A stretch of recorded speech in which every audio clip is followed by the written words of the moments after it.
Hey everyone, welcome to our channel, and thank you for your support.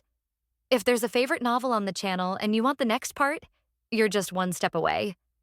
Become a Patreon member and I can make it depending on your tier. Thank you for your attention. Although Christmas at the Granger family is not as grand as Hogwarts, it is still warm and important enough. On the day before Christmas, Yu and Hermione helped the Grangers decorate their home. They also made a small Christmas tree and hung stars, snowflakes, ribbons, and other decorations on it. It looked very nice. Look. Then, the two slept for a while, and when they woke up the next day, Christmas Day, they saw a gift placed beside their bed. What Yu received was a red and yellow scarf, which looked very warm at first glance, while Hermione's gift was a set of paintbrushes with a full range of colors, which surprised her so much that she asked Yu to be a model. Draw him a picture. Early this morning, Mrs. Granger started busy with the Christmas dinner. Since it's Christmas, roasting turkey is a must. Through the advocacy of King Henry VIII and the promotion of King Edward VII, turkey, a delicacy from the New World, has become an essential Christmas main dish in the UK. A 10-pound turkey is the main ingredient today. When nothing happened, Yu helped Mrs. Granger. Every family in the UK seems to have a secret roast turkey recipe passed down from their mother or grandmother, and Mrs. Granger is no exception. It is said that her secret recipe has been passed down for 4 generations. Of course, Yu feels this is somewhat exaggerated. After cleaning the turkey, Mrs. Granger skillfully separated the skin and meat of the turkey with her hands, then spread butter mixed with thyme, sage, sea salt, and other spices in the middle, and then placed it on the fire. The outside of the chicken was evenly coated with a layer of this secret butter, and then she stuffed stuffings such as chopped carrots, onions, and celery loosely into the belly of the turkey. Finally, the processed turkey was put into the oven for roasting. During this period, Mrs. Granger had to open the oven every 30 minutes and carefully brush the dripping soup over the turkey to prevent it from burning. The skin of the chicken was dry and cracked. After waiting for 3 hours, the fragrant turkey was placed on the table. Together with some other delicacies, a sumptuous Christmas dinner started at around 2 o'clock in the afternoon. After the festival and the delicious food, it is definitely necessary to open up the food. In short, the Grangers, Yu, and Hermione were all very full. After the meal, another Christmas pudding is served, and it's complete. During Christmas, in addition to having a big meal at home, the Grangers took Yu and Hermione around to see the Christmas street lights, visit the Christmas market, and even went to a Christmas carnival held in a nearby park. Yu and Hermione played like crazy for 2 days. And on the 3rd day after Christmas, a man wearing a black uniform and a black top hat appeared in front of Granger's house. This man was probably in his 20s and looked very polite. Mr. Chin, Miss Granger, hello, I am a staff member of the Minor Wizards Registration Office under the Department of Magical Education of the Ministry of Magic. My name is Wade Brooke. The man introduced himself. Registration Office for Minor Wizards. This was the first time Yu had heard of this department. However, Hermione knew it. When the little girl heard this, she frowned and asked curiously, didn't May come here before? Why didn't she come today? May went to the International Magical Cooperation Department and was promoted. Now I am responsible for the registration of underage wizards. Wade Brooke explained with a smile. Oh, that's right. Hermione nodded. Mr. Chin, your previous registration was reported directly by Professor Dumbledore, so it is normal not to know that the Underage Wizard Registration Office is also normal. Our department is mainly responsible for the management of underage wizards, and I am here this time. We will further verify your information and remind you and Miss Granger of some precautions outside the school. Wade Brooke explained his purpose. After listening to this, Yu roughly understood what was going on. His previous identity issues were all handled by Laudang. Naturally, he did not understand this department. But Hermione was different. She had a dedicated contact person to register her identity. Yes, and judging from Hermione's tone, she was not unfamiliar with the Ministry of Magic employee named May. It was probably May who introduced Hermione to many things in the magical world, and she had an understanding of the magical world before enrolling in school. Yu secretly guessed. After checking Wade's Ministry of Magic badge and confirming the authenticity of his identity, Yu and Hermione let the man into their home. At this time, Mr. Granger was sitting on the sofa in the living room reading a copy of the Times, while Mrs. Granger was in the kitchen tidying up the cupboards and refrigerator. They were all a little surprised after seeing this guest. Fortunately, as the guardians of the little wizards, they were somewhat mentally prepared, so they asked the man who claimed to be an employee of the Ministry of Magic to go to Yu's room to talk. Of course, little Hermione also followed. That's right, Mr. Chin, Professor Dumbledore only registered your current home address and guardian information, and very little other content. Can you tell us about your situation in detail? Wade asked in the room. After sitting down on the chair, he said straight to the point. Next to him, a paper form was floating, with an automatic recording quill parked on it, ready to record things at any time. Hermione, who was standing aside, opened her eyes wide in surprise when she saw the automatic recording quill. May came here before, but she didn't bring such a magical thing. Yu was used to this kind of magic items, so he wasn't too surprised. After listening to Wade's words, he pondered for a moment and said slowly, I actually lost my previous memory for some reasons. I only remember that I was taken in by Mr. Granger and Mrs. Granger. Here. Later, I lost control of my magic, and I happened to be discovered by Professor Dumbledore, who enrolled me into Hogwarts School of Witchcraft and Wizardry. This is the situation. Qin Yu basically sought truth from facts and said what he could. After he finished speaking, Wade frowned slightly and said, Can't you remember anything about what happened before? It's not like I can't remember it at all. I can only remember certain things, such as the knowledge I learned and some life skills. Qin Yu said cautiously but calmly. There is indeed a little information, but it is not too unusual for the little wizard to encounter various accidents. Okay, I will record it first. Wade nodded and said. The feather pen brushed in midair and wrote down what Qin Yu said word for word on the registration form. After the recording was completed, Wade waved and the registration form automatically rolled up and was put into his arms, and the automatic quill pen was also put into a pen case. After doing this, Wade faced the two children in the room and said seriously, Next, I would like to remind you about your activities outside school. According to the third paragraph of the Law on the Reasonable Restraint of Minor Wizards, wizards under the age of 17 are not allowed to deliberately or knowingly engage in illegal activities outside of school. If you use magic in front of muggles in the residential area, you will receive a warning letter from the Ministry of Magic. In serious cases, the Ministry of Magic's Office for Prohibiting the Abuse of Magic will send officials to investigate. In extremely serious cases, you will be subject to magic. The director of the Legal Enforcement Department conducts the interrogation, or even all members of the Wisengamot participate in the interrogation. Of course, the last situation rarely happens. Looking at the two children who looked a little serious, Wade smiled again and said, Actually, you don't need to be nervous. This is just a reminder. As long as you are careful not to use magic casually, there will be no problem. Then, what happens when you are in danger? Qin Yu didn't know much about this minor restraint law. Hermione also showed concern. She really hadn't thought about this before. After all, her life was quite ordinary and there was no danger at all. According to Article 7 of the Binding Act, when the lives of the wizard himself, other wizards present, or muggles are threatened, magic can be used appropriately, even in front of muggles. Wade explained. That's good. Well, thanks to Mr. Qin and Miss Granger for your cooperation today. Today's follow-up is completed. Wade Brooke stood up and said, You're welcome, Mr. Brooke. Thank you for your hard work. Qin Yu and Hermione also stood up. Then, the young employee of the Ministry of Magic was sent away from Granger's house.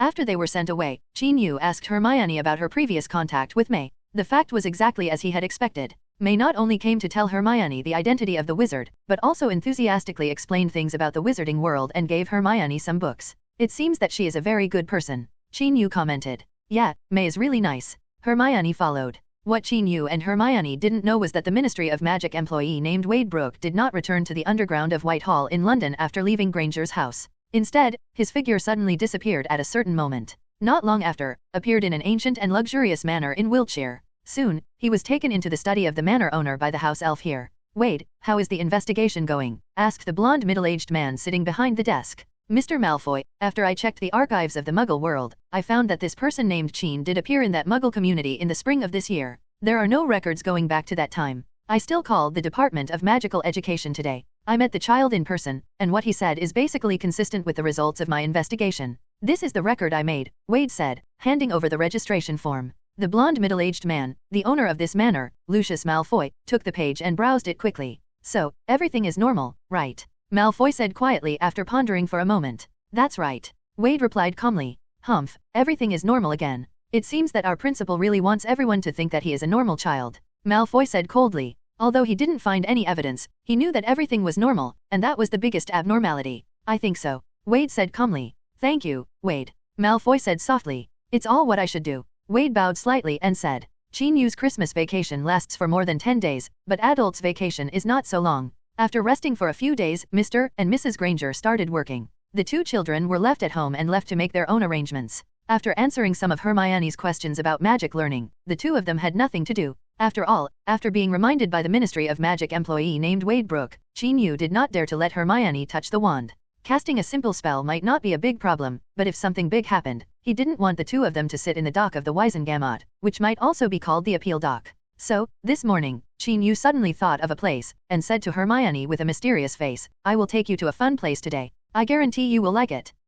Where to go? Hermione said blankly. We'll find out when we get there. Qin Yu gave it a small pass. Then, the two of them walked out of the house, took the subway, tram, and other means of transportation, and came to a small, dilapidated-looking building. On both sides of this building were a large bookstore and a record store. Ordinary muggles passing by turned a blind eye to this building, as if they were blocked from sight. Yes, this is the Leaky Cauldron? Let's go. Start today's journey to Diagon Alley. Qin Yu said this, took Hermione's hand and walked in. As for the latter, his face had already shown an expression of excitement and anticipation. This dirty bar is still very lively. But Qin Yu always felt that the atmosphere here today was a bit strange. So, he held Hermione's hand without daring to let go, and the two of them walked carefully among the somewhat crowded guests, tables, and chairs. Do you think the Wukui party will really make a comeback this time? How many years ago did these people disappear? An older guest said in a worried tone. What a witch party. They now call themselves GA, Grindelwald's army. The name actually keeps pace with the times. I heard it from an auror from the Magical Congress in North America.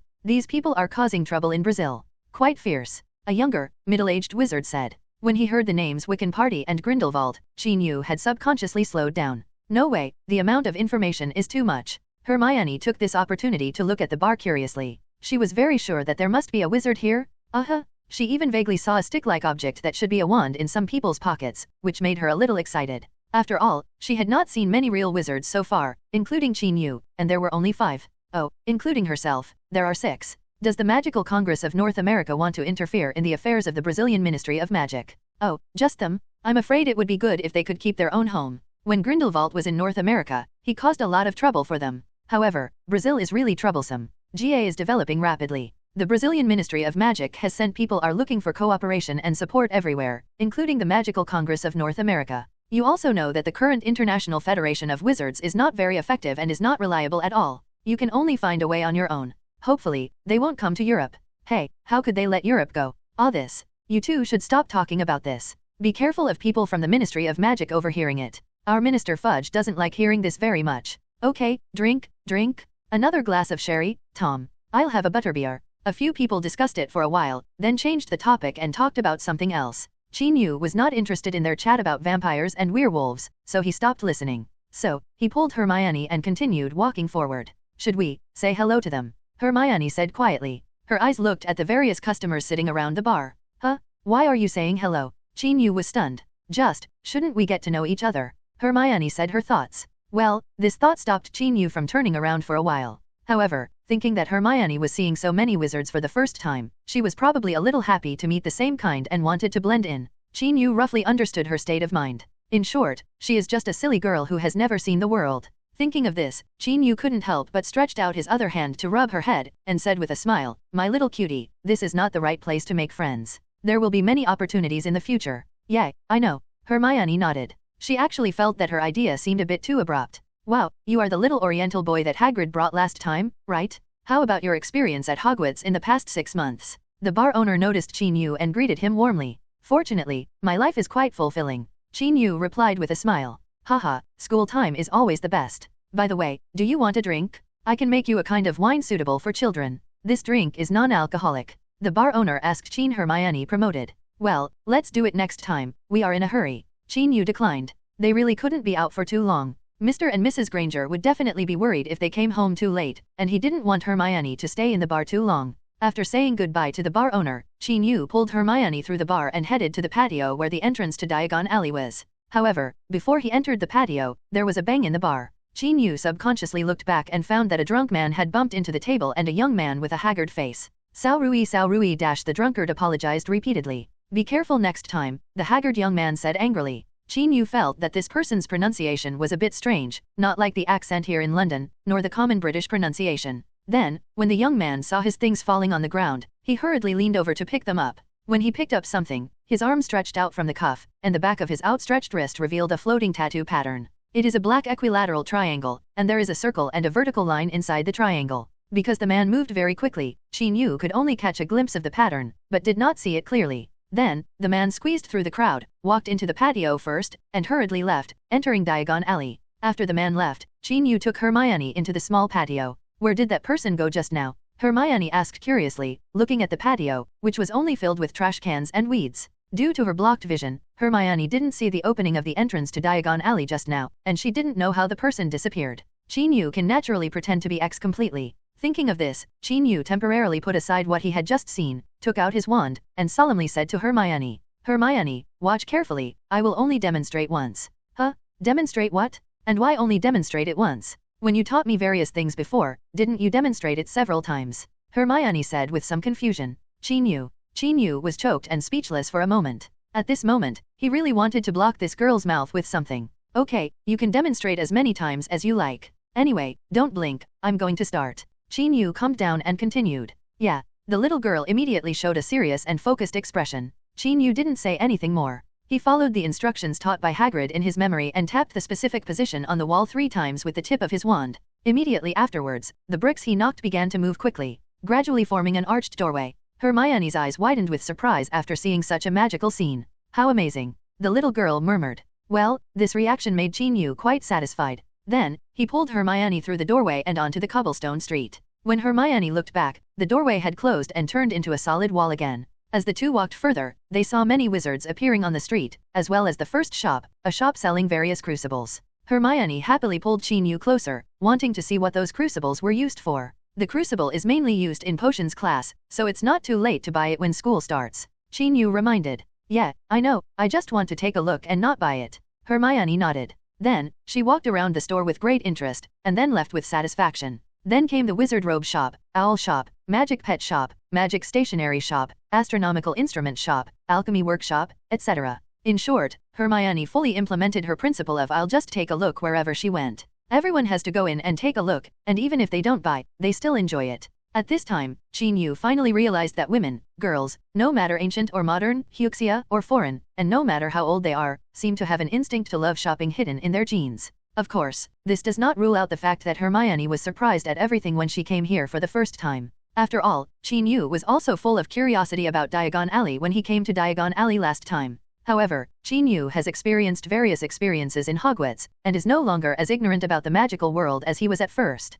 Naturally, he is not too curious about these magic shops and magic items. In this way, Hermione walked around and looked around, and occasionally had the courage to chat with the owner of the store. After shopping for a long time, the two of them arrived at a wizard's pharmacy and walked in together. Boss, do you still have the acromantula venom and the spider abdominal bristles from last time? A young wizard with messy hair asked the boss anxiously. Sorry sir, the last fluid ounce of acromantula venom has just been bought, and there is still a small packet of spider abdominal bristles. The boss said regretfully. After seeing the disappointed look on the young wizard's face, the boss continued, we have the venom of the grimace spider here. It is similar to the venom of the acromantula. Do you want to consider buying this instead? Oh, how can the poison of the grimace spider be compared with the acromantula? Forget it, I can only buy this. Give me 5 ounces, no, let's have half a pint. The quality of the venom is not good, so I have to buy more, the young wizard muttered. Note, 1 pint equals 20 fluid ounces, where pints and fluid ounces are units of volume. Okay, the boss nodded happily, and then asked, what about the spider belly CD? Come on a handful, I don't need much. The young wizard replied. After Qin Yu and Hermione came in, they watched the boss doing business with great interest. After the boss handed the venom in a bottle and the spider belly bristles wrapped in tinfoil to the young wizard, and collected a bunch of beautiful gold and silver coins, Qin Yu then stepped forward to say hello and called out the boss's name. Who are you? The boss was a little unfamiliar with this little oriental boy. I'm Qin Yu, we wrote by letter. Qin Yu introduced himself with a smile. Qin, are you Qin, the sole agent for products produced in the Forbidden Forest of Hogwarts? The boss said with some surprise. He didn't expect that the person who had been communicating with him would be such a young child. However, after thinking about it, he was relieved. In the magical world, there are all kinds of bizarre things, and even a 1-year-old child can defeat them. That person, you know who. It is not surprising that the teenage boy in front of him is doing business. I'm just a sole agent for some of the products attached to magical creatures. Qin Yu corrected the boss. Good guy, if he really dares to say that he is an agent for the Forbidden Forest, if Professor Dumbledore finds out, will he be killed in a matter of minutes? Okay, that's a slight exaggeration. Old Dang still loves me, but if Professor McGonagall deducts 100 points, he will definitely not be able to escape. Qin Yu thought to himself. Oh, yes, I made a mistake. The boss obviously understood very well and blinked at Qin Yu several times, with a cunning look like a businessman in his eyes. When he sells things, he can of course occasionally declare this to his customers in a subtle way, but if he openly publicizes it, it will cause unnecessary trouble for him and his suppliers. So, Mr. Qin, when you come here this time, has the new acromantula venom arrived? The boss said with anticipation. Sorry, there are no new products of acromantula venom now. I came here this time to accompany my, sister, to visit Diagon Alley. Qin Yu explained. So that's it, then you can just browse around and if you like anything in my store, I'll give you a 20% discount. Although the boss was disappointed, he still said enthusiastically. Thank you, boss. Qin Yu quickly thanked him. A new customer came to the store, and the boss hurriedly went to entertain him. However, this customer disliked the price of dragon liver and left without looking back. Qin Yu shopped at this wizard drugstore much more carefully than Hermione, paying attention to the quality and price of the items, because this was more or less his job. After understanding the market demand, they could supply these stores. Of course, Hermione would definitely not be bored. She pulled Qin Yu and asked him to introduce all kinds of weird magical herbs. It was like having a lively herbal medicine or potion class. Then, when Qin Yu realized that he didn't recognize most of the things in the back, he decisively took Hermione's little hand and left the store. Time passed quickly, and 2 hours passed before I knew it. Hermione was very happy throughout her trip to Diagon Alley, and her favorite was Flourish and Blott's bookstore, because there were so many books that she had never heard of before, and some of the books could move and even make scary sounds. This is even more interesting. Qin, can I read here for a while? Hermione said expectantly. On the second floor of Flourishes and Blott's bookstore, there is a reading area where guests are allowed to read. Qin Yu secretly thought, little ancestor, you finally need to take a rest. So, he immediately nodded in agreement and ordered a glass of Flourish Blossom Bookstore's special flavor juice for each of them. Just like that, the two of them sat down at a table by the window, sipping this juice that tasted different in every bite, and looking through the books they found. Hermione was reading a book called History of the Magical World and Magical Management Organizations in Various Regions, and she read it very seriously. Is this girl too ambitious to read a book like this right from the start? Qin Yu thought to himself. Of course, he was just complaining casually. What he had on hand was a book called Some Weird Ideas on Alchemy, written by a wizard at the Egyptian Alchemy Research Center. However, after reading for a while, Qin Yu found that this person's ideas were indeed weird, and some of them were even nonsense. When he saw in the book that the magic stone could be used to provide magical energy to solve the energy crisis in the human world, Qin Yu was very happy. Is the magic stone just a stone from the street that can be easily broken? This idea is too unrealistic. So, he simply closed the book, took a sip of juice, and then looked out the window to soothe his slightly sore eyes. Outside the window were numerous shops and bustling crowds. Thanks to the soundproofing spell, he didn't feel noisy when he sat here. Instead, he felt like he was appreciating the various aspects of wizard life. Well, you can draw a picture based on this situation and call it Christmas on the streets. Thinking of this, Qin Yu couldn't help but smile. However, this smile did not last long before it slowly disappeared, and his brows furrowed slightly. Is it that person from the bar? Qin Yu thought to himself. Yes, there was a pale young wizard walking hurriedly downstairs. It was the man Qin Yu saw in the leaky cauldron. Thinking of the tattoos he saw before, Qin Yu couldn't help but feel doubts in his heart. Ding! Dear host, the seemingly peaceful magical world has been undercurrent. You have inadvertently discovered a suspicious person and have become vigilant. Now, please make your choice. 1. Proceed with caution and inform others of what you discover. Reward 1,000 gold galleons. 2. Take the risk to investigate and obtain certain investigation results. Reward the high-level casting ability of the illusion curse. The sudden appearance of the system made Qin Yu feel that things were not simple. The illusion spell is a camouflage spell that can make the person or object cast by the spell resemble a chameleon and achieve similar or consistent effects with the surrounding environment, including color and texture. A more advanced disguise charm can also specifically conceal the object being cast according to the needs of the caster, such as removing the wings of the Pegasus, so that muggles will not see the special features of the Pegasus. Wizards who raise flying horses will not be at risk of exposure. As for the high-level illusion spell, it is said that it can achieve the effect of invisibility, which is equivalent to wearing an invisibility cloak. It sounds awesome, but it is indeed difficult to perform. Anyway, Dumbledore can definitely do it. As for Snape's level, it can also produce a certain invisibility effect, but it is definitely not as perfect as Dumbledore's. Qin Yu had practiced this spell under the guidance of Snape, but it was not very successful. He could only manage to make the color similar to the environment. In short, the high-level illusion charm is a very valuable magic spell, which is equivalent to having an extra invisibility cloak. How could Qin Yu not be tempted when the system gave such a reward? You know, if he practiced alone, it would probably take him 2 or 3 years to master it. The system's reward directly shortened this time. Faced with the two options presented by the system this time, Qin Yu would have definitely chosen 2 if he had not brought Hermione with him. However, now that Hermione was here, he was a little hesitant. Maybe, choosing 1 is not bad either. Qin Yu secretly thought in his heart. Qin, what's wrong with you? Are you thinking about something? Hermione raised her eyes and accidentally saw the thoughtful expression on Qin Yu's face, and asked in confusion. I suddenly thought that I have something to do in Diagon Alley. But it doesn't matter, it's not an emergency.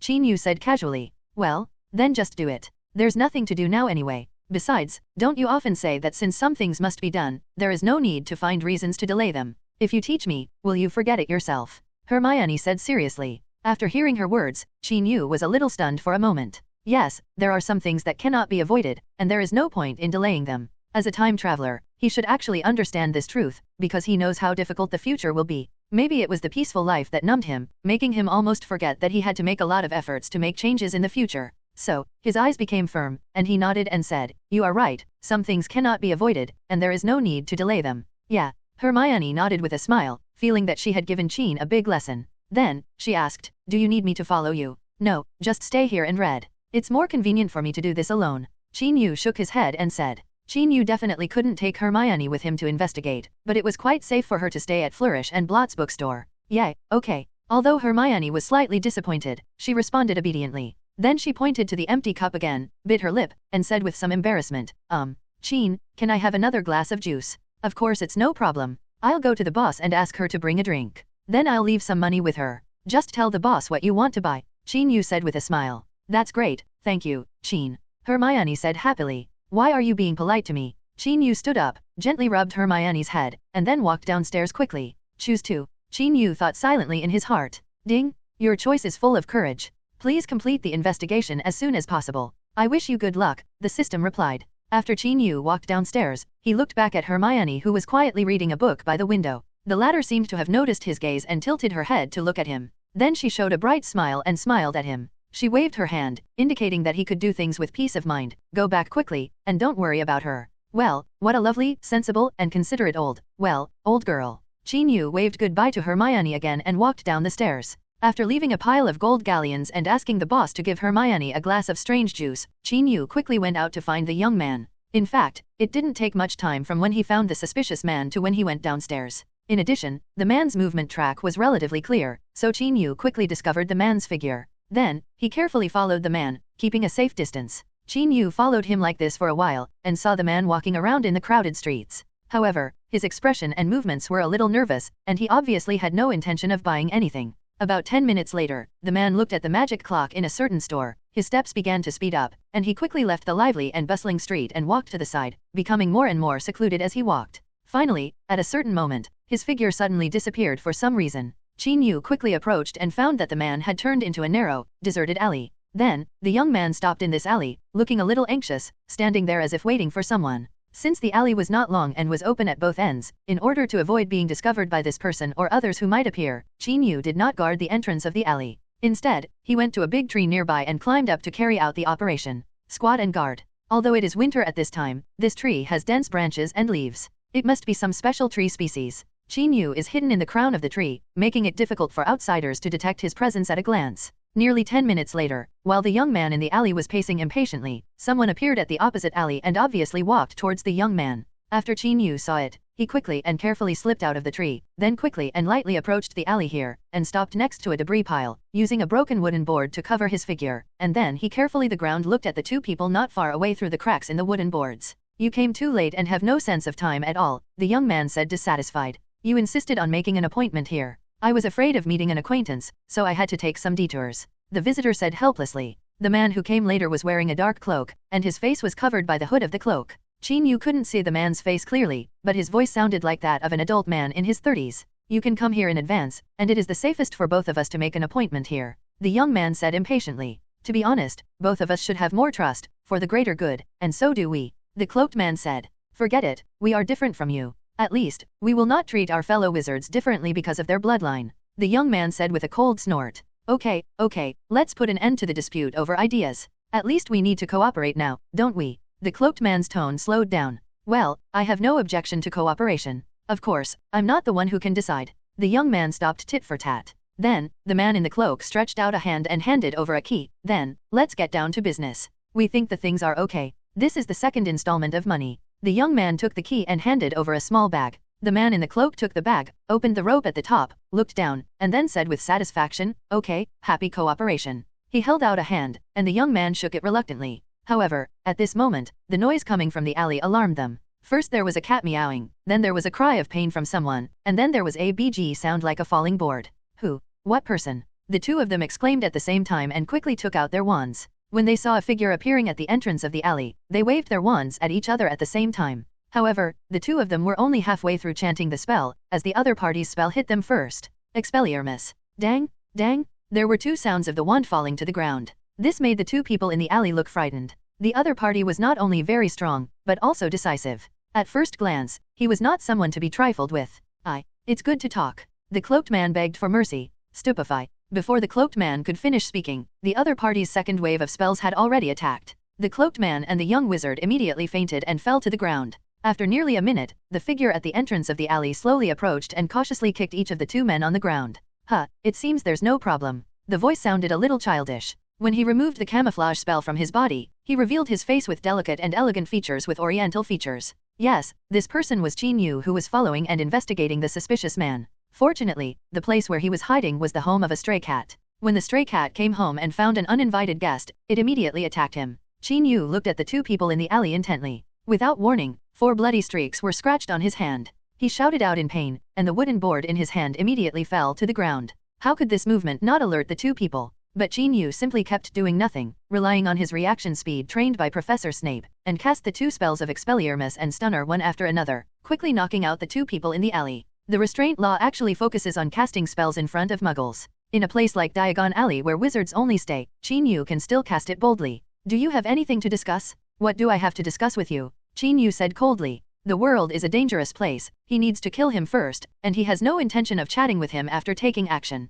Then, Qin Yu pulled open the sleeves of the 2 men and saw the pattern of triangles, circles, and vertical lines on the back of the young man's wrist. Yes, this is the legendary Deathly Hallows symbol and Grindelwald's symbol. On the inside of another person's wrist, there is a bright red tattoo, which is a pattern of a python emerging from the mouth of a skull. Seeing the second pattern, Qin Yu only felt his scalp was a little numb. Merlin's legs? A Death Eater and a GA, how can we get them all together at once? Qin Yu sighed while picking up the keys and bags from the 2 people's hands and stuffing them into his arms. He heard faint voices coming from his ears. He didn't know if they were pedestrians passing by. Qin Yu didn't stop too much. He couldn't take the 2 people on the ground with him anyway. Then, he walked quickly from the alley where he just entered. Got out. Wow, Qin, where did this kitten come from? When Hermione saw the little yellow cat in Qin Yu's arms, her eyes instantly became gentle and infatuated. There is no way, it is difficult for girls to resist the cuteness of small animals. Oh, I picked it up on the road. It seems to be a stray cat. I just cleaned it. I plan to take it to a pet store later, but I don't know if they will accept it.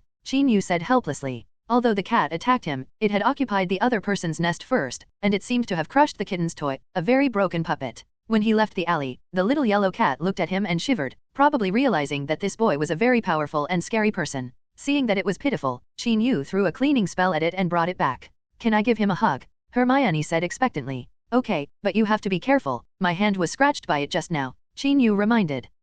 Are you okay? Hermione looked at Qin Yu's hands and said worriedly. It's okay. I've bought special healing potions from the potion shop. Qin Yu showed Hermione the back of his injured hand. After being treated with healing spells and special potions, there are no obvious traces left on him. Hermione felt relieved, and then began to scold the little yellow cat. How could you bully Qin? He is a very kind and gentle person, and you see, he even brought you back. After listening to Hermione's words, the little yellow cat purred in his body. He didn't know if he understood what gentleness and kindness meant. At this time, the 2 of them were on the first floor of Flourish and Blott's bookstore. Since Qin Yu left some money and let Hermione watch the purchases, she carefully selected a few books and asked the boss to put them into a canvas bag. When Qin Yu came back, the bookstore owner returned the remaining pile of gold galleons to him. Looking at the pile of gold galleons that had not decreased much, Qin Yu secretly thought, this girl is really a person who knows how to live a good life. She even knows how to save money for me. Then, Qin Yu carried the bag containing the books, and Hermione hugged the little yellow cat, and left Flourish and Blott's bookstore together. Why did you buy this book? Qin Yu casually looked at the books in the bag on the way and said with some surprise. I see that you have been reading this book, and the boss said that this book has been in the store for a long time and no one has bought it. It is on sale. It only costs 5 sickles, so I bought it together. After Hermione said this, she felt a little bit. He said awkwardly, don't you like this book? No, actually this book is quite good. It has a certain degree of originality. Moreover, 5 Zico is very affordable. We definitely made a profit by buying this book at such a cheap price. Qin Yu said with a smile. Hehe, that's good. Hermione also laughed. Finally, Qin Yu and Hermione returned home with the cat. By the way, they had already put the little yellow cat in the magic pet store. The clerk said that the cat had the blood of the cat and could barely be sold. However, when the 2 of them came out of the pet store and had not walked a few steps, Hermione muttered, Crookshanks is obviously very beautiful. Why did the clerk say that he is ugly and not easy to sell? Who? Qin Yu was stunned when he heard this. Shop clerk. Hermione said blankly. I mean, what kind of mountain is that? Qin Yu continued to ask.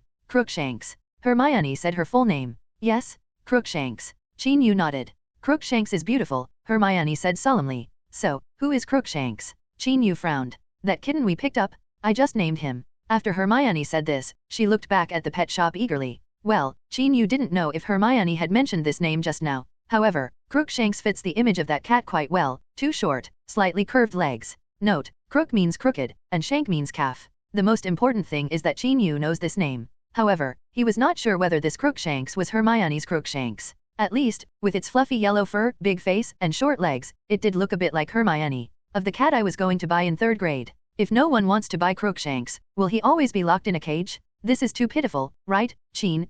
Where is the person? Hermione said after saying this. I suddenly realized that there was no one around. Then, she turned around and saw Chin Yu standing behind with a bag containing books and looking at her helplessly. Why don't you leave? Hermione asked confused. Are you sure you want to leave? Chin Yu raised his eyebrows and asked. Hermione blinked a few times. Then, an uncontrollable smile appeared at the corner of his mouth. Chin, are you? Yes, it's what you think. Really? It's not true. You've already given him a name. He will naturally be our cat. Now that Hermione has named the cat Crookshanks, don't worry about whether Chin Yu knows it. He didn't even intend to leave the cat in the store. That's great. I really love you to death. Mua. Hermione ran over, stood up on tiptoes and gave Chin Yu a pop on the cheek, then immediately ran back to the magic pet shop. Well, it's not surprising that a Western-style kiss is a courtesy, Chin Yu thought to himself. Then, with a slight cough, he slowly returned to the store. The two of them got the cat back smoothly. Chin Yu also bought some pet medicines such as meat enhancers and hair smoothing agents for cats. The clerk was naturally very happy and did not feel at all that the two children had just put down the cat. It would be too much trouble to go back again. Hermione was the happiest. She hugged the little yellow cat. No, it has a name now. It's called Crookshanks, and refused to let go. Crookshanks, you will live with us from now on. I am mother. My name is Hermione, and this is father. No, it's uncle. His name is Chin. Hermione walked on the street. He said to the little yellow cat in his arms. Why am I not the father? Chin Yu asked in confusion. Because I am your sister. You are Crookshanks' uncle. Hermione said seriously. Obviously, she remembered Chin Yu's previous introduction to the owner of the leaky cauldron, saying that she was his sister. Okay, let's just be uncle. Chin Yu felt that there was no need to argue about this topic. In this way, a family of 3, 2 people and a cat, strolled around Diagon Alley for a while, ate some of the special food here, and then ended today's trip and left Diagon Alley. When Chin Yu, Hermione, and Crookshanks returned home, Mr. and Mrs. Granger had not yet gotten off work. Chin, do you think our parents will agree to our raising him? Hermione started to feel a little worried at this time. Don't worry, I will help you convince Uncle David and Aunt Jenny, Chin Yu said with a smile. Great. Crookshanks, did you hear that? Chin will help us, don't worry. Hermione picked up the kitten and said. Chin Yu waited for a moment, but did not wait for a polite kiss. Well, it was just because the cat attracted almost all of Hermione's attention. In the evening, when Mr. and Mrs. Granger came home from get off work, they were indeed worried about raising this cat. They were mainly worried that Hermione would not be able to take care of it and they were busy with work. However, Chin Yu tried his best to persuade them, saying that they had to bring a pet with them when they went to Hogwarts anyway, and it was okay to buy it half a year in advance. He also said that Crookshanks was a very smart cat and no one needed to worry too much. He then asked the cat to demonstrate how to squat on the toilet to use the toilet. Of course, the confused and frightened Crookshanks did not successfully complete this action, but almost fell in. However, Mrs. Granger still agreed with her daughter to keep the cat, mainly because she felt that it was not easy for the two children to come up with the idea of letting the cat use the toilet.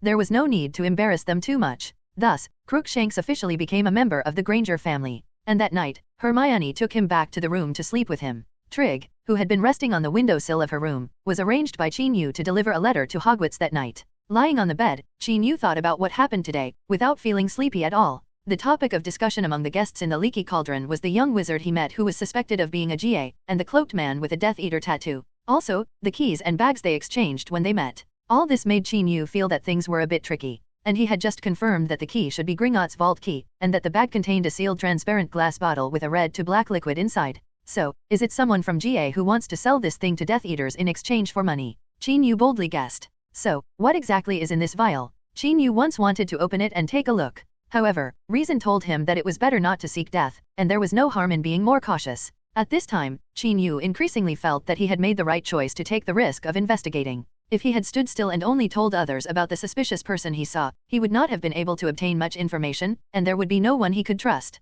Not many, and it was impossible to notify them in time at that time. Therefore, he did what he could do and obtained a lot of investigation results. The rest was left to those who were more suitable than him. Thinking of this, Chin Yu couldn't help but look out the window. I don't know if he had the ability to predict things, but when he looked outside, there was a distortion somewhere outside the window, and an old man with a grey beard suddenly appeared outside. Soon, the window opened automatically and the old man walked in. This old man is Professor Dumbledore, one of the people Chin Yu trusts most at present, and the most powerful one. Professor Dumbledore came in a hurry after receiving Trig's notice. Chin, what happened? Dumbledore asked curiously. Qin Yu didn't go into details in the letter, but just asked him to come as soon as possible. Qin Yu originally wanted Trig to fly to Hogwarts with the keys and bag, but for safety reasons, he just informed Dumbledore to come to his place to meet him quickly, so as to ensure nothing went wrong. Well, today I took Hermione to Diagon Alley. Therefore, Qin Yu told Dumbledore exactly what he heard and saw in Diagon Alley. Lao Deng did not interrupt the whole process, but his old face became more and more solemn. When Qin Yu finally handed him the vial in the bag, there was already worry in his eyes. You mean, this is not the first transaction between them, but the second? Dumbledore asked a seemingly unimportant question. Yes, they seem to have met before, are somewhat familiar with each other, and even argued about ideas. Qin Yu replied. Well, I understand. Dumbledore said, putting away the key and vial. Then, he warned Qin Yu, Qin, don't take risks in the future. Leave today's matter to me for further investigation. You can enjoy the last few days of your Christmas vacation. Well, I actually happened to meet them at the right time, and I didn't take the initiative to provoke them. Qin Yu said while touching his nose. Well, your vigilance and courage are very worthy of recognition, but you are still young, so some things should be done by us people. After all, these things are too dangerous. Dumbledore said seriously. Okay, Professor Dumbledore, I will listen to your opinion. Qin Yu said kindly. That's good, I'll leave first, you go to bed early. Dumbledore said goodbye to Qin Yu with a smile. Goodbye, Professor Dumbledore. Lao Deng came and went in a hurry, a phantom disappeared in place. After sending away the things in his hands, Qin Yu finally breathed a sigh of relief. Ding! The host has submitted the investigation results to the key person. The investigation task has been successfully completed and the reward has been distributed.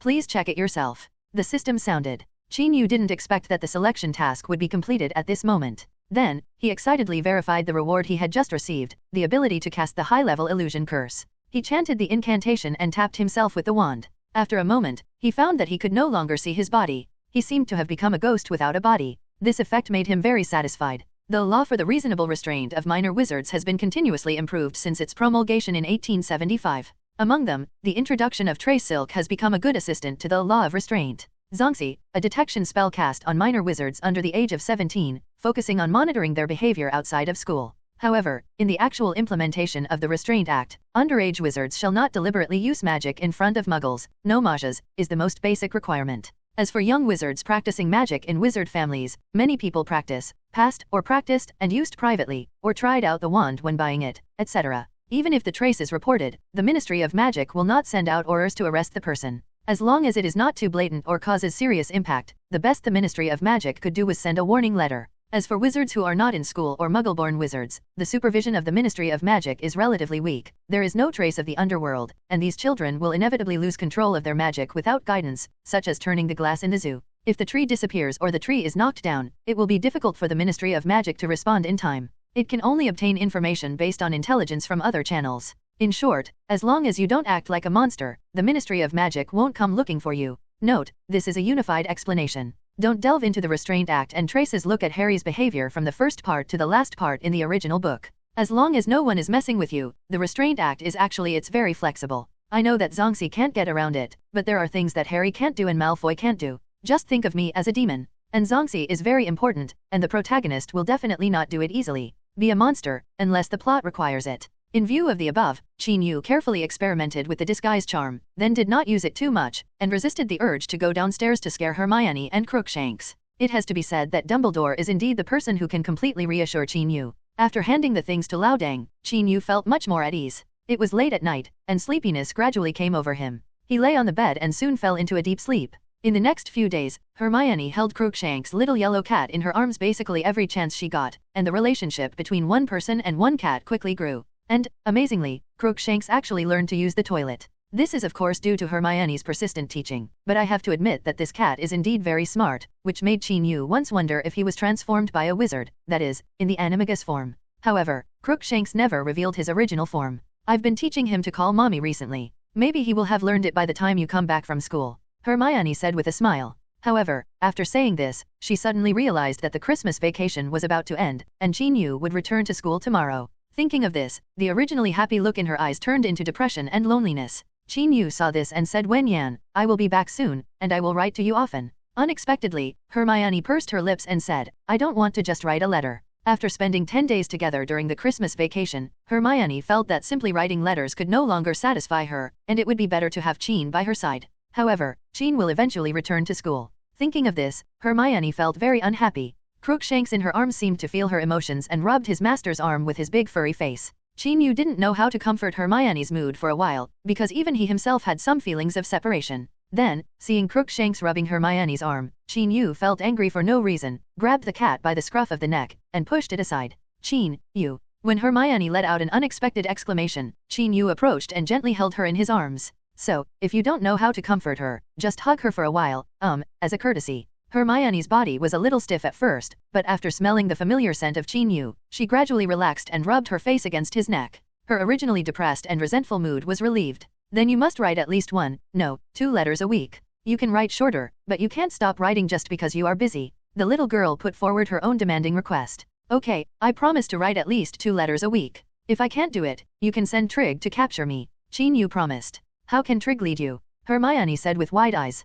He also has many brothers and sisters who can help together. Chin-Yu said seriously. Then you might be thrown from the sky by them at any time, haha. Hermione couldn't help laughing after imagining a few owls flying in the sky holding Chin-Yu. The girl's depression went away as quickly as it came. After receiving Chin-Yu's assurance, especially the hug, Hermione felt much better. He went upstairs and helped Chin-Yu pack his luggage. Chin-Yu, on the other hand, felt inexplicably warm in his heart when he saw Hermione kneeling beside the bed, a little unfamiliar but helping him fold clothes in a serious manner. Being able to enjoy the treatment of the future Minister of Magic personally sorting out his clothes made him quite emotional. Chin, please quickly pack your things and see what you need to bring and what you don't need to bring. Hermione saw Chin-Yu standing stupidly and warned him solemnly. I want to take you with me, Chin-Yu said casually while packing his things. Is it really possible? Hermione's eyes lit up with an expectant look. Okay, this girl is acting weird. Oh, unless you become an owl or a cat, Chin-Yu said angrily. Then I will change now, I am already a cat, meow. Hermione said this, climbed onto Chin-Yu's bed, and disguised herself as a kitten.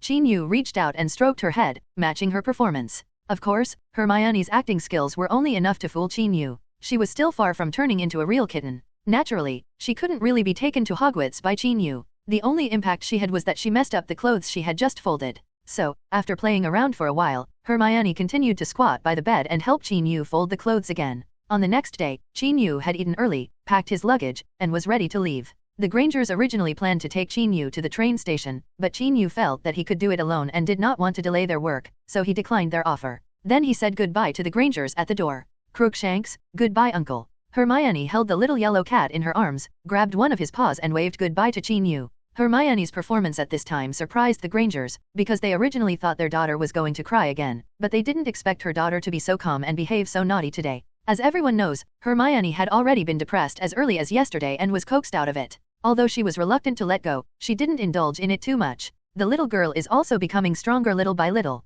Chin-Yu left Granger's house, took the bus and subway, went to King's Cross Station, and entered the Hogwarts Express platform at the 9 3/4 station. Then, he took the train again and returned to the Magic School. The vacation is over and the new semester is about to begin. Dimensional Wall. First of all, regarding the use of magic outside school, for the sake of the plot, let's refer to the explanation at the beginning of this chapter for the time being. Then, the new semester will not be too long and will go very quickly. Familiar mountains, familiar water, familiar classrooms, campuses, dormitories, auditoriums, and Professor Snape's long legs. If you don't wake up from the laziness and waste of the holidays, I don't mind throwing you into the Black Lake to wake up. Listen to this cold voice, listen to this mean tone. It's such an instant refreshment. Mr. Chin, I see that you are in a good mood, so let me demonstrate the grinding of the weasel's dried gland cysts. Professor Snape picked up Chin-Yu and said slowly. After Chin-Yu heard this, his face fell instantly. Weasel gland sac, are you going to take me away? If you do well, I will consider adding 1 point to Gryffindor. Professor Snape then said calmly. Okay, you're welcome. My pleasure, Professor Snape. Chin-Yu smiled brightly. Then he resolutely walked to the lecture table and experimental bench in front of the classroom, took a deep breath, picked up a shriveled, gray and dried animal organ with tweezers, and threw it into the mortar. This gray thing is the weasel gland sac. Chin-Yu has seen it in textbooks. He knows that despite its ordinary appearance, this thing has a very light taste, but once it is ground into powder, it will be something serious. After gathering up the courage, Chin-Yu suddenly smashed the weasel's gland sac with a pestle in his hand, and then pressed hard to grind the fragments. And as he grinded, a stench that was so strong that it couldn't be dispelled quickly spread in the classroom. Ugh! Ouch! It stinks! I'm dying! Help! I'm in tears! The students in the classroom were all retching from the stench and calling for help. Chin-Yu was the first to bear the brunt and was on the verge of death at any time. Remember this smell? Professor Snape said slowly and loudly. There was no way, the classroom was so noisy at the moment, and even if he didn't speak loudly, the students wouldn't hear him. Remember, Professor, please let us go. Professor Snape, we really remember it. The taste is so profound, I will remember it forever. I can never forget this smell in my dreams. The classmates replied one after another. Snape brand high suction range hood. Ah, Professor Snape waved his magic wand, and the odor in the air was instantly taken away. Then, he restrained the stench of the weasel glands below Chin Yu's chest so that no one could smell it. Chin Yu saw this understatement and once again admired Snape's magical attainments in his heart, and decided to learn it. In this way, if he cooked food in the dormitory, he would not have to worry about being discovered by the prefects. Thinking about these, Chin Yu finally completed the grinding work and passed the weasel gland cyst powder through a fine sieve. Okay, it's quite qualified. Professor Snape looked at the fine powder he finally got and nodded. Then, Chin Yu blinked a few times as a reminder. Gryffindor, 1 point. Professor Snape said in a calm tone. The Gryffindor students cheered instantly, and the Slytherin students who were in class at the same time were also very convinced. This guy Chin had earned it with his life, so they couldn't accept it. Weasel's glandular sac powder has a very stinky smell, but it is of great use. The insect repellent and animal repellent made from it can provide you with a certain degree of safety in the wild. Next, I will demonstrate the specific method of making this potion. Professor Snape began the formal lecture. At the end of the class, the first grade children lost their appetite again. The lethality of the weasel gland sacs had exceeded the previous bloody and terrifying images of Professor Swinton. Professor Snape's notoriety quickly overwhelmed Professor Swinton. Seriously, I teach diligently, why do I have a bad reputation? Professor Swinton said rather dissatisfied. At this time, he, Chin Yu and Professor Snape were waiting in the defense against the dark arts teacher's office. This is the first time the three have been together since late last year. The reason is that Professor Swinton has been busy with something and has no time to find them. Hey, how do you feel good about yourself? Chin Yu said angrily. Chin, you are my most beloved student. Why do you say that to me? I am really sad. Professor Swinton looked sad. Okay, Stephen, tell us what brought us here today. Professor Snape finally couldn't help but interjected. When Professor Swinton heard this, he immediately put away his funny expression and became serious. He didn't speak immediately, but took out a vial, which contained half a bottle of red to black liquid. What is this? Snape frowned. Chin Yu showed a solemn expression. Yes, he knew this thing. He picked it up from a suspicious person in Diagon Alley during the Christmas holidays. It seems that Chin still remembers this thing. Professor Swinton looked at Chin Yu and said, well, I remember, but why did Professor Dumbledore give it to you? Chin Yu asked curiously. Leave it to me, of course, because this is more or less my expertise. Professor Swinton shrugged. What's your specialty? Chin Yu thought about Professor Swinton's unique skills. It's alchemy. Swinton didn't give Chin Yu much time to guess, and told the answer himself. Is this thing related to alchemy? Chin Yu became more and more curious. That's right. Would you like to explain to me what's going on first? Professor Snape interrupted them. Let Chin speak. Professor Swinton pointed at Chin Yu. So, Chin Yu recounted what he had experienced in Diagon Alley. After listening to his story, Professor Snape said calmly, the action was quite decisive.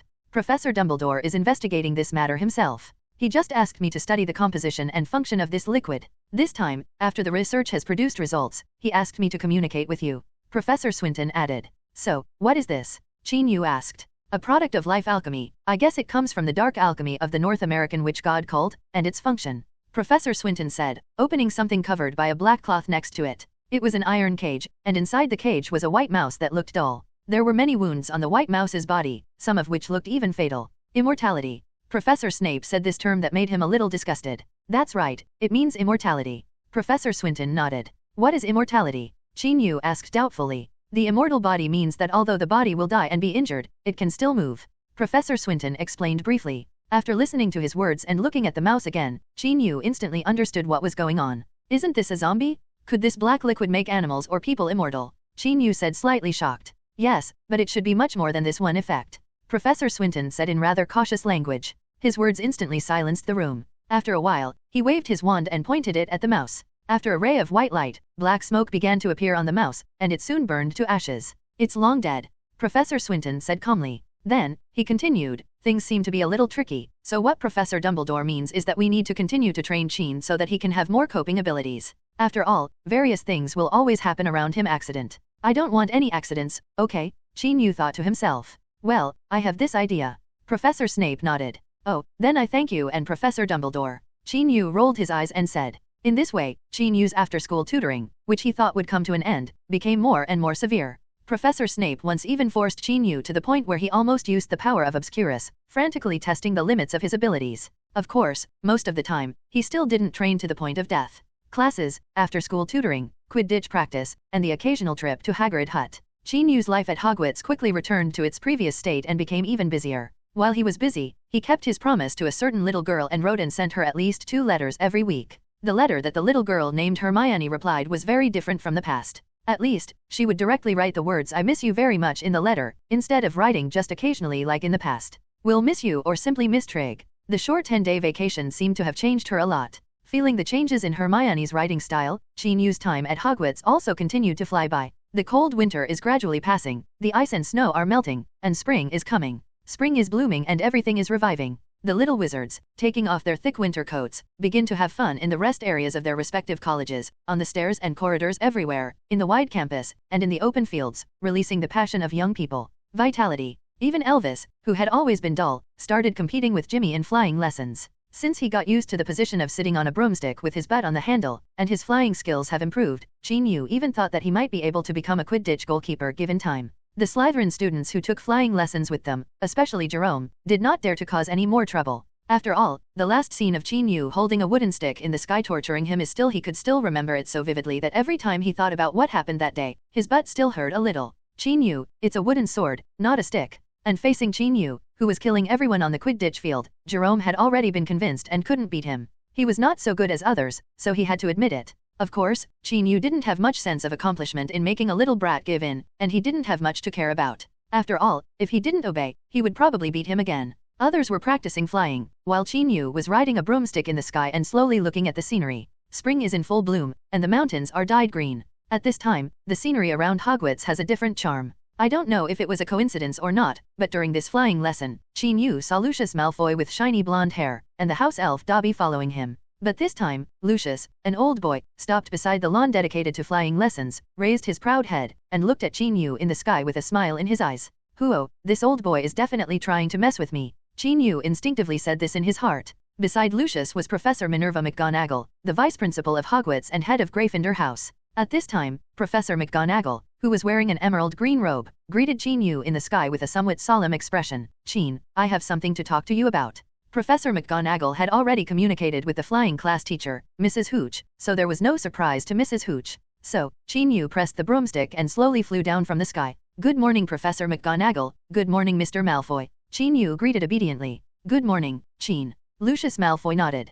"Professor McGonagall, I wonder what you want to see me for?" Chin Yu asked curiously. "Chin, it's like this." Professor McGonagall said with a rather solemn expression. "I have something to ask you, Mr. Chin." Lucius Malfoy said first. "Oh, is there anything you need me to answer, Mr. Malfoy? Is it still what happened in the Forbidden Forest last year?" Chin Yu asked blankly. "It's not just what happened that day." Lucius said nothing more. "Is there something else going on?" Chin Yu felt a sudden surprise when he heard this. "Chin, let's go to Professor Dumbledore's office to discuss this matter." Professor McGonagall interrupted. "Well, okay, Professor McGonagall." Of course Chin Yu wanted it. With Lao Dang around in everything, he would feel at ease. So, Chin Yu followed them to the principal's office. Along the way, Chin Yu deliberately slowed down and did not follow too closely, because the elf Dobby kept giving him an anxious look. After Chin Yu put some distance away from Lucius and Professor McGonagall in front of him, the elf Dobby deliberately slowed down and approached him. Then, Dobby opened his mouth and said one word to Chin Yu in a very soft voice. Chin Yu didn't hear clearly at first, but Dobby raised his volume again and repeated,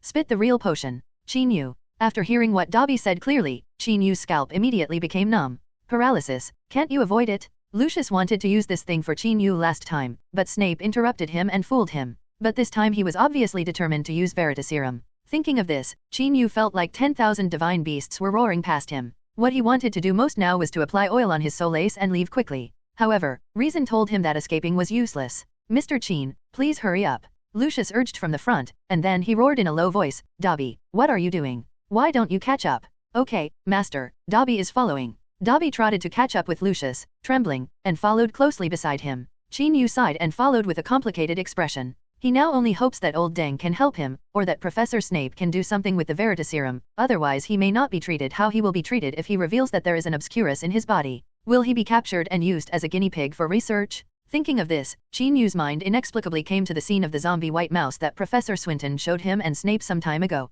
In the end, the mouse was burned to a pile of ashes by Professor Swinton. That mouse is so miserable. With these thoughts in mind, Chin Yu followed them and read the entry order and stepped into Dumbledore's office. Professor Dumbledore was busy writing something. "Lucius, I'm very sorry. I happened to be busy with something, so I couldn't pick you up." Professor Dumbledore put down the quill in his hand and said to Lucius Malfoy, "It's okay, Professor Dumbledore. It's not a big deal for me to come today. I'm just verifying the information of a student at Hogwarts according to the requirements of the school board. Lucius was obviously in a good mood, and his tone was bright when he spoke. He doesn't seem as arrogant as before. Of course, this student refers to Qin Yu. Well, I roughly know your purpose from the letter, and we will fully cooperate. Professor Dumbledore stood up and said. Then, he led several people to sit down in the reception area next to them. And without others noticing, he gave Qin Yu a kind look. Qin Yu felt relieved after seeing it. That's right, Professor Dumbledore. Based on the intelligence we collected from the Muggle world, we discovered that there were several serious leaks of wizard information in the Muggle world last year. For example, someone in the reptile house at the London Zoo, a little boy was witnessed communicating with a python, and someone saw a huge willow tree being uprooted next to a Muggle community. We have reason to suspect that the people involved in these incidents, that is Hogwarts student Qin. Lucius said bluntly as soon as he sat down. At the end of the sentence, Lucius looked sharply at Qin Yu, who naturally showed a panic expression. Qin Yu hesitated. Lucius, I think these things are not too bizarre. After all, it is very common for young wizards to lose control of their magic. Professor Dumbledore said calmly. However, I feel that the danger level of these incidents has not received enough attention, especially the incident in the Forbidden Forest last year. There are still many doubts about what happened. Lucius said in a cold tone. Oh, I think I have already investigated the matter in the Forbidden Forest very clearly. Dumbledore said calmly. I'm afraid there are some things missing. Lucius said. So, what are you going to do? Dumbledore said calmly. I think our client, Mr. Qin, should give a detailed explanation of the matter. Lucius looked at Qin Yu again. Yes, Mr. Malfoy. Qin Yu stuttered. When he said this, he looked nervously at Dumbledore and Professor McGonagall, acting like a confused and flustered ordinary student. Very good, Mr. Qin. Lucius nodded with satisfaction, then took out a small bottle and said to Dumbledore, Professor Dumbledore, can I borrow the tea you have here? Seeing this, Qin Yu lamented in his heart, Lucius, this old boy, was so incredible that he even brought Veritaserum with him? He just wanted Snape to help, but Snape couldn't help either. This was probably the reason why Dobby just took the risk to remind him. Of course, this reminder was of little use because he didn't have time to respond at all. Well, you can't blame Dobby for this. I guess Dobby had no chance to inform Qin Yu in advance. Okay, Lucius. Dumbledore waved his wand and poured a cup of tea in front of Lucius. After carefully examining the cup of tea, Lucius opened the vial and dropped 3 drops of colorless and odorless liquid into the cup. Looking at the glass of water pushed in front of him by Lucius, Qin Yu's palms started to sweat. What should I do? Does Laodang have any backup plans? If I expose the power of Obscurus, I will definitely become a dangerous person, and it is impossible to stay in the school. The most important thing is, if I drink the truth serum, will I tell everything about the system and my life experience? Damn, where is the system at this time? Shouldn't there be 2 options for me to choose from? Surrender or run? For a moment, the thoughts in Qin Yu's mind were really overwhelming. However, he can't show it on his face, which is a test of one's acting skills. However, just as his hand couldn't restrain its trembling and approached the handle of the cup, a long-lost familiar voice sounded in his mind. Fine. Just 2 words. Qin Yu was so moved that he almost shed tears. Real or false? Qin Yu asked in his mind. As for my affairs, their abilities cannot be ascertained. The system explained in a short and clear sentence. They, including everyone present? These words may seem ordinary, but they reveal the system's strong confidence. Brother Tongzi is so domineering? Qin Yu gave a thumbs up in his heart. With the guarantee of the system, he instantly felt confident. Yes, this is a system. If others can detect his/her existence casually, is that too weak? So, even if he uses legilimency, his memories about the system and being a time traveler will not be seen, right? Qin Yu suddenly thought of this. Well, no. The system responded. Okay, I understand. Qin Yu completed the communication with the system calmly, still acting like a panicked little boy. After all, any normal child will feel fear before drinking suspicious liquid. It's okay, Mr. Qin, this potion will do no harm to you. You will even feel relaxed after drinking it. Lucius Malfoy said in a persuasive way. Are you lying? It's not harmful. Then try 2 bites. Qin Yu couldn't help complaining in his heart. Even though he has only taken potions classes for more than half a year, he still knows that any medicine that acts on the human spirit or brain is not harmful at all. However, the matter has come to this, and it cannot be avoided. Moreover, drinking it now is the simplest solution. Qin Yu held the handle of the cup with trembling hands, and the cup tremblingly hit the porcelain saucer and cup holder, making a soft clang. The sound was particularly clear in the quiet room. This made Lucius smile with satisfaction, and also made Professor McGonagall present, whose expression became more solemn. Principal Dumbledore, on the other hand, was very calm. Of course Lucius didn't just pay attention to Qin Yu, a little boy from the east. On the contrary, he only used 3/3 of his attention to look at Qin Yu, and the remaining 7/10 were always paying attention to Dumbledore and what Dumbledore had on hand. That quaint magic wand. He was on guard against Dumbledore's sudden attack. Fortunately, until the little boy drank the tea with Veritaserum, Dumbledore never touched his wand. This made Lucius feel relieved. Chin, let me ask you, what happened on that day in the Forbidden Forest? Lucius asked directly without wasting time.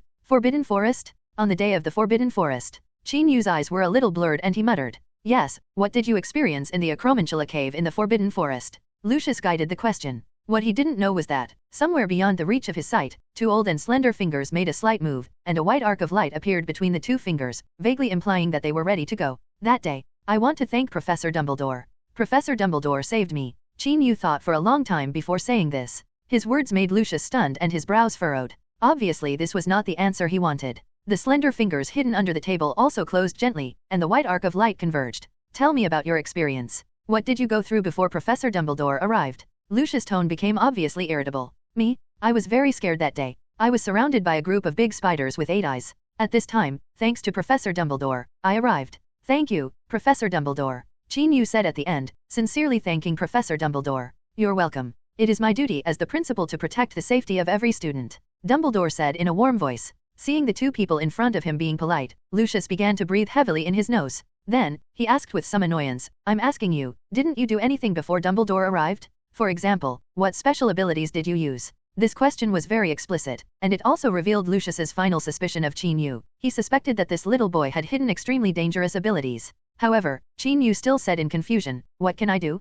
Oh, I should be trying to control the urge to pee. I was really scared at the time. After saying this, he still looked shy and coy, looking a little embarrassed. Pfft. Professor McGonagall on the side almost didn't laugh out loud. Fortunately, she stopped laughing at the critical moment, and her face returned to its previous serious expression. However, there was an anxious and worried look in her eyes. Has disappeared. Lucius' temper was already on the verge of exploding, and he didn't even notice Professor McGonagall's brief reaction. Dumbledore, on the other hand, shook his head insignificantly. He really had nothing to say to Chin. So, what about that time at the zoo last year? Lucius tried his best to calm down and changed the question. That time? I just scared the snake, and then it left on its own. I don't know what happened. Chin Yu murmured. Did you pull out that big willow tree? How could you have that ability at such a young age? Lucius continued to ask. Maybe it was because the wind was stronger that day. Chin Yu didn't know how to explain it, but he knew that pulling up a tree shouldn't be too bizarre. Lucius, some children do experience unconventional out-of-control phenomena. However, this phenomenon will disappear during the subsequent magic learning process. Chin is a good example. On this point, you can ask the professors and students, please find out. Dumbledore interrupted at the right time. He finally understood that what Lucius mentioned about uprooting trees today was just to find a reason for Chin to drink Veritaserum so that he could find out other secrets about Chin. And Dumbledore himself was actually ready to take action at any time. Just because he left his wand, it didn't mean that he couldn't perform magic. Who knew that Chin, a kid, could still talk nonsense after drinking the truth serum? Well, he was calm and composed and didn't miss the mark. Could it be that Lucius Malfoy's Veritaserum was fake? This thought flashed through Dumbledore's mind. However, he immediately denied it because he didn't think Lucius would bring an unconfirmed magic potion when he came all the way here. Since there is no problem with Veritaserum, then the only problem is the person who drank it. Thinking of this, Dumbledore took a deep look at Chin Yu, who was still playing the role of a confused and ignorant little boy. This child is always full of surprises. Professor Dumbledore, the greatest wizard in the world, said with emotion in his heart. Do you have anything to hide? For example, your abilities and your life experience. Lucius asked more and more straightforward questions. Yes, some. Say it quickly. I actually sold the herbs I got from Professor Sprout. But, I sold them for a good price and didn't bury them. Herbs? I'm not asking about herbs. Seeing that Lucius had become a little bit hysterical, Dumbledore said in a majestic voice, Mr. Malfoy, I think the matter is very clear. There is nothing wrong with the child Chin. I think the inquiry can end here. He must have something he didn't say. Lucius said reluctantly. I'm sorry. I think Chin has answered all your questions very honestly. If you continue to embarrass a poor child like this, I will report this matter to the school directors. I don't even mind stating it to the Ministry of Magic. What an extreme act you have taken on this matter. Professor Dumbledore continued. You? Lucius glared at Dumbledore. However, he was quickly defeated because he really couldn't beat the opponent. Okay, I'm done asking. After saying this, he stood up angrily, took Dobby the house elf, and left Hogwarts angrily. Minerva, take care of him. Dumbledore said looking at Chin Yu who was sleeping. I will, Professor Dumbledore, Professor McGonagall replied. Just when Professor McGonagall was thinking about how to take Chin Yu to the school doctor to recuperate, Snape walked in hastily. He was just giving a potion class to the senior students. After hearing the news that Lucius was coming to school, he hurried over. So Professor Dumbledore briefly explained to Snape what had just happened. Well, I'll take him to rest. After Snape said this, he leaned over and gently picked up Chin Yu, who was sleeping soundly. Then, with long legs, he slowly left the principal's office and went to the school's infirmary to ask Madame Pomfrey to check on Chin Yu's condition. Lucius Malfoy, after leaving Hogwarts, did not immediately return to his home in Wiltshire, but came to a dilapidated manor alone. Failed again? Didn't you say that you would definitely find out about Dumbledore this time? Next to the collapsed gate of the manor, a man wearing a mask and covered in a black cloak stood there, saying in a deep voice said, "I can guarantee that there is something wrong with that child." Lucius's voice was still full of anger, and he was also wearing a mask at this time. "But what?" The man in the cloak and mask said mockingly. "I don't know what went wrong. Maybe the Veritaserum has failed. Maybe Dumbledore did something secretly to make the child's answer appear normal." After saying this, Lou Hughes said angrily, "Damn normal.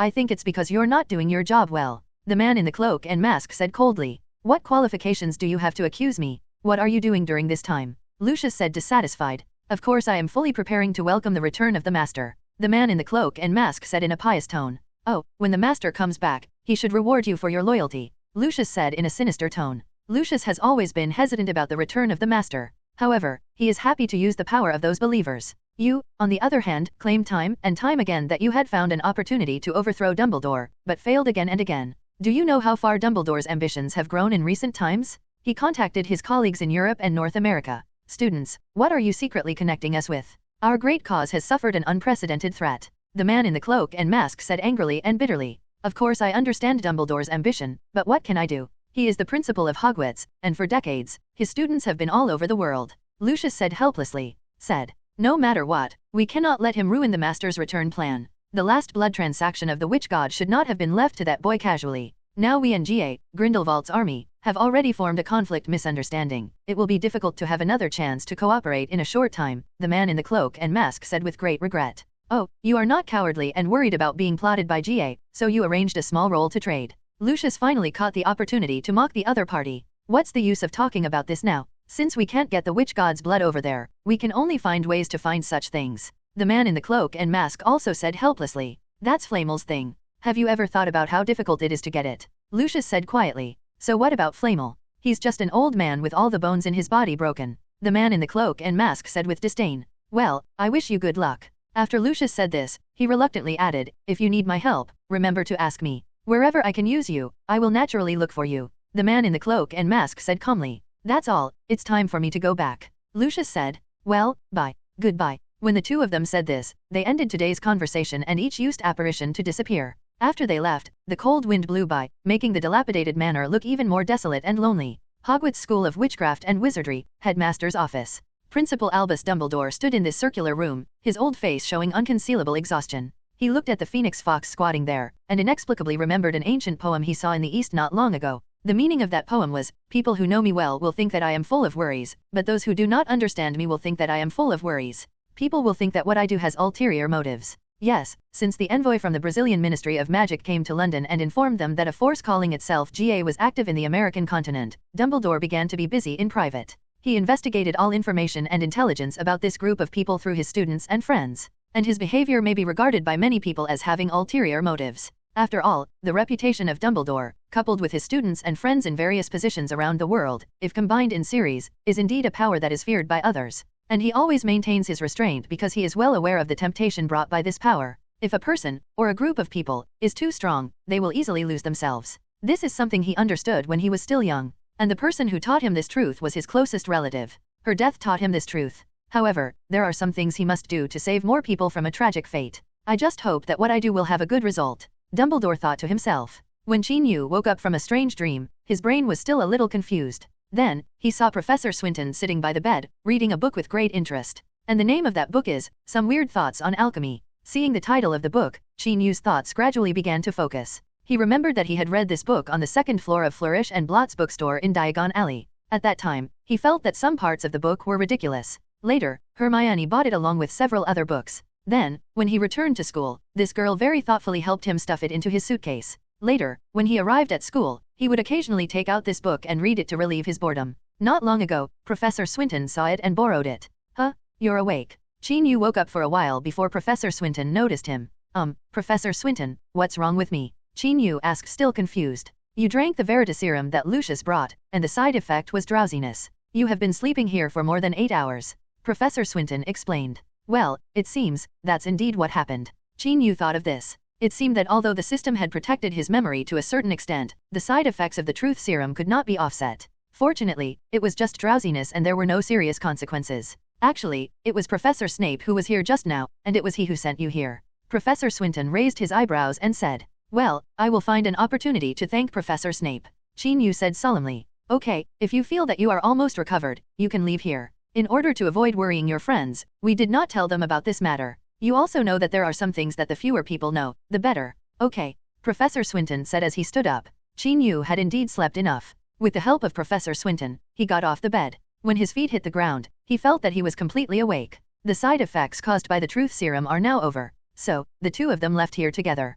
It was already evening. Walking in the brightly lit corridor, Chin Yu and Professor Swinton chatted one after another, just like they had done many times before. Then, they naturally talked about alchemy. "This book is good. Although the ideas are a bit whimsical, it is very useful for reference. I want to find an opportunity to have a good communication with the author." Professor Swinton raised the book in his hand and said, "Really? I thought you would say this author is crazy and ridiculous." Chin Yu said with a shrug. "Ha ha ha, among the great alchemists in history, which one is not crazy and ridiculous?" Professor Swinton said with a smile. "It seems, there is some truth, just like the Eastern proverb, if you are not crazy, you will not succeed." Chin Yu translated the sentence, "If you are not crazy, you will not survive." "Well, it seems that human wisdom is similar." Swinton smacked what Chin Yu said and found it very interesting. Then, he suddenly changed the subject and said to Chin Yu, "I heard that you made the alchemy material from last time into a sword that has no use other than being beautiful." "Huh? Are you so mean? Otherwise I would have thought you were Professor Snape." Chin Yu lost his temper. "Ha ha ha, I didn't expect that Chin, who is not afraid of anything, would be embarrassed sometimes." Professor Swinton joked with a smile. "Well, it's true that my abilities are limited and I wasted such precious alchemy materials. How about this? I'll give you the stuff and you can come up with something more useful." Chin Yu simply refused. Who would have thought that after hearing this, Professor Swinton nodded and said, "I was just trying to get it from you." Chin Yu pouted. "Do you really want it?" However, Professor Swinton immediately said, "This book gave me a lot of inspiration. I will help you make that beautiful sword into a useful sword. What do you think?" "Really?" Chin Yu's eyes lit up when he heard this. "Of course."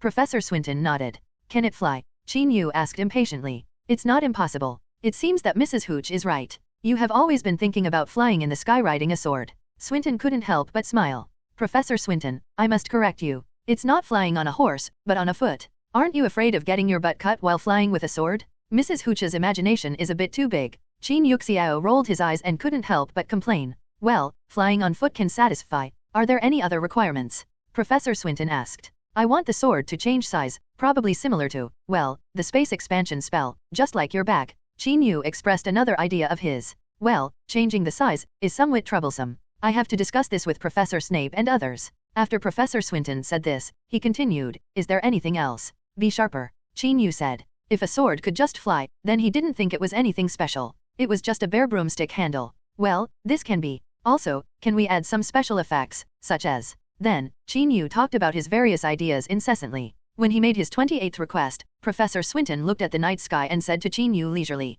"Chin, I suddenly lost interest in making this sword for you. Otherwise, just pretend that I didn't say anything. Let's say goodbye. I'll go and admire the moon. I think this bright moonlight can help me gain peace of mind." "No, Professor, I was wrong. Just make it fly, grow big and small, cut people, and, well, just these 3 things will do." Chin Yu quickly lowered his request. "Well, that's pretty much it. As a human being, you must know how to be satisfied." Professor Swinton educated. "You are right, with these effects, I am very satisfied," Chin Yu said seriously. Then, Professor Swinton followed Chin Yu to Gryffindor's dormitory area and took away Chin Yu's sword made of alchemy material that was useless except for its beauty. When it was late at night, Chin Yu lay in bed and fell asleep, probably because he slept too much during the day. Then, I thought about what I once said to Hermione, if you dream about someone, then that person will have insomnia. So, is it because someone is dreaming about him that he is having insomnia now? Thinking about this, Chin Yu didn't feel sleepy anyway, so he simply got up from the bed, took a candlestick, paper, and pen, and came to the public rest area. There is no one here at this time. According to the regulations, you are not allowed to come out too late. Well, it's just a violation of the work and rest rules. It's not a big deal. Thinking of this, Chin Yu found a table and sat down, put down the candlestick, spread out the letter paper, and started writing with a quill pen. And that piece of paper actually had what Hermione had written on it. I don't know if this girl figured it out on her own or learned it from somewhere. Recently, she began to write some replies similar to Chin Yu's original letters, basically in every paragraph. This virtually increases the interactivity and interest of the letter, as if 2 people are communicating in the letter. Chin Yu was certainly not unfamiliar with this form. After all, when he read novels in his previous life, there would be various paragraph reviews. Seeing the number of comments displayed after each paragraph gave him the urge to click in. In short, Chin-yu was happy to accept Hermione's new form of correspondence. Then, watching her talk about her life in the letter, talking about Crookshanks getting fat again, talking about the spring in her eyes, talking about, I would suddenly miss him at night and want them to sit together. The scene of chatting until late on the cot in the attic. Every time he saw this, Chin-yu couldn't help but raise the corners of his mouth, and then wrote what he wanted to say next to him. After writing a reply to each paragraph in Hermione's letter, Chin-yu spread out a blank piece of paper and began to write what he wanted to share with the girl far away. There are lights and shadows, no matter how dark the night is outside or how noisy, there are always some places and people who can calm you down. Dimensional wall. More than 4,000 words, 2 chapters in one. Thank you to every cutie who sent gifts, reminded me of updates, and commented. Your support really gives me great motivation. Due to limited space, I won't list everyone's IDs here. Then, let me explain again, the gift list in the author's remarks was captured by the system. I don't know exactly how it was done. It is not an omission by the author. Please understand. When he saw George and Fred carrying a large bucket of fermented crushed apples to feed a magical animal, Chin-yu knew that he didn't quite understand what these two brothers were doing. Hagrid looked at the diligent Weasley twins and said with emotion, if they didn't spend all day thinking about selling things from those magical animals for money, I would really like them. Haha. Chin-yu twitched the corner of his mouth when he heard this. Yes, the Weasley twins are smart and learn everything quickly. After hanging out with Hagrid for more than half a year, they are already very familiar with the magical animals in the Forbidden Forest. If it weren't for the impure purpose, Hagrid would really consider these two boys as confidants and friends. Unfortunately, Uncle Hagrid paid by mistake after all. By the way, almost all the acromantula venom has been sold. I have a lot of money saved here. When will we share it? The uncle suddenly thought of this. In fact, they never had any money. They only used it occasionally and didn't do much accounting. Of course, Chin-yu himself also had a lot of money. How many are there now? Chin-yu asked curiously. Probably more than 2,000 gold galleons. I don't know the specifics. Hagrid replied casually. He is not very concerned about the amount of money. I didn't expect there were so many. Then when George and Fred come back, we will divide them up. Chin-yu said with a bright smile. Human beings love money. In many cases, what they actually love is not the money itself, but the sense of accomplishment brought by the labor value it represents. After working hard for so long, when the golden galleons came into my hands, my heart was filled with the joy of harvest. When George and Fred came back, they were very happy when they heard that they were going to split the money. Of course they knew how much they had earned during this period, which was more than their parents had earned in several years. If there was a broomstick around, the Weasley brothers would probably be able to fly 7 or 8 times in the sky, and then go to the Whomping Willow to vent their excitement. Wow, wow. Hagrid dumped the 2 buckets of gold coins on the floor with ease and carelessness. Brothers George and Fred had actually complained about Hagrid's careless treatment of these gold galleons. After all, it would be a bit careless to just put such a large amount of money into 2 old wooden barrels. However, later, they got used to it, because they also realized that no one seemed to be able to easily steal anything from Hagrid, and Hagrid's big dog was watching. Of course, the big dog mentioned here does not refer to the 3-headed dog named Louie, but an ordinary big dog raised by Hagrid. As for the 3-headed dog, it was placed in the Forbidden Forest by Hagrid. Chin-yu only saw it once or twice. Brothers George and Fred occasionally helped Hagrid deliver some food. After all, he sometimes went out of his way. Far away, too late to feed. Chin-yu waved his wand and uttered a spell. He pointed the wand at the pile of gold galleons. Soon, the gold galleons were neatly stacked in piles of 100. When Hagrid and the Weasley brothers saw this scene, their eyes could not help but show admiration, because the spell Chin-yu just cast was an ordinary life-organizing spell. Molly Weasley, George, and Fred's mother often used this spell to clean up the kitchen dishes, but Chin-yu actually used it. The idea of counting money is neither ingenious nor ingenious. This made both Hagrid and the Weasley brothers feel like, why didn't I think of using it like this? Of course, they can't blame them, because before this, they never thought they would make so much money, and naturally they couldn't. It's impossible to think of counting with a life-organizing mantra. A total of 24 piles and 86 coins, which is 2,486 gold galleons. Just as the other 3 people were sighing, Chin-yu had already finished counting the pile of coins. This money, of course, is not only the money from selling the acromantula venom, but also the profits from other things. Wow, so many. That's really a lot. George, Fred, and Hagrid couldn't help but marvel. They had never seen so much money. Especially George and Fred, although they came from the ancient Weasley family with a long heritage, they were poor since they were young. Even their books were inherited old books used by their brothers Bill and Charlie. Then, I suggest that the 2,400 gold galleons be divided equally, and the remaining 86 galleons be reserved as reserve funds for various expenses. Chin-yu said to the 3 of them. Well, I have no objection. Hagrid was the first to nod. He didn't worry about how much or how to divide it, he just waited for it to be divided. After the money was divided, he planned to buy another moleskin coat, a pair of rabbit fur gloves and a pair of beaver fur boots. The ones he had before were already too old. Of course, there is no rush to buy these winter coats, Hagrid just has this plan. When George and Fred heard this, they looked at each other, and Fred said, George and I discussed it before, and we think the money should be divided into 3 parts. 3 copies. Chin Yu was slightly stunned, but after a moment's thought, he roughly understood what they were thinking. Why 3? Aren't there 4 of us? Hagrid was completely confused. That's it. We feel that the profit this time should be divided according to the amount of labor and contribution. George continued. Yes, the one who contributed the most this time is Chin. If Chin hadn't killed those acromantulas, we would definitely not have harvested so much venom. Fred followed. Although they didn't know the truth behind Chin's killing of the acromantula, they also knew that it was probably his secret. They had never mentioned it too much. They mentioned it this time to tell Chin Yu that they had never forgotten it. Who has made the greatest contribution to the matter? Then, Uncle Hagrid. He is busy and often goes to Diagon Alley and other places to deliver things and conduct transactions. This contribution is also quite big. George looked at Hagrid and said, haha, I didn't do anything. I actually like going to Diagon Alley. I can drink a beer every time. Hagrid said with a silly smile. Hagrid's words made several people present laugh. As for what the 2 of us do, it's nothing more than packaging the venom, organizing the goods, and communicating with customers through letters. These things combined are not as much as what you do. Fred said that they did it themselves thing. No, I can't do those things you do, but I feel that you have done more than me. It is also more important than me. Hagrid listened and said first. Dealing with other people is really not something Hagrid is good at. Well, I also think what you are doing is quite important. Chin Yu said in a sincere tone. The Weasley brothers were a little satisfied after hearing what Hagrid and Chin Yu said, especially being affirmed by Chin Yu, which made them feel very happy. Hey, since you all say so, then we can take the 1/3 of the money with peace of mind. George said with a smile. Since you insist, let's divide it into 3 parts. Chin Yu did not continue to struggle in this aspect. A reasonable business plan based on distribution according to work is very benign. There is no reason for him to insist on giving more money to the 2 brothers out of modesty or affection. To some extent, this is also a kind of respect for them. With Chin Yu's consent, the Weasley brothers were of course very happy. Then, the 4 people divided the pile of gold galleons into 3 equal parts. Well, the number 2,400 is quite good. It is divisible by both 4 and 3.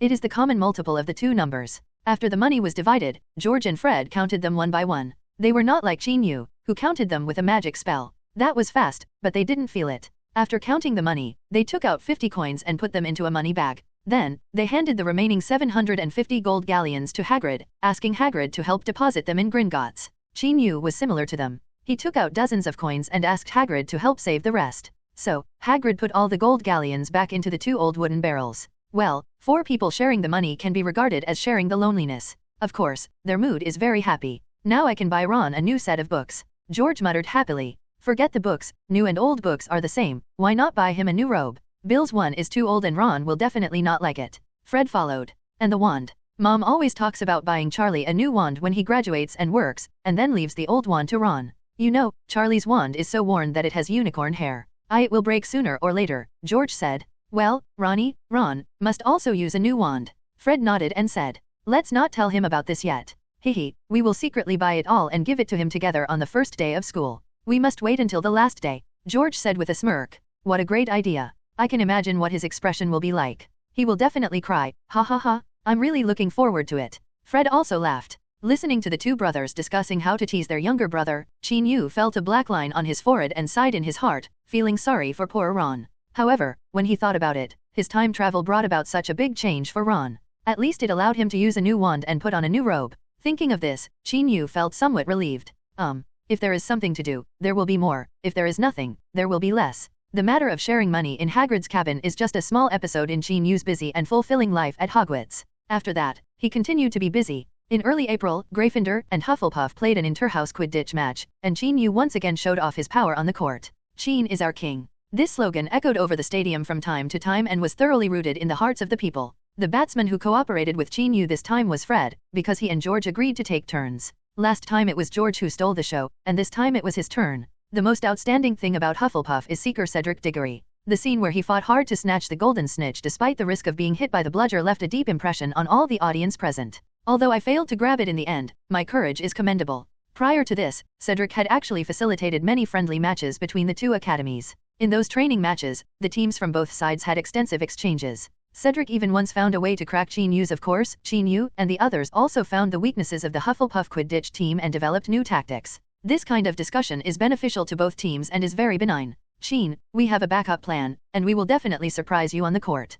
Cedric said this during a friendly match. Haha, do you think we have no backup plan? Qin Yu said with a smile at that time. Then, the so-called backup tactics of both sides were just a desperate fight. Quidditch is all about courage. It can be said that this game was quite enjoyable. Although many people were injured and bruised, the players from both sides had a friendly party after the game and drank up 2 large buckets of bubbles bought by Hagrid. Cedric even pulled Qin Yu to touch the cup several times. If there is any alcohol in this drink, this guy must have drank too much. After getting along with him for so long, Qin Yu could also tell that the handsome man was more honest and magnanimous than this person. He had no scheming and was a good friend. Otherwise, he would not have agreed to play a friendly match with Hufflepuff before the game. After training against Gryffindor, the level of Hufflepuff's Quidditch team improved greatly, and they actually tied with Slytherin in the subsequent game. Although they lost in overtime, but it is enough to prove its strength. Although the time at Hogwarts was good, the world was not peaceful. Qin Yu learned more or less about the undercurrents under the calm, such as the Death Eaters and Grindelwald's army, from Dumbledore. The person who told him the most news was actually Hagrid.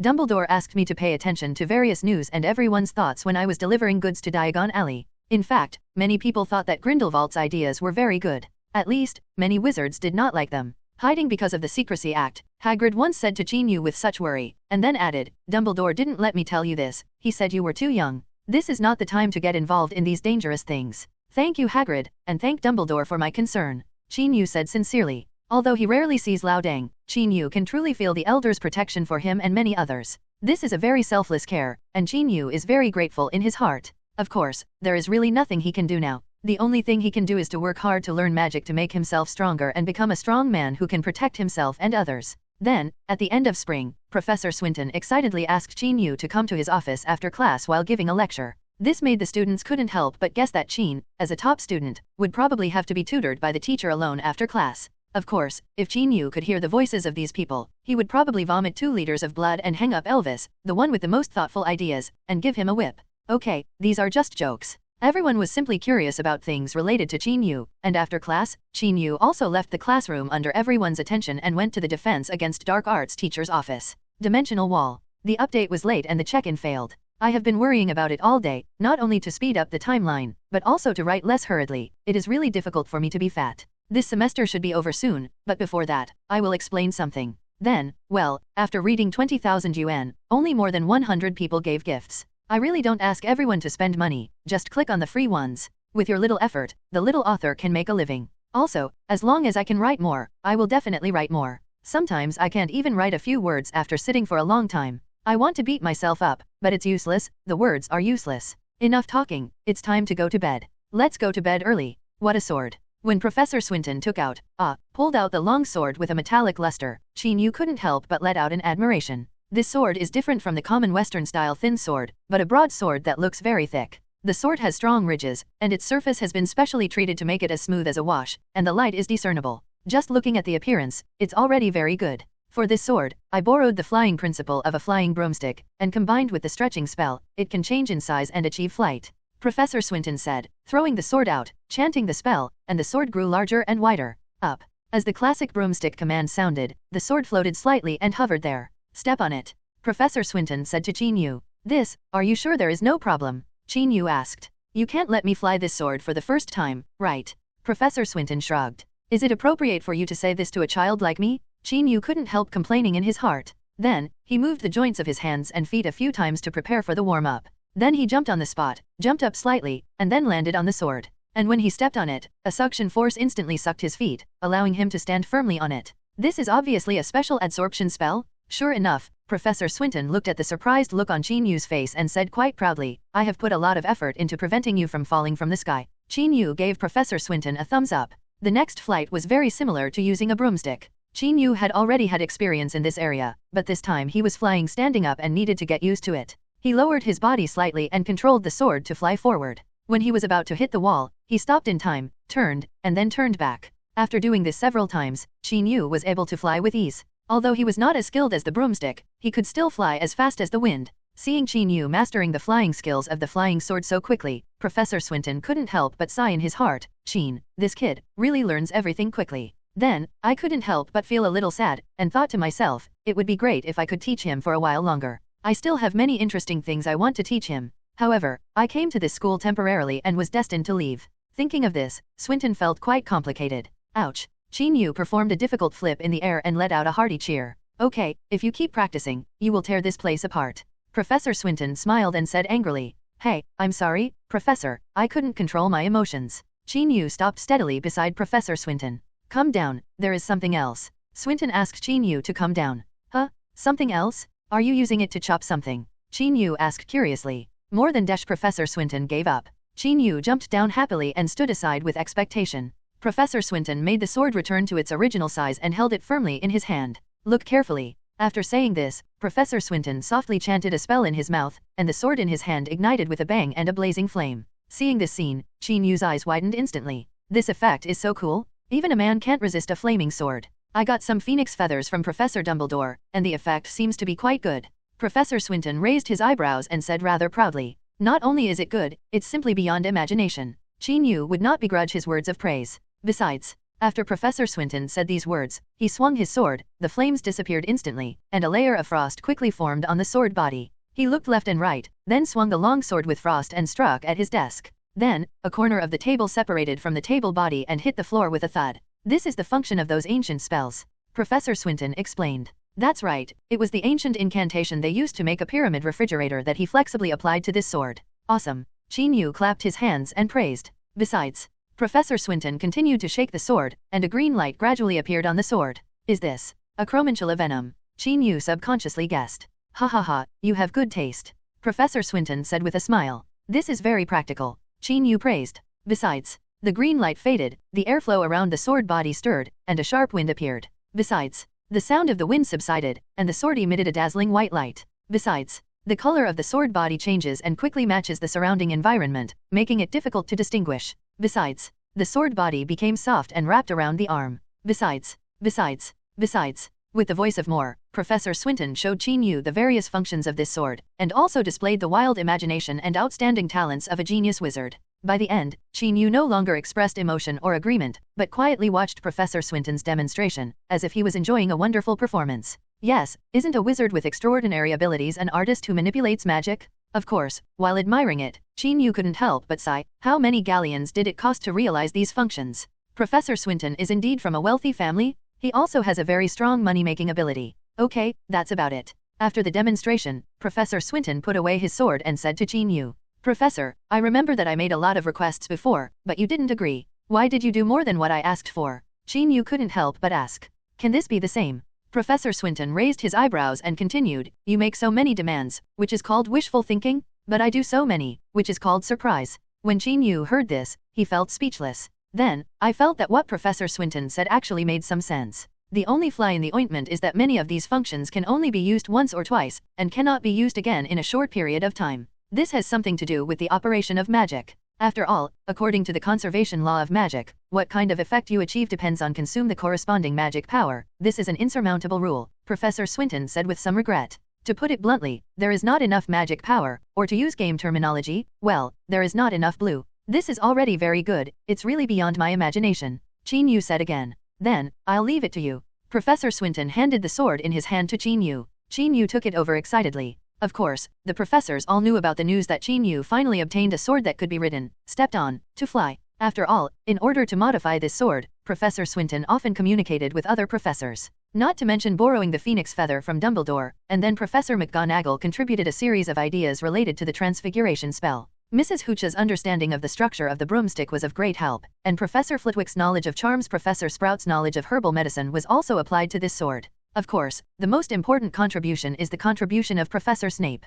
He participated in almost the whole process of the conception and modification of this sword, and always said that Kid Qin likes to sensationalize, so what should you do? Therefore, after Qin Yu obtained the sword, he thanked every professor in person. Then, one day, Professor Dumbledore took time out of his busy schedule to come to the Defense Against the Dark Arts teacher's office and see the effect of the sword in person. "This reminds me of the sword of Gryffindor," Dumbledore commented highly. Then, Loudang said regretfully, "However, this sword still lacks some opportunities to become a legend." "What opportunity?" Professor Swinton couldn't help but asked curiously. I don't know either," Dumbledore said with a smile. Professor Snape, who was standing aside, looked at Dumbledore's smiling eyes with a thoughtful look on his face. Qin Yu secretly thought, listening to your words is like listening to a single word. Of course, he didn't dare to say this. Then, Qin Yu opened the large pyramid that had been kept at Professor Swinton's place, took out a glass of iced drink and gave it to Professor Dumbledore. Dumbledore took a few sips and nodded in approval. Not bad, not bad. The weather is getting hot now. It's very refreshing to drink this. After finishing the drink and before leaving, Lao Deng looked at the large pyramid placed in the corner and said in a casual tone, "The alchemy material is very good. It is too luxurious to use to preserve food." Hearing this, the three people present immediately lost their composure. Even the always cold Professor Snape couldn't help but twitch the corners of his mouth. As the saying goes, hit someone without slapping someone in the face, and expose someone without exposing their shortcomings. After saying this, Professor Dumbledore left as if nothing had happened. The three people in the room were left standing awkwardly. After a long silence, Professor Swinton was the first to speak. "Sheen, how about?" Whoosh. Before he could finish speaking, Sheen Yu drew out his sword neatly. Professor Snape opened the pyramid and took out the contents one by one. Then, a cold light flashed, and with a bang, the pyramid split into two. The three people present all breathed a sigh of relief at the same time. "I think these alchemy materials can have many uses," Professor Swinton said seriously. That's right, that's right." Sheen Yu nodded. "Yeah," Professor Snape said as well. "No matter what you do, it is more useful than making a pyramid refrigerator." Sheen Yu added in his heart. He had actually wanted to say this for a long time. The two Professors Snape and Swinton had the same idea, but they were too embarrassed to say it because of their shame. After all, this was something they had been working on for a long time. "I didn't expect to be exposed by Dumbledore today. Now that a consensus has been reached, it's time to go back to the drawing board and reinvent the wheel." "What to do?" Sheen Yu asked. Professor Snape and Professor Swinton looked at him and the sword in his hand at the same time. Then, the two looked at each other again, and their thoughts coincided. Soon, the time went from the end of April to the end of May. The current school year of Hogwarts School is coming to an end, classes are basically over, and final exams are about to begin. Before the exam began, Professor Snape and Professor Swinton also completed their respective studies behind closed doors. When two swords of different shapes were put together, Sheen Yu was also present. Then, by some strange coincidence, he also pulled out his own. The three swords touched each other with a clang sound, as if they were connected by blood, and they resonated. They come from the same source and seem to be somehow connected. "Ha ha ha, it's really an interesting thing," Professor Swinton said with a smile. "Well, I didn't expect it to have such an effect." Sheen Yu followed. "The materials are the same, so it's not surprising that there are some connections." After Professor Snape finished speaking, he took back his classically elegant thin sword. Then, he said in a calm tone, "Stephen, when do you plan to leave?" "Severus, do you have to ask such a question at such a happy moment?" Professor Swinton sighed. "Since parting is inevitable, why avoid talking about it?" Professor Snape rarely said such emotional words. Sheen Yu was actually somewhat silent when Snape asked the first question. Since he entered school, Professor Swinton has given him all-out help and guidance. Sometimes, Sheen Yu regards him as an older brother with whom he talks about everything.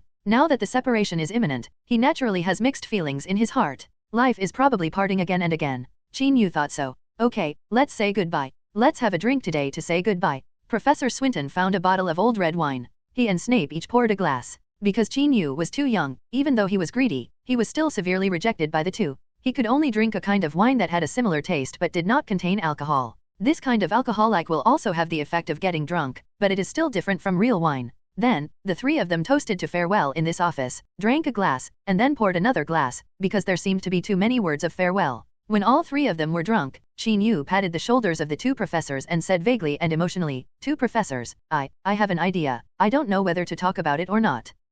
Just say whatever you want." Professor Swinton, who was also drunk, said with a wave of his hand. "Tell me, I promise I won't scold you today." Professor Snape also promised. His face was slightly red at this time, and his eyes were already a little blurry. With the influence of alcohol, his thoughts seemed to have entered some long-lasting memories. With the agreement of the two professors, Sheen Yu said with a smile, "That's what I think. You see, we are destined to be together, and we both have a sword. In the Muggle world, we are the legendary Three Musketeers." "Yeah, I've heard this story," Professor Swinton continued. "Then, why don't we become sworn friends?" Sheen Yu said, looking at the two of them drowsily but with bright eyes. Sworn brother?" Professor Swinton asked blankly. "Yes, from now on, we are half-brothers? Of course, we can do our own thing. I call you Professor, and you call me third brother." Drunk Sheen Yu felt that his idea was simply too good. Okay, third brother, you are my biological brother." Professor Swinton also patted Sheen Yu on the shoulder and said, "Huh? Third brother?" Snape also shouted in confusion. "Hey, big brother, second brother." Sheen Yu happily hugged their shoulders and replied. Then, the three of them continued to clink glasses. "Tonight is about farewell, tonight is about meeting before. One night of drunkenness will bring rest, the other night of drunkenness is absurd." Dimensional wall. The initial idea was that the pyramid had some use. Later, I wanted to split it and make 3 swords. This could be regarded as a bond between the 3 people. Then, Sheen Yu is an adult soul after all, so it is normal for him to treat the 2 professors as brothers. Well, I have been in a bad state recently and my writing is not very smooth. Please bear with me. Thank you to the great master who recognized me for remembering the past, and thank you to every reader for your gifts, reminders, and comments. The author would like to thank everyone here. Will Professor Snape kill me to silence me? This is a question Qin Yu has been thinking about in the past 2 days. What happened that night can really be described as social death, and it was a complete death. Why the hell do you want to have a Hogwarts sworn brother? The Cliff is drunk, and the most important thing is that Professor Snape is also involved here. No one in their right mind would force Snape to call him eldest brother and ask him to call him third brother, right? Just thinking about it afterwards makes people shiver. I, probably, 80%, maybe, won't survive this year's year-end banquet. Qin Yu thought in his heart. Note, the year-end banquet is a banquet at the end of a school year, held before the start of summer vacation. This caused him to lose focus during final exams this school year. So much so, that during the herbology exam, his quill was stuck on the test paper and was not lifted up for a long time. It was smeared with a large piece of ink, and Professor Sprout had to give him a new one. Then, during the charms exam, he peeled off the skin of the pineapple used to test the levitation spell, dug out the eyes of the pineapple, and subconsciously planned to find some salt water to soak it in. Fortunately, Professor Flitwick, he was a kind person, gave him a new one, and enthusiastically reminded him to pay attention to the exam questions, which saved his magic studies from being killed. There was also the transfiguration class exam. The mouse used as a transformation prop was turned into a tomato, and the question required a goblet. In short, if it weren't for his popularity among professors, his exams this school year would have been a waste. Severus, Sheen seems to be a little out of shape during exams recently. Do you know what happened to him? Professor McGonagall asked Snape curiously at the regular teacher meeting at Hogwarts. After hearing this, Professor Snape closed his eyes and was silent for a moment, then slowly raised his eyelids with long eyelashes. His eyes were calm, and he said in an indifferent tone, "Isn't it normal for him to behave abnormally?" Professor McGonagall was slightly startled when he heard this, then nodded and said, well, it is indeed like what you said. If he acts too normal, it will be very abnormal. Ahem, yes, Sheen. Professor Swinton continued. Then, when he felt the cold gaze from Professor Snape, he decisively changed the topic. Well, I heard that the Pig's Head Bar has a new batch of good red currant rum, and I plan to invite all the professors to join us. Let's have a taste. I wonder if you have time after the exam. Wow, that's great. Professor Flitwick said first. Thank you, Professor Swinton, for the invitation. I will definitely go there. Mrs. Hooch said afterwards. Others also echoed, saying that they would definitely go, while Professor Trelawney showed a shy look. She prefers drinking, and usually drinks some sherry by herself. Then, the short regular meeting ended and everyone left to continue preparing for the exams of each grade. Soon, it was the first grade's potions exam. This was a subject that required written examinations and practical operations. Early in the morning, Professor Snape put on his flowing black robes and buttoned the robes down to his Adam's apple. After casually looking at his thin self in the mirror, Snape glanced at the classically styled rapier placed on the table. Then, on his usually expressionless face, his cheeks couldn't help but tremble twice. Then, he closed his eyes and a series of mantras came to his mind. Avada Kedavra, the Imperious Curse, the Cruciatus Curse, the Shadowless Blade, the Fire Curse, the Petrification Curse. There are so many skills that it's hard to choose. However, the corners of his mouth curled up slightly unexpectedly, and of course, they soon returned to their previous coldness. Smiling is a very tiring thing for him, because it will remind him of the person who once made him smile from the heart, the person who was deeply hurt by him. She is so beautiful, and her life is so short. And for the rest of his life, he will probably be thinking about why he failed to protect her in the first place. The robe covered his slender body, and his cold eyes covered his black eyes. Professor Snape left the room as calmly as before. The topic of today's exam is to prepare the potion of oblivion. The materials and tools used are all at hand. Now, the exam officially begins. Professor Snape raised his voice in the underground classroom where the potions class was located, and addressed the students present. They said slowly. Many people lamented after hearing this, and then began to scramble to find the things they needed and weigh them appropriately. Qin Yu paid attention to Professor Snape's expression and behavior with some anxiety. There was nothing he could do about it. Seeing Snape for the first time in the past few days made him feel a little unsure. When it was finally confirmed that Si Jiao did not show any intention to kill him, Qin Yu finally felt relieved. Then concentrate on the preparation of this potion. After a lot of work, when he dropped the last drop of valerian juice, the potion in the crucible turned a light purple, and the potion was officially completed. Well, not bad. A cold and familiar voice sounded in Qin Yu's ears. The sound startled him. Then, turning around, Qin Yu saw Professor Snape's face without any unnecessary expression. I don't know when, Si Jiao was already standing behind him. Probably because he was too focused on configuring the potion, Qin Yu didn't even notice it just now. Professor Snape, Qin Yu said hesitantly. In addition to learning how to prepare potions, you must also keep in mind its efficacy. Professor Snape said this slowly as usual. I will. Qin Yu nodded quickly and said. Then, Professor Snape ignored him and walked away, looking at the students in the classroom who were scratching their heads and trying hard to recall the potion formula, and to prevent someone's cauldron from suddenly exploding so that he could take action in time to help clean up the mess. Watching Professor Snape leave, Chin-Yu pondered his words in his heart. Keep in mind the effect of the forgetfulness potion? Haha, Professor Snape is trying to hit me? Chin-Yu finally reacted. Then, he was completely relieved. Since it is just for him to forget, it means that what happened that day will not be mentioned, which means that the story is over. Thinking of this, Chin-Yu felt much better. Immediately, he realized that it seemed that the last exam on the history of magic was left. After finishing this exam, he could wait for the holiday. What will be tested in the history of magic class? Chin-Yu was thinking about this course in his mind, looking forward to the exam starting and ending as soon as possible. Snape didn't make things difficult for you. Third brother Professor Swinton patted Chin-Yu on the shoulder and said. Pfft. Chin-Yu's chest froze, and a mouthful of old blood almost spurted out. At this time, not long after he walked out of the potions classroom, he met Professor Swinton on the road. Professor, can we forget what happened that day? Chin-Yu said with a grimace. Thinking about what happened that day, it was actually quite embarrassing. Of course, it doesn't mean that he wasn't sincere at the time, at least 50% sincere and 50% out of his mind, but the age gap between him and the two professors was a bit big, and he didn't respect them somewhat. Who knows, although Professor Snape chose forget and sent this strong signal with the potions exam question, Professor Swinton had no intention of forgetting. I think your idea that day was quite good. This way I have an extra brother and an older brother, Professor Swinton said with great interest. Oh, even if I think what you said makes sense, you should also consider Professor Snape. Look at his usual appearance. Chin-Yu said this with a solemn expression, his face elongated, and he acted gave him a Snape-like cold face. Ha ha ha, what you learned is so similar. Professor Swinton looked at it and almost cried with laughter. Oh, I'm not trying to make you happy, I just want you to think about my situation. You have left, but I will stay here for another 6 years. I don't want to die young before I graduate. Got killed, Chin-Yu said helplessly. Okay, I understand how you feel. In fact, I don't dare to mention what happened that day in front of Snape.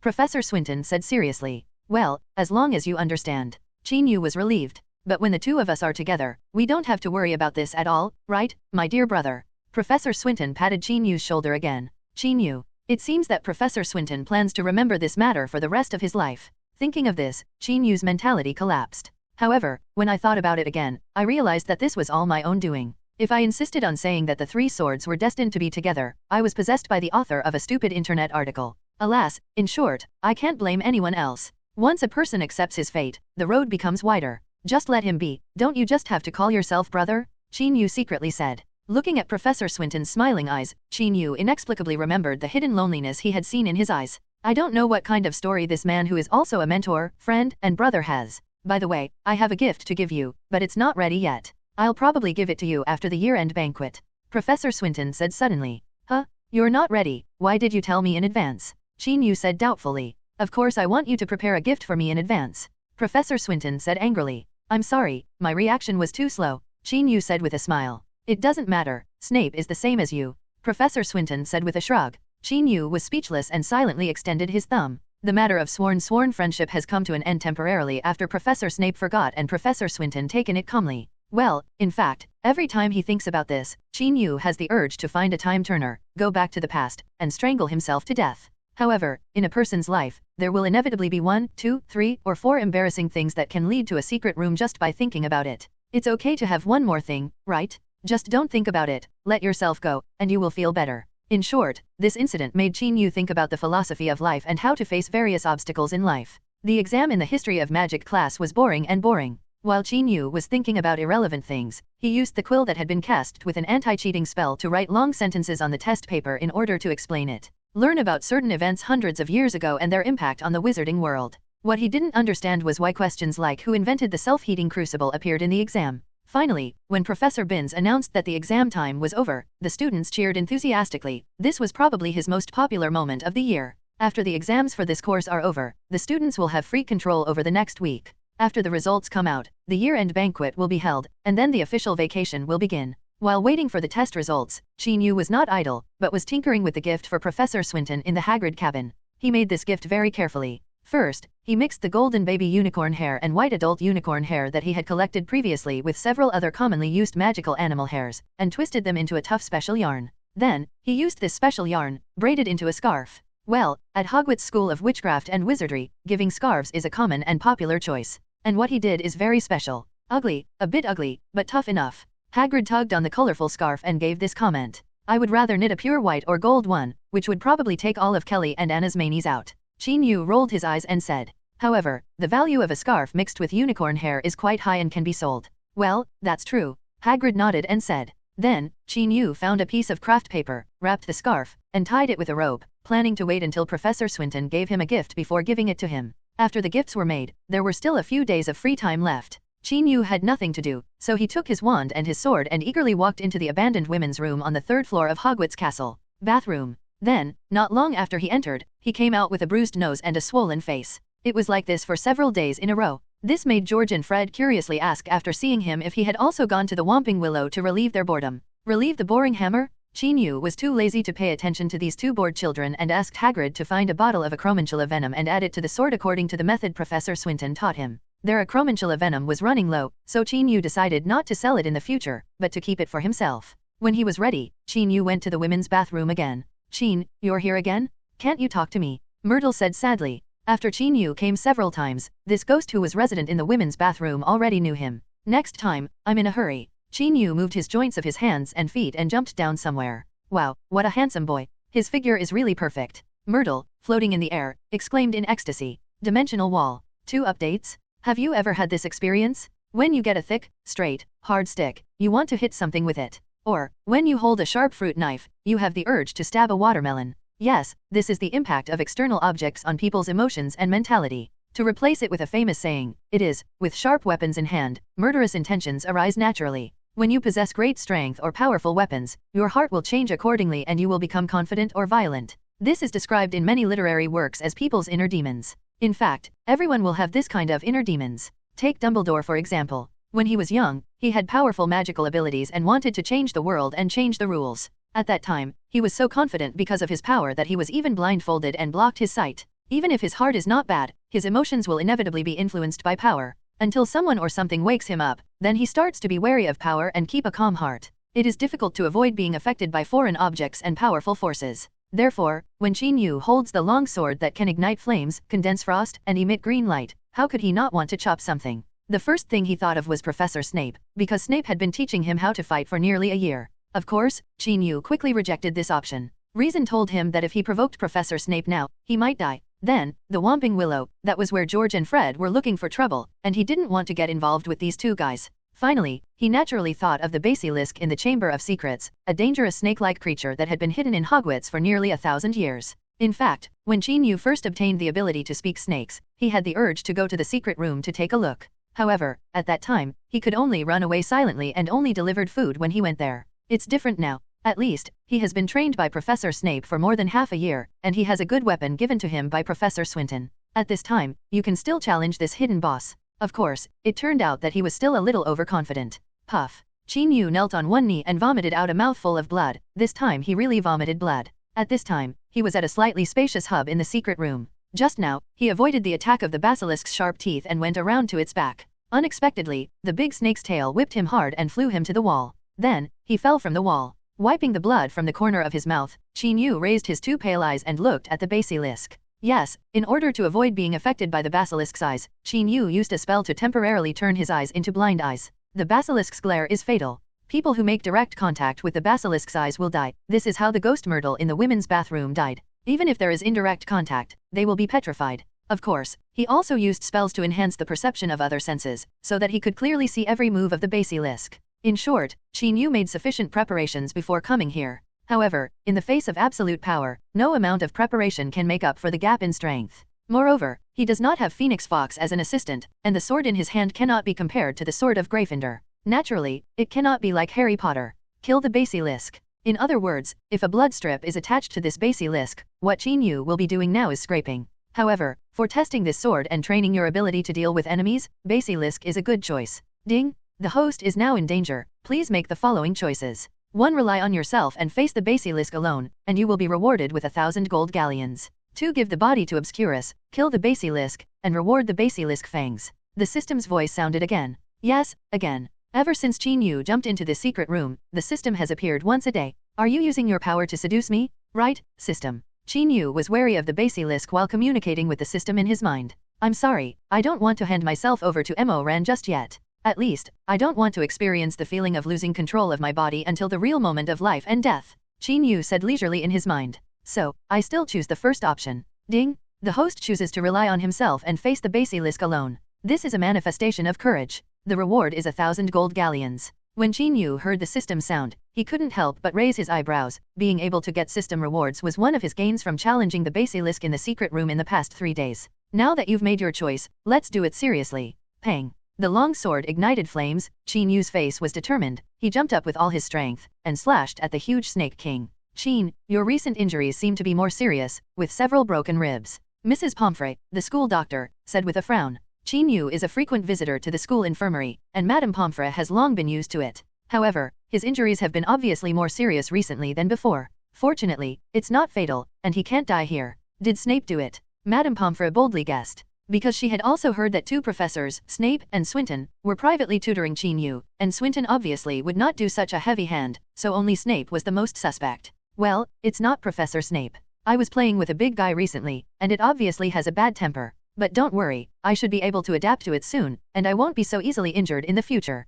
Qin Yu could only speak vaguely. Well, stay safe. Madame Pomfrey said no more. After all, she knew that although this child had an out-of-touch personality, he was very mature and independent, and he must do things in a measured way. After leaving Madame Pomfrey, Qin Yu felt that most of his injuries were healed. He had actually decided to suspend the trial plan because tomorrow was the year-end banquet and he didn't want to attend it with a wounded face. And after the year-end banquet is summer vacation, you can't go back with a swollen pig's head, right? Hermione was so frightened that she cried. Thinking of Hermione, Qin Yu found that he really felt like he was returning home. I don't know if the girl has grown taller again after not seeing each other for half a year. Although I received a photo from Hermione, it still can't compare with seeing her in person. Then he thought about his Christmas vacation with Hermione. So, the summer vacation is so long, what should we do? Of course, Hermione had started listing her summer vacation plans in her letter a month ago, and was constantly adding to them. Thinking about the plans she mentioned in the letter, such as go to XXX shop to eat desserts, go to XXX park to see fish, go to XXX river to camp, need to apply for permission from parents, Qin Yu couldn't help but smile.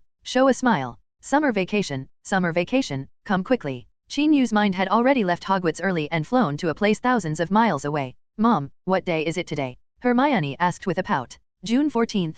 My dear, this is the 11th time you have asked me since you woke up this morning. Mrs. Granger said patiently. Then Qin should attend Hogwarts' year-end banquet tonight. Hermione muttered. Yeah, Qin's score in this exam is the first in the grade, and he will definitely be praised by the teachers. Mrs. Granger had already known about Qin's score from Hermione. Then Qin can get on the train tomorrow morning and come back in the afternoon or evening. Hermione continued to ramble. Yes, dear. Mrs. Granger could only choose to nod in agreement, otherwise the child would keep mumbling. Then, she interrupted at the right time. Baby, you should have breakfast, otherwise you will be late for the exam. You don't want Qin to tell him that you failed the exam when he comes back, right? Well, I'll go to school after eating, and I'll definitely be the first in my grade. Hermione said with fighting spirit after hearing this. Yes, that's how it should be. I'll pour you another glass of juice. Mrs. Granger stood up with a smile. Thank you, Mom. Hermione said sweetly. Then, she quickly finished her breakfast and drank the juice her mother poured for her. On the way to school, Hermione thought about her long summer vacation plans, but she couldn't help but feel a little distressed at the end.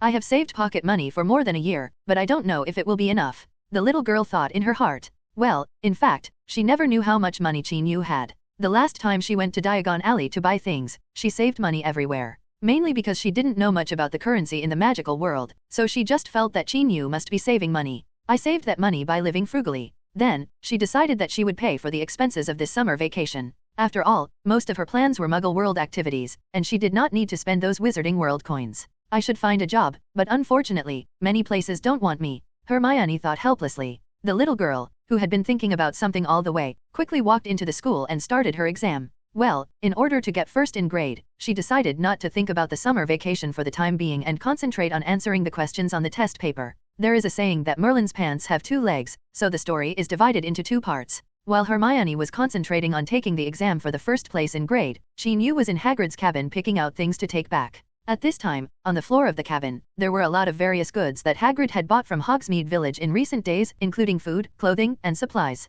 Qin Yu actually wanted to take the unicorn fur scarf home to Hermione, but after thinking about it, he and Hermione had a long life together, and they would spend a long, long time together. He would give her something good in the future. That's it, and Professor Swinton is leaving. I always give him a decent gift before leaving. Even if Hermione knew about this, she would definitely not care about it. After all, her family members were easy to talk about. Then, Qin Yu thought about bringing more small gifts to this girl. so that she could enjoy them no matter what. So, he asked Hagrid to buy these. Unfortunately, my suitcase is too small and can't hold too many things. Yu muttered helplessly. I don't know if Professor Swinton understood what he meant after giving him crazy hints for most of the school year, and then gave him the bag. Yu was full of expectations for the gift that Professor Swinton was going to give him. The year-end banquet is held at dusk. When the sun faded its last rays of light, the lights all over Hogwarts suddenly lit up, making this majestic ancient castle even more magical. Of course, the castle itself is synonymous with magic. It is a great wizard school that resounds throughout the magical world. It delivers batch after batch of outstanding wizard talents to the society every year. Well, that's a joke. In short, when you are in the famous Hogwarts School of Witchcraft and Wizardry in the wizarding world, you will find that her charm is far more shocking than the legends about her. Yu was like this. He looked at the Hogwarts auditorium during the feast and was deeply impressed by its magnificence, grandness, and magic again. In this situation, I have something to say. Yu stood at the entrance of the auditorium and said excitedly. What is it? Elvis asked curiously. Today, we are proud of Hogwarts, and tomorrow, Hogwarts will be proud of us. Yu said seriously. Ba-bang bang. Several children clapped after hearing this. What you said is great. I'm really proud to be a student at Hogwarts. Elvis said first. Do you think we will really become the pride of Hogwarts in the future? Jimmy followed. Well, as long as we work hard, we can do it. Yu nodded to them. Well, Yu was also infected by the atmosphere in the auditorium and couldn't help but feel a little unable to contain his emotions. Human beings are creatures that are easily influenced by the group. When everyone around you is excited, you will inevitably become excited along with them. Especially when the surrounding environment is enough to infect people, such as the Hogwarts auditorium at this moment. Students came in one after another and sat down at the long tables in their respective colleges. Soon after, Dumbledore and the professors walked up to the guest of honor stage, and the former gave the speech before the banquet. Children, another school year has passed. I hope that this school year, you have gained more, learned more magic knowledge, and made more friends. Summer vacation is coming soon. While you are enjoying the vacation, remember to digest what you have learned, free up your brain, and prepare for the next year. So, here are the results of the House Cup that many people are concerned about. The scores of each house are Hufflepuff 372 points, Ravenclaw 416 points, Slytherin 422 points, Gryffindor 436 points. Gryffindor led Slytherin by 14 points and became the new Academy Cup champion, ending Slytherin's 6 consecutive years of winning the championship. Dumbledore waved, and the flag hanging above the auditorium was instantly replaced by the Gryffindor lion flag, with gold and bright red becoming the main colors today. The Gryffindor students all turned red with excitement and felt very proud. Of course, Yu made a big contribution to surpassing Slytherin in terms of points this time. After being deducted a bunch of points, he pulled back bit by bit. He was really exhausted and it was not easy. I announce that the banquet has begun. Please enjoy today's food and wine. Dumbledore raised his glass and said. After hearing this, the students burst into warm applause, and then began to enjoy the food while talking and laughing. Hagrid, who was sitting in the guest of honor seat, couldn't wait to pick up a glass of brandy and drink it, and soon poured another glass.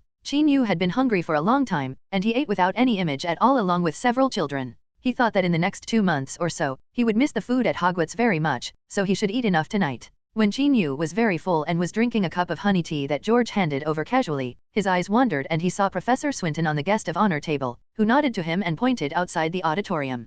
Yu understood, nodded, and immediately left his seat. Soon after, the two met in a corridor outside the auditorium. Okay, I'll give you the gift I promised you. Professor Swinton casually threw a small cloth bag to Yu. Yu caught it with a slight disappointment, because this thing was obviously not the bag he expected. However, this thing is heavy and seems to have some weight. Open it and take a look, said Professor Swinton. Yu obeyed and opened the cloth bag curiously. Then, a golden mask was revealed inside. What is this?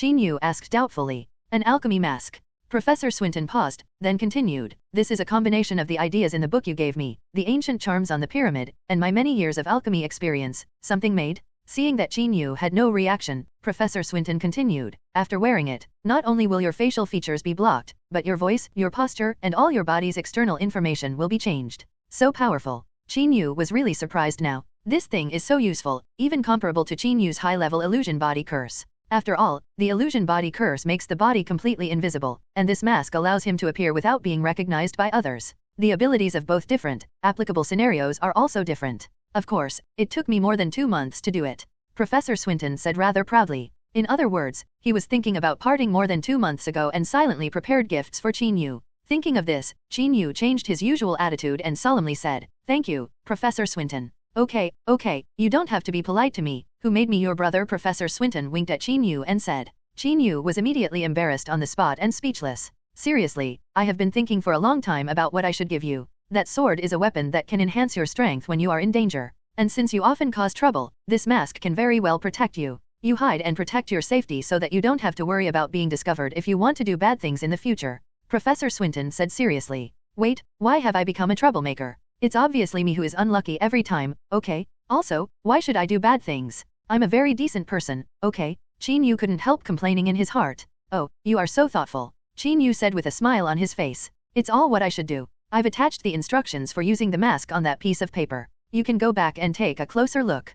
Professor Swinton said quite complacently, and then asked Qin Yu, by the way, where's the gift? What are you going to give me? Upon hearing this, Qin Yu took out the package he had prepared long ago from his robe and handed it to Professor Swinton. Swinton took it, opened it, and lifted up the colorful scarf. That's it, he said rather disgustedly. What's that? I worked hard to knit this with unicorn hair, but its toughness is not comparable to that of ordinary materials. Qin Yu said very dissatisfied. I'm not saying that the material is not good, but I think it's a bit ugly and wearing it around my neck may not suit my temperament. Professor Swinton said this and wrapped the scarf around his neck. Then, show it to Qin Yu. If you don't like it, then give it back to me. Qin Yu rolled his eyes and said angrily. There's no reason to take something back as a gift. Professor Swinton adjusted the scarf around his neck again and muttered, don't tell me, it just looks good. The tall Professor Swinton was wearing a grey scarf, which was indeed a bit strange. Seeing him like this, Qin Yu couldn't help but want to laugh. However, before the smile appeared on his face, his nose was inexplicably sore. When will you leave? He finally asked. Just tonight, I happened to attend Hogwarts' year-end banquet and said goodbye to you all. Professor Swinton said with a shrug. Qin Yu didn't expect him to leave so soon. However, parting is destined, and it doesn't make much difference if it's one day earlier or one day later. After all, I will leave Hogwarts early tomorrow morning. Then, let's have a farewell hug. Qin Yu opened his arms and showed a bright smile. Haha, yes, a farewell hug. Professor Swinton also opened his arms and hugged the little boy in front of him who often let himself ignore his age. Take care, Professor Swinton, Qin Yu said. Take care of yourself, Qin. Professor Swinton patted him on the shoulder and said. After Qin Yu said goodbye to Swinton, he returned to the auditorium again and sat in his previous seat. Looking at the lively crowd, his thoughts wandered, and a faint smile gradually appeared at the corner of his mouth. Hogwarts is so beautiful tonight. Everyone enjoyed the feast and hustle and bustle before leaving. Dimensional Wall. Taking advantage of the weekend, please give me a small gift and some free advertising. Come back, come back. Qin Yu hummed a tune that only remembered a few lyrics, and walked out of Gryffindor Tower in a happy mood and walked towards the lakeside pier. Qin, what song are you singing? It sounds nice. Elvis pulled the heavy suitcase and caught up with Qin Yu, panting. The latter was very relaxed, and the box in his hand did not weigh much. The reason is simple, Professor Swinton gave him the bag, which allowed him to put most of his stuff in it. By the way, early this morning, an owl knocked on the window of Qin Yu's dormitory, then dropped something and left. That thing is none other than Professor Swinton's bag with the space expansion spell. This is a good thing and cannot be made casually. Even if it is made, it will not be as good as Professor Swinton's make. Qin Yu was immediately overjoyed and felt that Professor Swinton could be trusted. He would really give you what you need. Next time, just say whatever you want. This was the only sentence written on the attached note. Well, it's a song that expresses the happy mood of returning home from vacation, Qin Yu said casually, and then asked Elvis, what are your plans for the summer vacation? After hearing this, Elvis scratched his head and said shyly, I don't have any plans. I will probably read the first grade books, especially the potions textbook. Qin Yu knew that Elvis almost failed the potions exam, which made the child's eyes red when he found out the result. There was no way. Elvis was timid, introverted, and had an instinctive fear of Snape. During potions class, he spent most of his time worrying about making mistakes and being scolded by Professor Snape. How can you learn well in class with such a mentality? You don't have to be afraid of Professor Snape. He's just cold on the surface, and at most he's a bit venomous. In fact, he won't really do anything to you. Qin Yu enlightened Elvis again. I also know that one time my crucible burned and cracked, and he helped me replace it with a new one. But, I am still a little afraid of him, and I am afraid that I will not learn well. Elvis stammered. Well, you may be a little stressed when facing him. It should be fine after you get used to it. Then you should review it at home. If you have any questions, you can ask your owl to send a message to me. Qin Yu stopped trying to persuade him. He still had to change this matter on his own. Is that really okay? Elvis said with bright eyes. What's wrong with this? We are friends. Isn't it normal to communicate with each other? Qin Yu said with a smile. Yeah, I'll write you a letter. Elvis nodded sharply. Then, he asked Qin Yu, Qin, what are your plans for the summer vacation? Me. Qin Yu was stunned, then cleared his throat and said with a bit of reserve, I actually didn't make any arrangements, others made them for me. Already arranged? I also want to be arranged, but unfortunately I am often the only one at home during the holidays. Elvis said enviously. Qin Yu patted his shoulder, not knowing how to comfort him.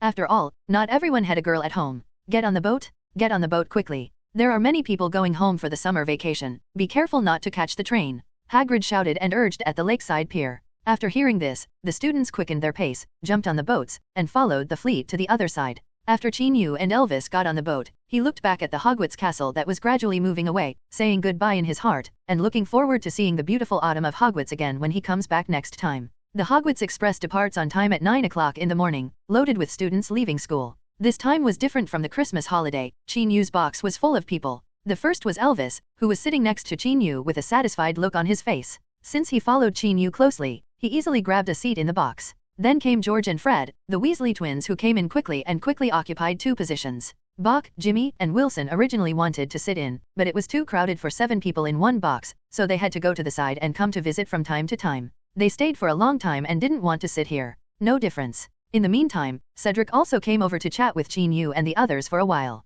Seeing that there was really no room in the box, he left with a look of helplessness. I heard that Charlie is going to Romania to study dragons after graduation. Chinyu asked the Weasley brothers. Well, this is probably the thing he is most interested in besides Quidditch. George shrugged. However, I think he still hopes to join a professional Quidditch team, but it is too difficult. Fred sighed and said. Such a topic makes everyone somewhat silent. At this time, the train passed through a beautiful Muggle town, where a group of fat sheep were grazing on the grass. Everyone's eyes were attracted by this scenery, and they said nothing for a while. Before stopping, the students all took off their wizard robes and put on summer clothes. Boys wore simple shorts and short tops, while many girls wore beautiful skirts. Of course, some wore like a boy, like Mani Wanda. Finally, the train stopped at platform 9 3/4 at King's Cross Station. Everyone got off the train, groups of 2 or 3, passed through the wall, and entered the station in the Muggle world. Of course they went out in batches so as not to attract the attention of the Muggles. Bye, Chin. See you at school, Chin. Looking forward to your performance next year, Chin.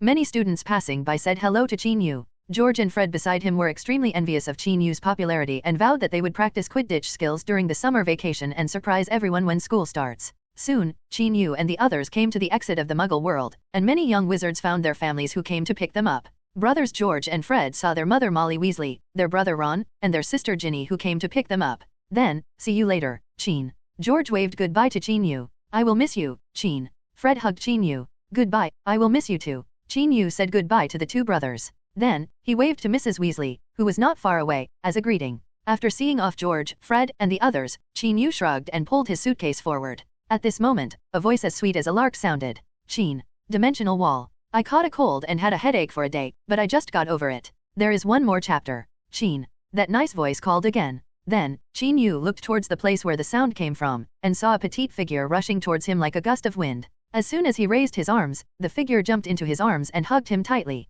Hermione? Why are you here? Chinyu said to the little girl in his arms in surprise. Hehe, aren't you surprised? The little girl raised her face and said to Chinyu with a smile. Yeah, what a surprise. Chinyu couldn't help but rub her brown hair. After not seeing each other for half a year, Chinyu noticed that Hermione's hair had grown a lot longer and was about to reach her waist. Mom and Dad are here too. Hermione let go of Chinyu and pointed in the direction she came from. Hermione, why are you running so fast? Wait for us. The speaker was a somewhat out of breath Mrs. Granger, followed by Mr. Granger. Aunt Jenny, Uncle David. Chinyu quickly greeted them. Mrs. Granger was naturally very happy to see Chinyu and held his hand without letting go. Mr. Granger enthusiastically helped Chinyu get the suitcase. However, he stumbled and almost fell when he was carrying the box, because the box was too light and the force he just used was too much. Although the weight of the box was lighter than he expected, after thinking about it, he was relieved. It was summer after all, and Chin probably didn't bring much clothes. My parents were lost just now, and I didn't know where to wait for you. Fortunately, I found a lot of boys and girls with strange behaviors. I guessed that they were probably the wizards who came home with you on vacation, so I followed looking in the direction they came from. I didn't expect to see you. Hermione said her reasoning quite proudly. Well, that's a very smart method. Chinyu praised. Right, I think I can be Sherlock Holmes. The little girl who received the compliment said happily. What about me? Chinyu pointed at himself. Of course you are Watson. Hermione said this, holding the non-existent pipe, and said seriously, oh, my dear Watson, this case is actually very simple. Ha ha ha, ha ha ha. Hermione's performance caused the Grangers and his wife sitting in the front seat of the car to burst into laughter. Well, they were very happy. Their daughter and Chin were talking about things they knew, not topics about the magical world, so that they could understand clearly. However, when my daughter starts school, she will probably talk about some weird-sounding things, such as how to fly on a broomstick and how to make pea vines grow into the sky. This idea came to Mr. and Mrs. Granger's mind almost at the same time. By that time, their daughter will be farther and farther away from them, right? The two looked at each other and saw reluctance in each other's eyes. However, Hermione and they are not from the same world after all. Chin, would you do this? Hermione made a finger opening and closing motion with her hand. What's so difficult about this? Chin Yu also followed suit. You can actually do it? Then I'll change it to another one. Hermione said rather unconvinced. Well, then you have to do something more difficult. Chin Yu said. It must be difficult. Seeing the two children in the back row playing a seemingly boring game, Mrs. Granger smiled and felt a little relieved. Yes, even if Hermione is in another world, at least Chin is with her. At this moment, a familiar broad hand covered Jenny Granger's hand, conveying a message to her, I will always be with you. Mrs. Granger felt warm in her heart and looked at her husband affectionately. In the front row were the Grangers who were in a state of confusion, and behind them was Chin Yu and Hermione, who were chatting about various topics after a long separation. The car drove them slowly towards the warm home. Mid-June coincides with midsummer. However, deep in a dense forest on the banks of the Devon River in Yorkshire, it seemed particularly deserted. And among the tall trees, there is a manor covering a large area. In fact, if an ordinary human passes by here, he will only see some large and small stones, not any buildings at all. Only some special humans can see it. These special humans are called wizards, while ordinary humans are called muggles by these wizards. At this time, a tall man appeared at the entrance of the manor. From the solemn expression on his face as he looked at the manor, it could be seen that he must belong to the type of person who can see the true appearance of the manor, that is, a wizard. The wizard stayed at the door of the manor for a long time, then waved a slender stick as short as a forearm, this was the wand used by wizards, and finally pointed at the manor. A white light emitted from the tip of the wand and disappeared into the manor. The manor seemed to have been lifted off a layer of transparent cloth covering it, and the air began to flow through it, turning into wisps of breeze blowing through the ancient buildings. Then, the wizard held his wand and stepped in. He stepped on the wide road paved with boulders, past a long-dried fountain, past the barren flower beds and lawns, and finally entered the hall of the main building of the manor. In that hall, there is a statue standing impressively. The statue is of a tall man wearing a robe, holding a round shield in his left hand and a long sword in his right hand. The man stood with his head held high and his eyes determined. Looking at this statue, the wizard who just walked in couldn't help but tremble. It's ridiculous. He's just a statue. Why are you still afraid of him? A contemptuous voice echoed in the hall. No, I'm not afraid of him, I'm just. Another slightly deeper voice sounded. Oh, hate him, said the contemptuous voice with a mocking tone. I just don't know what he did for it, and I don't know what those people did for his ideas back then. The deep voice said slowly. Huh, for the world? For wizards? For humans? Ha ha ha, ridiculous, people should live for themselves. The contemptuous voice became excited. You don't understand, some people are like this, said the deep voice. Ha ha ha, I don't understand. If I didn't understand, you would have died long ago. We would have died long ago, Stephen. A contemptuous voice laughed. I'm very grateful to you, he said with a sigh in a low voice. If you really want to thank me, then go find those people and find out why they left in the first place, and why we were abandoned. The contemptuous voice said full of hatred. I will, the deep voice said solemnly. Then, the hall fell into a brief silence. What? You don't think you feel the warmth of the world just because you are playing house with a child, right? Stephen, you have to understand that the only people you can rely on in this world are you and me. A disdainful voice becoming a little irritable. Are you afraid of something too? The deep voice asked curiously.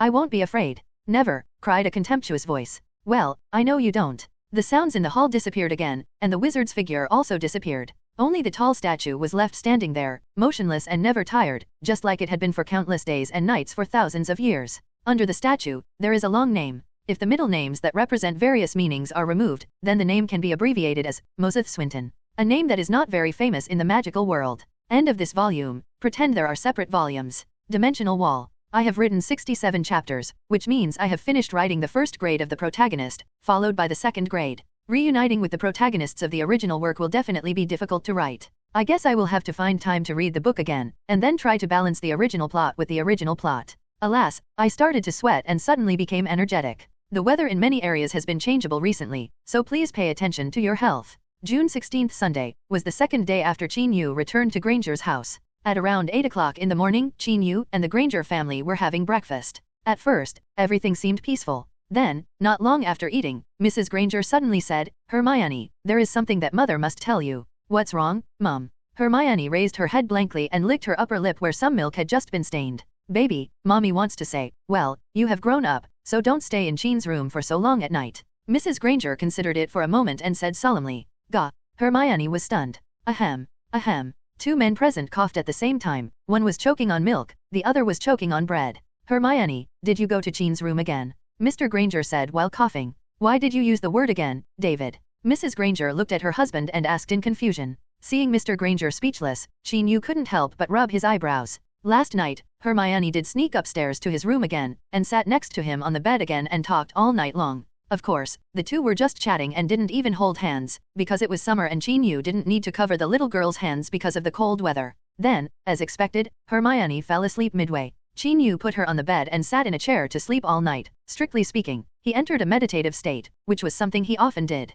As a result, Hermione was not as panicked the next day as she was last time. She even picked up Chin-Yu's quill after getting up and drew two beards on his face. Chin-Yu waited until she finished drawing before opening his eyes. After opening her eyes, the girl was so frightened that she hurried downstairs, fearing that she would be punished after being caught by Chin-Yu. It seemed that Mrs. Granger noticed something. "Aunt Jenny, it was my fault yesterday." Chin-Yu quickly admitted his mistake. Out of his instinct to survive, he felt it was better to admit his mistake quickly at this time. "Mom, it's not Chin's fault, it's just that I miss him so much, and there are so many things I want to say to him." Hermione followed. "Hermione, do you still remember what your mother told you some time ago about medical common sense?" Mrs. Granger said seriously, looking into her daughter's eyes. "Medical knowledge." Hermione was stunned when she heard this, and then suddenly said, "Oh, you mean those about the troubles of adolescence?" "Adolescence troubles?" Chin-Yu secretly thought, "Is this content not suitable for me to listen to?" Thinking of this, he couldn't help but look at Mr. Granger sitting opposite. The latter spread his hands and made a meaningful expression to him. Chin-Yu had no choice but to sit there upright and swallowed subconsciously.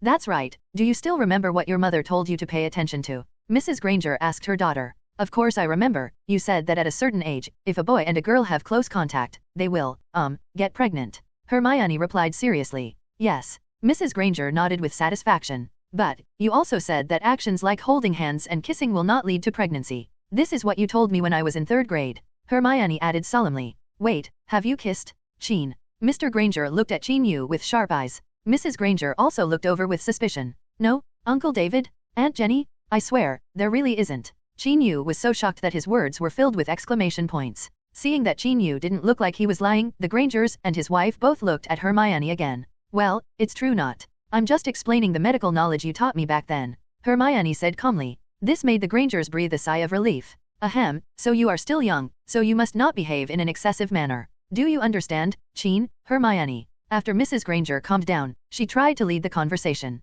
"Of course not, Aunt Jenny," Chin-Yu said seriously. "I understand, Mom." Hermione nodded obediently. "Well, that's good. I know today's topic is a bit special, but you don't have to be too sensitive. These are just normal human physiological knowledge. In the future, if you have any troubles during your adolescence, if you have any questions, you can talk to me or Dad, and we will definitely listen to your ideas patiently, because we are your closest relatives," Mrs. Granger said softly. Yeah. Chin-Yu nodded fiercely. He prayed in his heart that this topic would be over soon, otherwise he wouldn't be able to eat his breakfast. "Got it, Mom." Hermione followed suit. Then, just when the other three felt that this topic could be brought to a satisfactory conclusion, Hermione asked again. "So, Mom, is it true that you won't get pregnant if you kiss?" Crack. Chin-Yu covered his face with one hand and shouted in his heart, "Sister, please leave a way for me to survive. David, come here." After thinking for a moment, Mrs. Granger stood up and walked into the kitchen while greeting her husband. Mr. Granger hurried to follow. "Children, you eat first, don't wait for us," Mrs. Granger said to Chin-Yu and Hermione before closing the kitchen door. "Eat? Can I eat enough?" Chin-Yu twitched the corners of his mouth and showed a bitter-looking smile.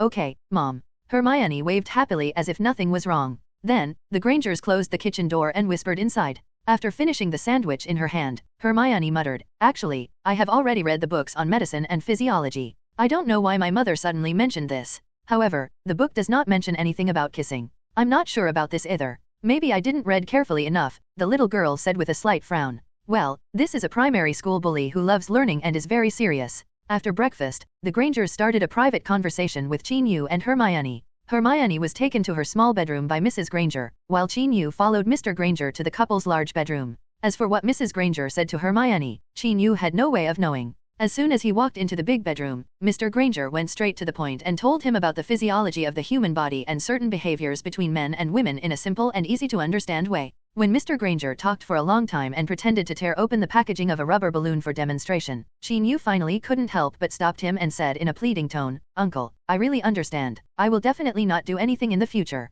"Well, it seems that you have fully understood the knowledge I talked about," Mr. Granger said with great satisfaction. "Yes, I completely understand." Chin-Yu nodded quickly. "Well, I won't waste this thing," Mr. Granger said, putting the things in his hands into a drawer of the bedside table again. By the way, David Granger probably guessed why his wife mentioned such a topic today. It was because last night, the two of them had an affectionate mutual consolation because they felt that their daughter was drifting away, and discussed the topic of creating a new life. At night, he fell asleep due to exhaustion, and his wife seemed to have gone to the living room to drink a glass of water. It was probably at that time that she noticed the movement upstairs. The combination of these things should have prompted my wife to talk about this topic at the dinner table today. However, the conversation at the dinner table was obviously not very successful, so they decided to have a separate men-to-men, women-to-women conversation. Now it seems that his mission has been completed smoothly. When Mr. Granger came out of the big bedroom holding Chin-Yu's shoulders, Hermione and Mrs. Granger were still in the small bedroom. Then, after waiting for nearly half an hour, Granger came out with his daughter. "You guys ended it so soon."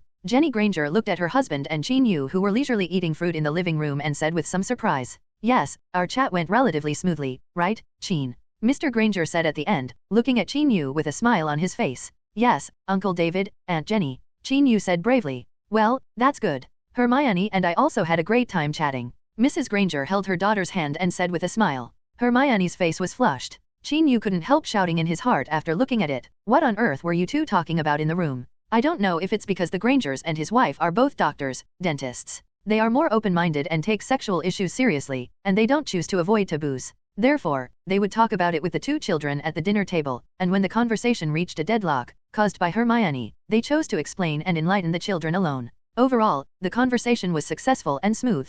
At the same time, it also established certain codes of conduct for Chin-Yu and Hermione in the future. Well, they didn't do anything extraordinary. This was a small episode at the beginning of the summer vacation. Soon, they were involved in a long list of vacation plans. Dimensional wall. This sprinkle of sugar is a bit evil, but I think it's reasonable, and it has a certain connection with the all-night chat during the Christmas holiday. Then, with the development of the times, both at home and abroad, people attach great importance to sexual education in adolescence. This is a good thing. Young friends who read books, I hope you can view certain changes correctly at this age and stay healthy. Growing up. Blessings from an adult whose youth has passed away. There should be another chapter. In a somewhat old neighborhood in London, there is an old bookstore. According to the shop owner, Conan Doyle held a book signing here when he published the final case. Then, he wrote Sherlock Holmes to death in this book, which immediately received countless letters from readers. He had to bring the blade back to life, and had to resurrect Holmes many years later. Fortunately, in the final case, Holmes just fell off the cliff, and it was not that troublesome to resurrection. After that, every new book by Conan Doyle will also be sold in the first batch here. This is the clerk's introduction to the customers. Of course, many people are just watching the fun, and they don't really care whether it is true or not. The most important thing is that the environment of this bookstore is not bad. In addition to the rich and diverse books and newspapers on the shelves, there are also reading areas upstairs and downstairs. Here, order a cup of coffee or juice, find a book you like or dislike, sit by the window or not, and spend a pleasant or unpleasant time. This is probably the purpose of many people coming to this bookstore. After the summer vacation started, the number of customers coming to the store increased significantly, mainly young students. Among these young students, there is a handsome boy with an oriental face and a cute little girl with brown hair. They come every day in the past few days and stay for most of the day. If someone gets close, they will find that they are looking at some well-bound books. The covers and paper of those books look very special. If someone asks them which bookshelf they can find these books, they will smile and be polite. They said it was something they brought themselves, not a book from a bookstore. And if someone stays next to them and listens for a while, you will find that they occasionally say some strange-sounding things, such as the ability of Bezoar to cure hundreds of poisons, the classification of the danger levels of werewolves and vampires, the cause of the elf rebellion, etc.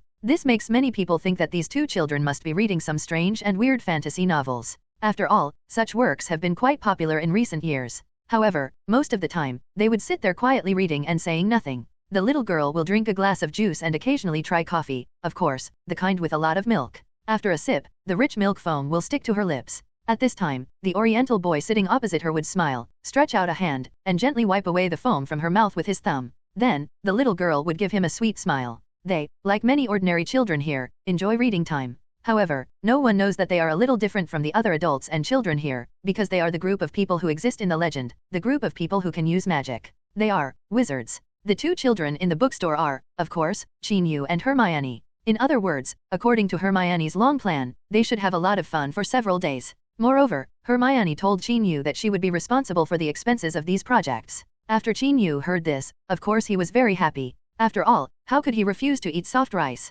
What's more, eating soft rice from the future Minister of Magic made him feel a little, well, a sense of accomplishment. Author, Hitui. The most important thing is that he saw that Hermione was relatively firm on this request, so he naturally had no objection. Anyway, it doesn't matter who spends the money. Then, after 2 days of playing like crazy, Hermione's little coffers were only 1/3 empty. This means that plans cannot keep up with changes. So, they had to delete many expensive projects and choose some affordable ones. Finally, they came to this bookstore. They came here to stay for a while every day, read books, chat, drink some drinks, and eat some desserts. It was quite nice. The reason why he did this is because Chin-Yu wanted to accompany Hermione and enjoy life in the Muggle world again. After all, after she entered the magical world, she would probably have a different state of mind and basically stay away from the past life. This is more or less a kind of remembrance of the passing time, right? Chin-Yu thought to himself. Chin, I've spent all my money. Hermione sighed. Huh? So fast? Isn't there still more than 10 pounds? Chin-Yu said with some surprise. It was true that there were so many before, but the desserts in this bookstore are pretty good, so we ate a little too much. Hermione said, unable to help but swallow. Well, their desserts are indeed quite delicious. Chin-Yu nodded in agreement. Then, he closed the parchment book in his hand, stood up slowly, and whispered to Hermione, then, my dear princess, you are already penniless, come with me next. Saying this, Chin-Yu stretched out a hand to the little girl. Hearing this, Hermione shrugged helplessly, then closed her book and handed her hand to the broad and powerful palm. Okay, my prince. The conversation and actions between the two made the guests next to them smile for a while, thinking that these two children were quite cute. Chin-Yu and Hermione packed their things and left the ancient bookstore. Well, the old bookstore of the Muggle world. In order to have fun and experience life in the Muggle world, Chin-Yu did not take Hermione to some places in the magical world, such as Diagon Alley. Now that Hermione's money has been spent, Chin-Yu allows the little girl to say goodbye to her past life. So, Diagon Alley became their first destination. Because, whether it is the textbooks and school supplies Chin-Yu needs for 2nd grade, or the items on the list included with Hermione's 1st grade admission notice, they all need to go to Diagon Alley to purchase. Therefore, the next day, Chin-Yu and Hermione went to Diagon Alley together. This was also the 2nd time they came here together. They passed through the bar of the Leaky Cauldron and came to the patio. Chin-Yu tapped the magical wall with his wand. When a large doorway was revealed in the wall, he pulled Hermione and walked in. The 2nd time she came to Diagon Alley, Hermione was much more familiar with the roads. At least they know where to buy a cauldron, where to buy books, where to buy robes, and where to buy magic pets, the same house where they wanted to send Crookshanks out. Shop. Well, it was in that magic pet store that they met a chubby little boy, and an old man took him to buy a toad.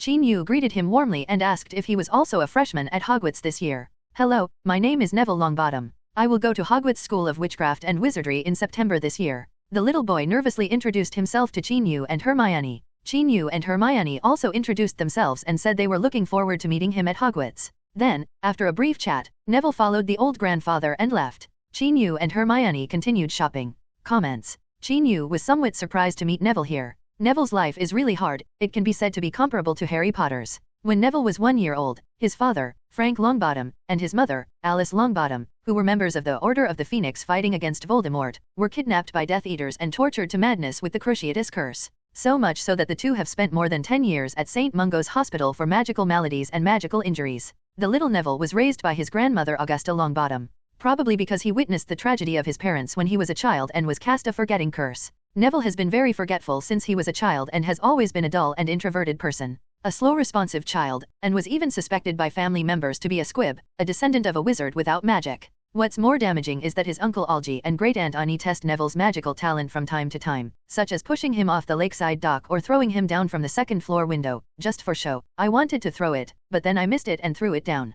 The child was really miserable. Fortunately, Neville is indeed not a squib, otherwise he would be disabled or dead.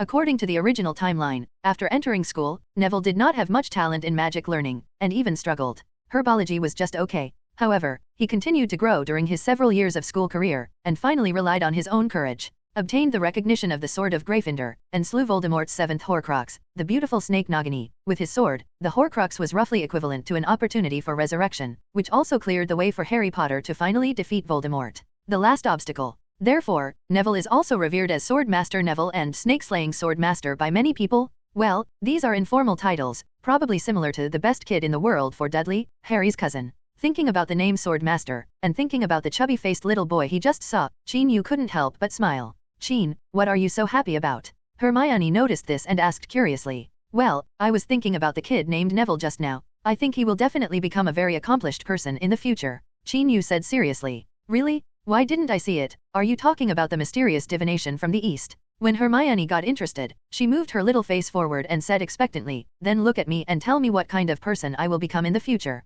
Immediately, Qin Yu held the girl's little face, carefully looked at her facial features, 3 stops, and 12 palace positions, and finally said seriously, "You will become a great person in the future." How amazing. Hermione wanted him to elaborate. Probably one person is better than 10,000 people. Qin Yu thought for a while and said, "Huh? It sounds very powerful. What does it do?" Hermione continued to ask. Probably, like the Minister of Magic. Qin Yu said. Really? Hermione's beautiful eyes widened as she listened. Of course it's true. If you don't succeed, you can come to me. Qin Yu said for sure. Hermione pulled her little face out of Qin Yu's big hand, thought about it, and suddenly asked curiously, "Isn't the Minister of Magic the highest position in the wizarding world? Is there anyone above him?" Obviously, the primary school bully is very serious and still has doubts about the phrase one person is inferior to 10,000 people. Of course there is. Isn't there the International Federation of Wizards above the Ministry of Magic? The chairman of the International Federation of Wizards is the person above the Minister of Magic. Qin Yu found a reasonable explanation. Oh, that's it. Hermione probably imagined the future of being the Minister of Magic, with a happy smile on her face. Then, probably to comfort Qin Yu, she patted his shoulder and said seriously, "Qin, I think you will become a more powerful person than me. If I become the Minister of Magic, then you will definitely become the chairman of the Wizards Federation." Well, in just a short time, the two of them had divided up the 2 most powerful positions in the magical world. Qin Yu smiled and rubbed her head, and said angrily, "Okay, wake up. We should go buy robes." "Hehe, I'm just imagining it," Hermione said with a smile. Then, she took Qin Yu's hand and walked to Mrs. Malkin's robe store. "We need 3 black plain work robes, a black winter cloak, and a pair of dragon leather gloves." "Qin, what are dragon leather gloves?" Hermione read the text on the item list, and then asked Qin curiously, You actually don't have to worry about this. As long as the people in this store know that you are a first-year student at Hogwarts, they will help you choose everything," Qin Yu said to the little girl. "That's great." This reassured Hermione. Then, the two quickly walked into the store that specialized in making clothes for wizards. "Welcome, do you want to buy Hogwarts school uniforms?" A short, fat, and smiling witch said. "This is the owner of this store, Mrs. Malkin." "Yes, Mrs. Malkin, but I bought it last year, and my sister is here to buy it today." Qin Yu pushed little Hermione forward. The little girl turned back and made a face at him, whispering, Sister, you are Crookshank's uncle." "This is nothing." Qin Yu couldn't help but scratch her nose. "Oh, I remember, you are the little boy from the east last year. You came here alone, if I remember correctly." Mrs. Malkin recalled. There were some little wizards who came to buy clothes alone, but it was rare to see a calm child like the little oriental boy in front of her, so Mrs. Malkin quickly recalled it. "Yes, you remember correctly. In fact, someone came with me last time, but he had something to do and left," Qin Yu said with a shrug. Well, in order to handle the consignment of the 3-headed dog Luwei, Hagrid asked Qin Yu to go shopping by himself. "Well, this beautiful young lady, let's go inside and measure the size. Don't worry, it will be fine soon," Mrs. Malkin said to Hermione. So, Hermione followed Mrs. Malkin to the fitting area in the back of the store. Qin Yu was sitting in a rest area in the front store, drinking tea brought by the clerk, the witch lady, who thoughtfully gave him a plate of chocolate biscuits. After a while, after Qin Yu drank 2 cups of tea and finished the plate of cookies, Hermione walked out of the back hall. Hermione was now dressed differently than before. She was wearing a white shirt underneath, a red and yellow scarf, and a loose and decent black robe outside. The scarf and the like should have been matched by Madame Malkin, and in her hand she waved a thin wooden ruler probably serving as a magic wand. "That look is smart and cute. How is it? Does it look good?" the little girl asked her companions who were sitting there in a daze with a smile. "It looks good." Qin Yu nodded and said. "I mean, clothes," the little girl said with a slight blush on her face. "What I said also includes clothes," Qin Yu said solemnly. I'll ask Mrs. Malkin to adjust the sleeves again. They're too long," the little girl stammered and quickly returned to the back hall. Beautiful clothes are always a favorite for little girls. After Hermione tried on the wizard uniform, she looked at it in front of the mirror for a long time before finally reluctantly taking it off and letting Madame Malkin put it on. It was really not suitable to wear it all the time now. Then, Qin Yu paid and Hermione left the robe shop carrying the set of clothes. Then, the two went straight to Ollivander's wand shop. Qin Yu was very familiar with this store, not only because he came to buy a wand once, but also because he had written several letters to Mr. Ollivander in order to promote the high-quality unicorns produced by Hogwarts, animal hair, and phoenix feathers. Of course, Mr. Ollivander did not buy the latter thing, but only bought a large amount of unicorn hair. Currently, the sales of wands made of phoenix feathers are not very good, because there are not many wizards suitable for using wands made of this material. This was Mr. Ollivander's explanation in his letter. Although Qin Yu was a little disappointed, he didn't press too hard. After all, it was not an easy task to pick up Phoenix Fox's feathers. Later, he heard that Professor Swinton used phoenix feathers to make the sword given to him. At that time, he was actually curious about how the other party got it and wanted to learn some experience, but he never had time to ask. Ding dong. The ancient wooden door was pushed open and the bell on the door rang, disturbing the quiet atmosphere in the store. 2 young guests came in. The most eye-catching thing about this ancient shop is the long and narrow wooden box that almost reaches the ceiling, and there seems to be some mysterious atmosphere hidden in the wooden box. Looking at those mysterious wooden boxes, Hermione felt inexplicably frightened, and subconsciously squeezed Qin Yu's hand. When she felt the power from that big hand, she felt a little relieved. "Good morning, children," a soft voice sounded. This made Hermione flinch back. At this time, an old man with big eyes appeared in front of them. His very light eyes seemed to be shining in the dim shop. "Good morning, Mr. Ollivander." Qin Yu greeted the other party with a smile. "Oh, Qin, I remember you. The unicorn hair you asked Hagrid to send is pretty good," Mr. Ollivander said with a smile. "Well, as long as you are satisfied." Qin Yu nodded and said, "Okay, miss, if I guess correctly, you are going to buy a wand today, right?" Mr. Ollivander looked at Hermione. "Yes, it's me, Mr. Ollivander," Hermione said solemnly. "Then, let's measure the size first." Mr. Ollivander said this and took out his automatic tape measure. "Do you need to measure the size when buying a wand?" Hermione asked Qin Yu in a low voice. "Well, everyone's physical characteristics and usage habits are different, and the length of the wand will also be different," Qin Yu explained simply. "That's right. Whether you use your left hand or your right hand, your height, weight, arm length, sight distance, etc. will all affect the use of the wand.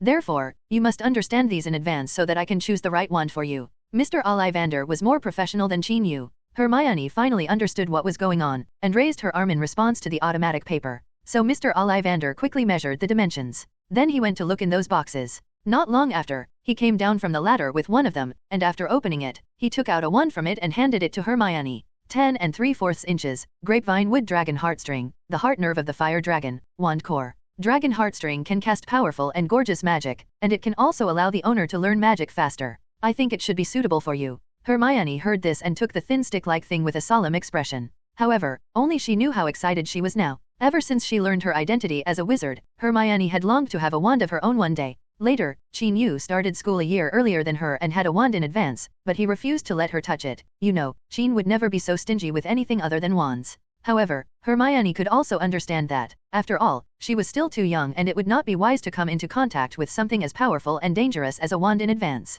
Now that she has reached school age, she can finally have her own wand. Holding the tan wand, Hermione felt as if she could feel some power flowing there, and she seemed to be able to hear some kind of sound coming from it. The first time she held the wand, she was sure that it was the wand that belonged to her, the wand that belonged to Hermione Jane Granger. She raised her wand slightly, and a beam of fiery light emitted from the tip. "Wow, it seems I was right. This wand is indeed the best for you," Mr. Ollivander said happily. "Thank you, Mr. Ollivander." Hermione held the precious wand in both hands and bowed to Mr. Ollivander to thank her. She knew that Mr. Ollivander not only sold a wand, he also chose a partner for himself, the most suitable partner. Then, Qin Yu simply paid 7 galleons to Mr. Ollivander. Before leaving, the latter stopped Qin Yu again, helped him check the wand with a silver willow unicorn hair core, and replaced it with a high-quality unicorn hair for free, and replaced the wand with some. The flagging core of the staff was replaced. "You use it too often, be kind to it," Mr. Ollivander finally warned. Hearing this, Qin Yu touched his nose awkwardly. In the past year, he was really good at using this wand. He was shot down by Professor Snape countless times during the battle. Moreover, when he was trying out the basilisk before the holidays, he was shot down several times by Professor Snape. "I nearly broke my wand once." "I will, Mr. Ollivander," Qin Yu said seriously. "However, you still have to use it when it's time to use it. After all, the wand is used to protect yourself," Mr. Ollivander continued. "Well, you have already said it, what else can I say?" Qin Yu thought to himself. After buying the robe and wand, the rest was easier. Qin Yu took Hermione to pick out telescopes, brass scales, crystal vials, etc., and of course, the most important textbooks. They spent a long time shopping at Flourish and Blott's bookstore, not only buying first grade and second grade magic textbooks, but also some other reference books. When Qin Yu paid again and the two of them walked out of the bookstore, Hermione finally couldn't help but ask, "Qin, did you spend a lot of money this time?" This time she came to Diagon Alley, she had a certain understanding of the prices in the magical world, and knew that the things she bought this time were definitely worth a lot of money. "Ha!" Qin Yu was stunned when he heard this, then showed a smile that he thought was very handsome, and said to the little girl, "Did I tell you that I made a lot of money in the past year?" "It seems like, no." Hermione shook her head. "Well, if you don't, then you won't. In short, we are a family. The money I earn is your money. You can spend as much as you want," Qin Yu said very grandly. "Yeah." Hermione smiled and nodded. She liked Qin's words "we are a family" very much. So, the little girl impolitely begged Qin Yu to buy her an ice cream, the kind with a lot of chopped nuts. After the two of them finished eating the ice cream they bought from Florine's cold drink shop, they went to the last stop of the trip, Patchy's Crucible shop. This store is the first store at the entrance to Diagon Alley, so they went there last. After buying a pewter crucible, Chin-Yu and Hermione ended their trip to Diagon Alley today. Note: pewter, tone wax, tin lead alloy, silver-like pewter gun tip. By storing bulky items in the Swinton glove pocket, they won't have to worry about buying too much. After passing through that magical wall, going around the bar counter of the Leaky Cauldron, and then passing through the lobby of the bar, the two of them opened the door and walked out, once again entering the Muggle world outside, or in other words, wizards and Muggles living together. World. Standing at the door of the Leaky Cauldron, the two of them paused for a moment. Hermione looked back at the dilapidated bar, and then at the people on the street. Her eyes showed a bit of confusion and helplessness at a certain moment. However, when she looked at the boy holding her hand beside her, her eyes became soft and firm. Yes, he is there. Chin, let's go home, Hermione said with a smile. Well, go home. Chin-Yu nodded and said. On the subway ride back, the little girl was so tired that she suddenly lost her voice while chatting with Chin-Yu, and fell asleep with her head on his shoulder. Then, because it was really uncomfortable to sleep while sitting up, Hermione kept changing positions between half asleep and half awake along the way. It was all kinds of weird. At one point, she even sat on Chin-Yu's lap and hugged his neck and fell asleep for several stops. When she woke up, she slipped out of him with a blushing face and sat next to him obediently. As for Hermione's sleeping position, of course Chin-Yu can do anything, as long as her legs are numb at most. After returning from Diagon Alley, their summer vacation life began to turn to magic learning. There was no way, who made Hermione determined to become the top student in the entire grade after school started. Of course, Chin-Yu is completely competent in tutoring Hermione, and can even be said to be very meticulous. After Hermione got the grapevine wand, she had always wanted to try it. Then, she begged Chin-Yu to teach her a few tricks. Chin-Yu thought about it and chose a few simple spells to teach Hermione. After he taught Hermione step by step how to wave the wand, the little girl learned quickly and mastered the simple spells in no time. However, if he wanted to learn something new again, even if Hermione tried to act coquettishly by holding his arm, Chin-Yu would not teach him anymore. You can learn a few simple ones. If you use magic spells frequently, I'm worried that someone from the Ministry of Magic will come to your door. Chin-Yu pinched her pouting face and said. Well, okay. The little girl had to give up. Because she knew that although Chin was very kind to her, he was indeed a very principled person and would not always follow her in everything. For example, sometimes she wanted to stay in his room for a while at night, but he would always push her out. As long as we don't keep thinking about kissing, that's what my mother told me, Hermione once told Chin-Yu. However, the latter still insisted that she go back to her bedroom quickly. As everyone knows, after hearing her words, Chin-Yu has been curious about mother-in-law. What on earth did Aunt Jenny say to Hermione that day? Since she couldn't use magic, Hermione had to read the books. One day in July, while she was lying on the sofa reading a reference book, she suddenly rubbed her toes against Chin-Yu next to her and said curiously, Chin, who is Harry Potter? Is he very powerful? I have seen this name in the two books Modern History of Magic and The Rise and Fall of Dark Magic before, and he is also mentioned in this book today. At this time, Chin-Yu was looking through the long letters written by Elvis to him. The child had already written several letters in a row. Chin-Yu was slightly stunned by Hermione's words. He pulled open the girl's restless feet and saw that she was holding a book titled Important Magical Events of the 20th Century in her hand. Regarding Hermione's question, Chin-Yu thought for a while and said slowly, Harry Potter, how to put it, he is indeed a very key figure in certain events, but he is not a powerful, or not as magical as people usually think. On the contrary, he is just an ordinary wizard child at the moment. Even life is worse than that of ordinary wizard children. Chin-Yu added another sentence silently in his heart. Oh, that's it. How old is he now? Where is he? This information is not detailed in the book. Hermione continued to ask. He should have just turned 11 this year. If nothing unexpected happens, he should enter school in September this year. Chin-Yu said to her. Wow, isn't that the same grade as me? I didn't expect that there is a celebrity in the book in the same grade as me, Hermione said with some excitement. Hermione naturally feels great about characters that can appear in books. She feels that if she can also appear in books, then she will definitely read all the books that mention her. What's wrong with celebrities? I'm also a celebrity at Hogwarts, okay, Chin-Yu said with amusement. Hehe, I know, Chin is our king. As Hermione said this, she sat up and raised her hands in a cheering gesture. Then, she leaned forward unexpectedly and kissed Chin-Yu on the cheek. Chin-Yu's originally somewhat dissatisfied expression immediately disappeared. Seeing such changes, the little girl felt as if she had found some way to change Chin's mood, and secretly wrote it down. Ahem, I'm going to write a reply to Elvis. You have a good time reading. Chin-Yu cleared his throat and said as he stood up. I want to go too. Hermione dropped the book in her hand, pulled on her slippers and followed. Hermione felt a little angry about the guy who wrote to Chin every now and then, because she had clearly written the most letters to Chin before. Of course, now that they are together every day, there is no need to write letters, but she still feels that someone is threatening her position in Chin's heart. The most important thing is that the man named Elvis will mention many magic problems learned in the first grade in the letter, and Chin will answer them one by one. Hermione was very interested in Chin's answers because they were of great help to her study. For various reasons, she often stayed aside while Chin-Yu wrote replies, and asked about things she didn't understand from time to time. Hermione's questions also made Chin-Yu revise and improve certain contents from time to time, making the letter 1/3 longer than normal. I think you can definitely sign your name in the reply, Chin-Yu said jokingly once. In replying this time, Hermione also asked a lot of questions. Then, after the two of them finished writing the letter, the sun had already set. Not long after the sun set, Chin-Yu received another letter, and this letter was from Hagrid. Surrey is located in southeast England, southwest of London. The River Thames passes through here and flows northeast to Greater London. At number 4 Privet Drive, Little Whinging, Surrey, there is an ordinary-looking single-family house. The Dirsleys lived in this house. Many times, everyone thinks that there are only 3 members in their family, Mr. Dursley, Mrs. Dursley, and their son Dudley Dursley.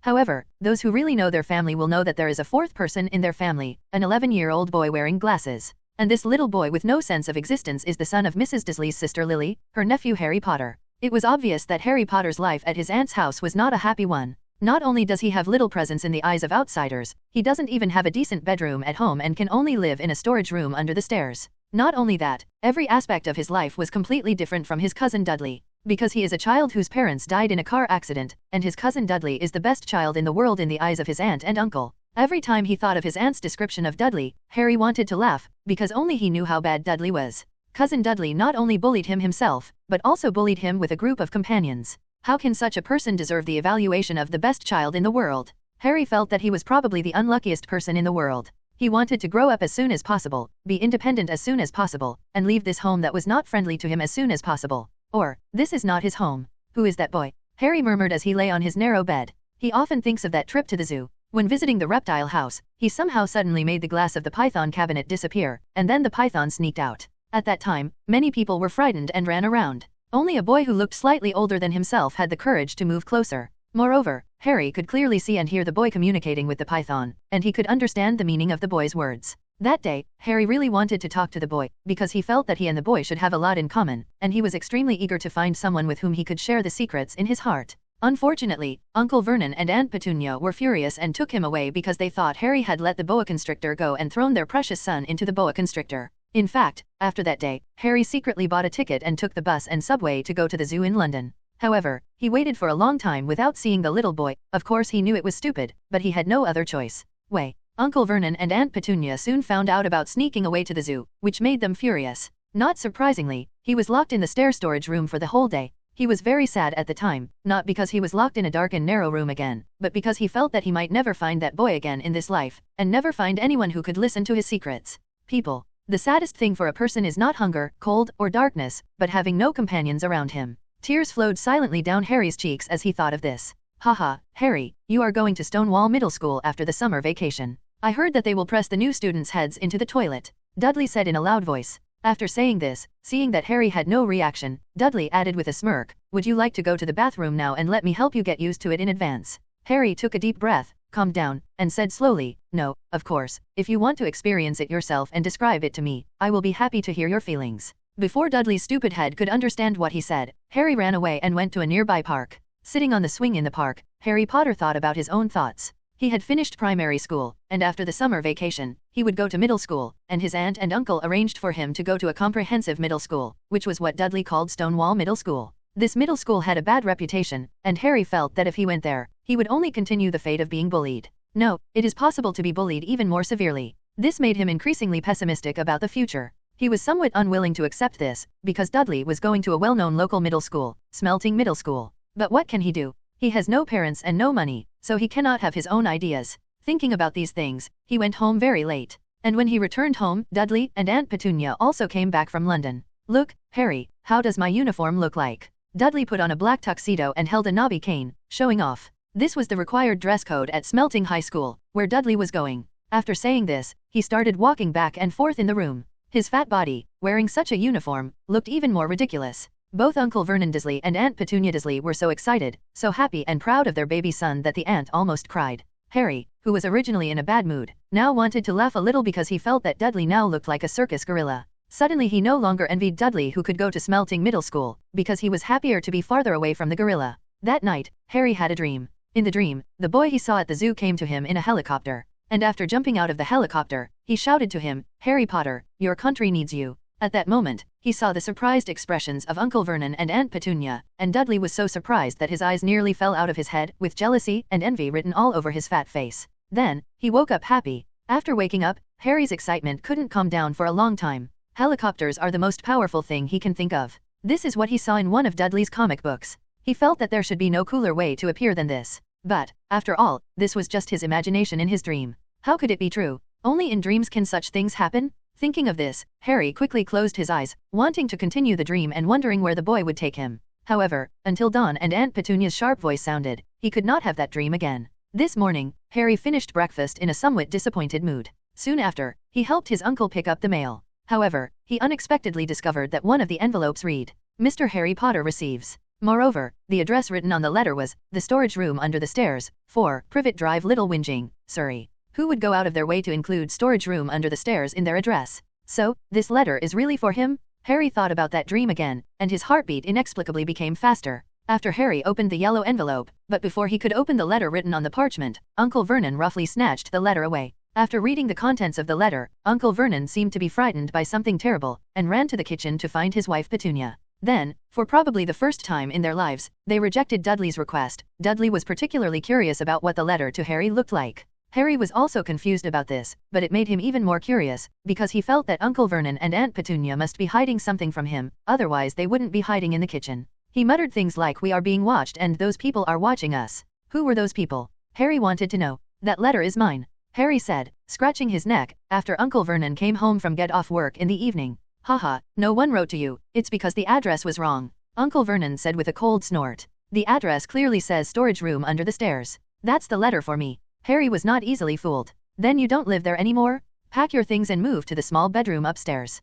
Uncle Vernon said loudly. For the next 6 days, Uncle Vernon was like crazy, trying every means to intercept the letters addressed to Harry, but no matter how hard Harry tried to grab them, he couldn't get even a corner of the letter paper. At first, the letters were just put in the mailbox, waiting for them to pick them up. After Uncle Vernon picked up a few letters, he nailed the mailbox shut. However, the next day, more letters came through the cracks in the door and windows, and once even appeared in Aunt Petunia's opened raw eggs. So much so that, at one point, 30 or 40 letters flew in from the fireplace like bats. This made Uncle Vernon completely angry and completely crazy. In order to avoid the constant delivery of letters, he drove his family to a faraway city and stayed in a hotel. This of course had no effect. The next day, the landlady told them that the front desk had received 100 letters, all signed to Harry Potter. In the end, Uncle Vernon, overwhelmed by anger and fear, rode for several hours and took his family to a rock in the sea and lived in the only broken wooden house on the rock. Now, Harry was wrapped in a thin, torn, damp quilt and lying on a fairly flat floor. Outside, there was a violent storm. "Probably, no one will send me letters," Harry thought with some disappointment as he listened to the movement outside the house. Tonight, Harry didn't feel sleepy. In addition to looking forward to reading the contents of those letters, he was still waiting for midnight to come. Because, after tonight, he will be 11 years old. Harry glanced at the watch on Dudley's wrist and knew that the time was slowly approaching 0. So, he drew a cake on the thick dusty floor with his fingers and wrote the words "Happy Birthday Harry Potter" on it. The rain and wind continued to rage outside. Harry stared at Dudley's watch, silently counting down the time. 5, 4, 3, 2, 1. "Happy birthday, Harry Potter," he said softly to himself. For some reason, when he said this, he suddenly smiled. Yes, no matter the storm, no matter the bullying and ridicule of others, he is growing up little by little, and no one can stop him from becoming another year older. Even if no one remembers his birthday except himself, no one says happy birthday to him. However, at this moment, Harry suddenly heard 2 people talking outside in the violent storm. Among them, one voice sounded a little immature, like a child, and the other voice was muffled, but loud, like a very large adult. Although the storm is particularly atmospheric, this weather is really unpleasant. The child complained in a voice. "I didn't know they would choose this place. That boy Disley is really good at choosing places," said a muffled voice. "By the way, I'm curious as to how the school knew about this place," the child said in a confused voice. "I don't know. I followed the address on the admission notice. Look, the sea, the hut on the rock, the floor, it should be right." The muffled voice continued. "It seems that our protagonist today is quite miserable. He actually slept on the floor." The child's voice sighed. Hearing this, Harry's eyes widened in surprise. Because, he probably guessed who the 2 people outside were talking about. "Okay, let's not be too long-winded. Let's go in and get warm at least," the child said in a somewhat anxious voice. I'll knock on the door," a muffled voice said. "What door are you knocking on? Just open it. I'll do it." After the child's voice finished speaking, Harry heard a loud BG sound on the wooden door of the cabin. However, the door did not open. Harry was stunned for a moment, considering whether to open the door. Well, I can't handle this door without a wand and a sword, so you should do it. The child's voice said in annoyance. After saying this, the voice added, also, we agreed before that I want to be the first to go in. Well, no problem, you stay away first. The muffled voice said. Then, Harry heard a sound like a giant hammer slamming into the door, and he even felt the entire wooden house shaking. Obviously, Harry's guess was correct, that muffled voice must be a big man. Such a loud noise naturally woke up the other 3 people in the room. Uncle Vernon hurriedly picked up a rifle and shouted at the people outside who were hammering on the wooden door, don't come in, I have a gun. I really know how to shoot. It was quiet outside for a while, but there was another crash. With a harsh creaking sound, the hinges of the wooden door were knocked off, and then, with a bang, the wooden door fell to the ground. And the next scene, Harry never forgot it in the countless days and nights that followed, it was still vivid in his mind.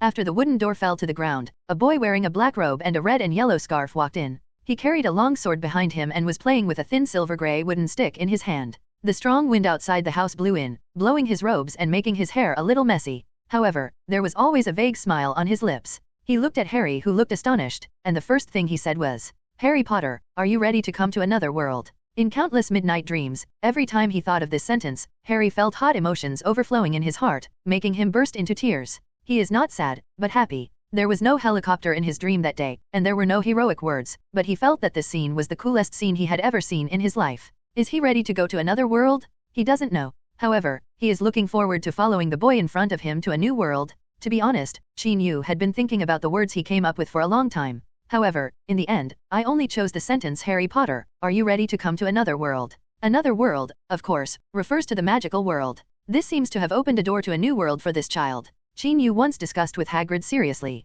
Oh, that's good. Hagrid just nodded perfunctorily, not understanding Qin Yu's intention at all. By the way, Qin Yu received a letter from Hagrid that evening. The letter said that he was going to send an admission notice to a first-year freshman and asked Qin Yu if he would like to accompany him. Qin Yu calculated the time and happily agreed. Then, he met up with Hagrid and came to the reef together on a stormy night. Hermione, that's right, readers, this guy didn't take me with him and left me alone at home, /hem. Of course, at such an important moment, how could Qin Yu miss the opportunity to show off his elegance as a student at Hogwarts School of Witchcraft and Wizardry? So, he put on his college uniform, put on his sword on his back, and naturally had a wand in his hand, so he completed the whole outfit. He originally wanted to wear a pair of sunglasses, but considering that the sunglasses were too unconventional and did not fit the image of the magical world, he did not take them out. In short, when he stepped on the fallen wooden door and walked in, at that moment, he felt that he should be very stylish. However, he had to admit that it really took a lot of perseverance to say those words while being pointed at by Mr. Dursley with a rifle. Hagrid. Qin Yu couldn't help but call Uncle Hagrid. Hagrid finally understood what Qin Yu said this time, walked over, grabbed the barrel of the rifle, and bent it directly. Vernon Dursley was startled by the giant's actions and subconsciously pulled the trigger, but the bullet shot straight down the curved barrel and into the ceiling. This scene directly frightened the Dursley family. Mr. Dursley, we come here with no ill intentions, so why are you so excited? Why don't we sit down and have a calm chat? Qin Yu said, and the old man calmly sat on the sofa in the room. His calmness only made Mr. and Mrs. Dursley feel even more furious, because they knew that the calmer someone was, the more ruthless they would be. It's definitely because I watched too many movies. Please get out. You are breaking into a private house. Mr. Dursley said sternly. Ha, come on, Dursley, if you didn't stop those letters, why would we be here? As Hagrid said this, he leaned over and picked up the door panel and blocked the doorway again. In this way, the storm cannot come in. Then, he took his umbrella and sneaked close to the fireplace. After a while, a raging fire burned there, and the room quickly became warm and dry. After doing this, he blinked at Qin Yu several times, signaling the latter not to tell others about his use of magic. Of course, Qin Yu understood what he meant, smiled helplessly, and nodded at him subtly. Harry, this is the birthday gift we prepared for you. Qin Yu took out a cake box. None of the Dursleys present could see where he took it out. Happy 11th birthday. Qin Yu opened the box and saw Happy Birthday to Harry Potter written on the cake. Harry, don't go there. Uncle Vernon said sternly. Harry looked at his panicked uncle's family, pursed his lips, and finally walked to the Oriental boy with firm steps and sat on the sofa with him. I've seen you before, Harry whispered. Oh, that time at the zoo. Qin Yu raised his eyebrows. He didn't expect the child to still remember that incident. Yeah. Harry nodded happily. The so-called once for life, twice for maturity is applicable all over the world. After confirming that they had met before, Harry naturally felt very close to the slightly older boy in front of him. I forgot to introduce myself. My name is Qin Yu, you can call me Qin. Qin Yu said and stretched out his right hand. Hello, Qin, nice to meet you. Harry also stretched out his hand and shook Qin Yu's hand excitedly. At this moment, he felt as if he was in a dream. The zoo boy he had been looking forward to seeing again day and night really appeared in front of him today, and in a way he had never expected. Moreover, it seems to have some kind of mission. Oh, by the way, Hagrid, where is Harry's admission notice? Chin Yu also thought of the purpose of their trip. Let me look for it. Hagrid groped around on his body and quickly found a light yellow envelope. No, we don't agree. If he goes to that school, I won't give him a penny, Vernon Dursley said angrily. When Chin Yu heard this, he rolled his eyes and thought to himself, do you need to give me money? Gringotts has a vault of money waiting for Harry to inherit it. Okay, Mr. Dursley, do you think we are here just to listen to your nagging? Chin Yu said sadly. When appropriate, it is necessary to use some threatening means. Mrs. Dursley was immediately frightened and hid behind Mr. Dursley, who was shaking uncontrollably. While Chin Yu was speaking, Harry Potter also finished reading the letter, with confusion on his face. Yes, we are wizards, you are also a wizard, and your parents are also wizards. Your Aunt Petunia didn't tell you this, probably for some purpose of protecting you, but I must say, this kind of thinking is stupid. The world will not become safer because you are an ostrich with your head buried in the sand. Chin Yu said in a calm tone. I didn't protect him? I hate him, I hate my freak sister.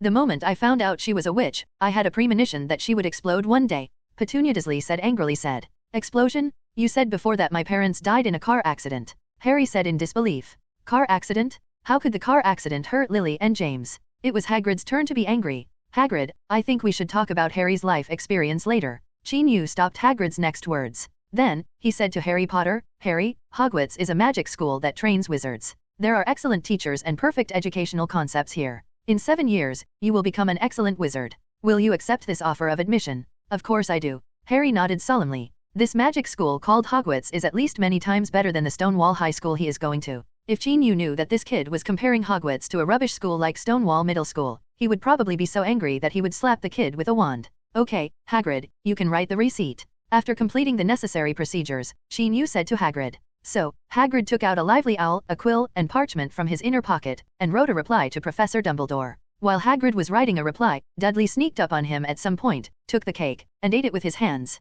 When Hagrid found out, he waved his umbrella angrily and made a thin pig tail on Dudley's butt. Chin Yu didn't stop him. After all, Dudley had been spoiled since he was a child, so giving him some punishment would teach him a lesson. You can't take him away. Vernon Dursley shouted at the 3 people outside the door while holding on to the door frame. The storm had not stopped at this time. Chin Yu, Hagrid, and Harry were standing outside, but they were not affected by the wind and rain.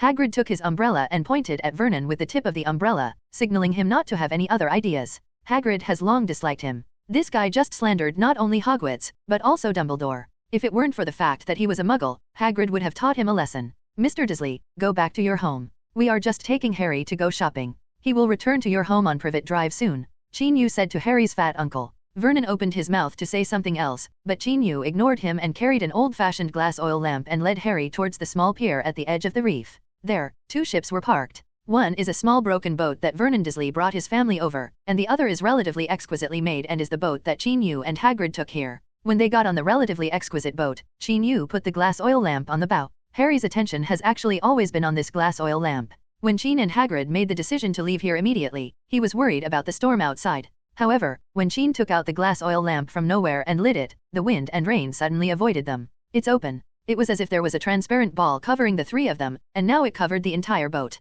Although rowing in a storm is a little more troublesome, the environment of that wooden house is really bad. If Hagrid and I lived there, your aunt and her family would probably not have a good rest. Chin Yu sat leisurely on the boat and said to Harry explained. Well, I actually couldn't sleep in that wooden house. Harry said. Then, Hagrid, let's go quickly. When we get to the shore, we can find a place to rest. Chin Yu urged Uncle Hagrid and winked at him a few times. Oh, you always make me make mistakes. Seriously, Chin, Harry, you must never tell others about my secret use of magic. Hagrid muttered. Uncle Hagrid had his wand broken due to an incident in his early years and was restricted from using magic. However, he had one hidden in his umbrella and would use it secretly from time to time. Under Harry's curious gaze, Hagrid tapped the side of the boat with the tip of her umbrella. The boat, which had been drifting in the wind and rain, began to accelerate and sailed towards the shore through the wind and waves. Of course, Chin Yu can do this kind of simple magic spell, but now that he is outside the school, it is not convenient for him to use magic too much, so he can only let Hagrid come. At this time, although there was a storm raging, the boat they were on was very stable.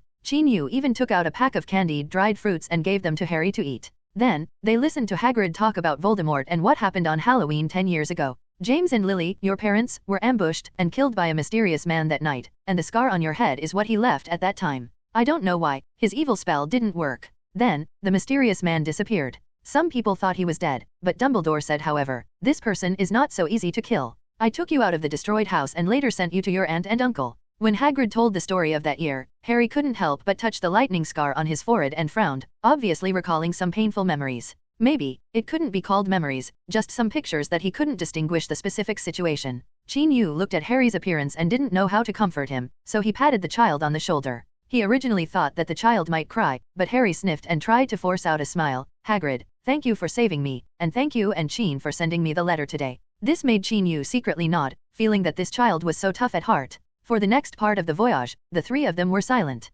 Compared with the raging storm, the boat was so quiet that Harry fell asleep without even realizing it. And when he fell asleep, his head rested on Qin Yu's shoulder, and he held the corners of Hagrid's coat tightly in his hands. After the ship docked, Qin Yu took Hagrid to find a hotel, while Hagrid was carrying the sleeping little boy Harry Potter on his back. After they found a fairly clean railway hotel and Qin Yu paid, the three of them moved into a room that wasn't too big. Qin Yu didn't have many pounds on him and couldn't afford a room that was too expensive. Then, Harry and Qin Yu each occupied a bed, while Hagrid slept on the carpet. This kind of environment is already unmatched by the Reef wooden house. The night was already deep. Qin Yu fell asleep quickly while lying on the bed. And when he woke up early the next morning, he found Harry wrapped in a quilt, squatting next to his bed and dozing off. Qin, are you awake? Harry's narrowed eyes widened immediately when he saw Qin Yu waking up. When did you wake up? Qin Yu asked with a frown. About daybreak. Harry said hesitantly. Qin Yu sighed and didn't investigate how long the child had slept. He got up and got out of bed and went to wake up Uncle Hagrid, who was sleeping soundly. After the three of them had a simple breakfast, they went to a nearby station to take the earliest train to London.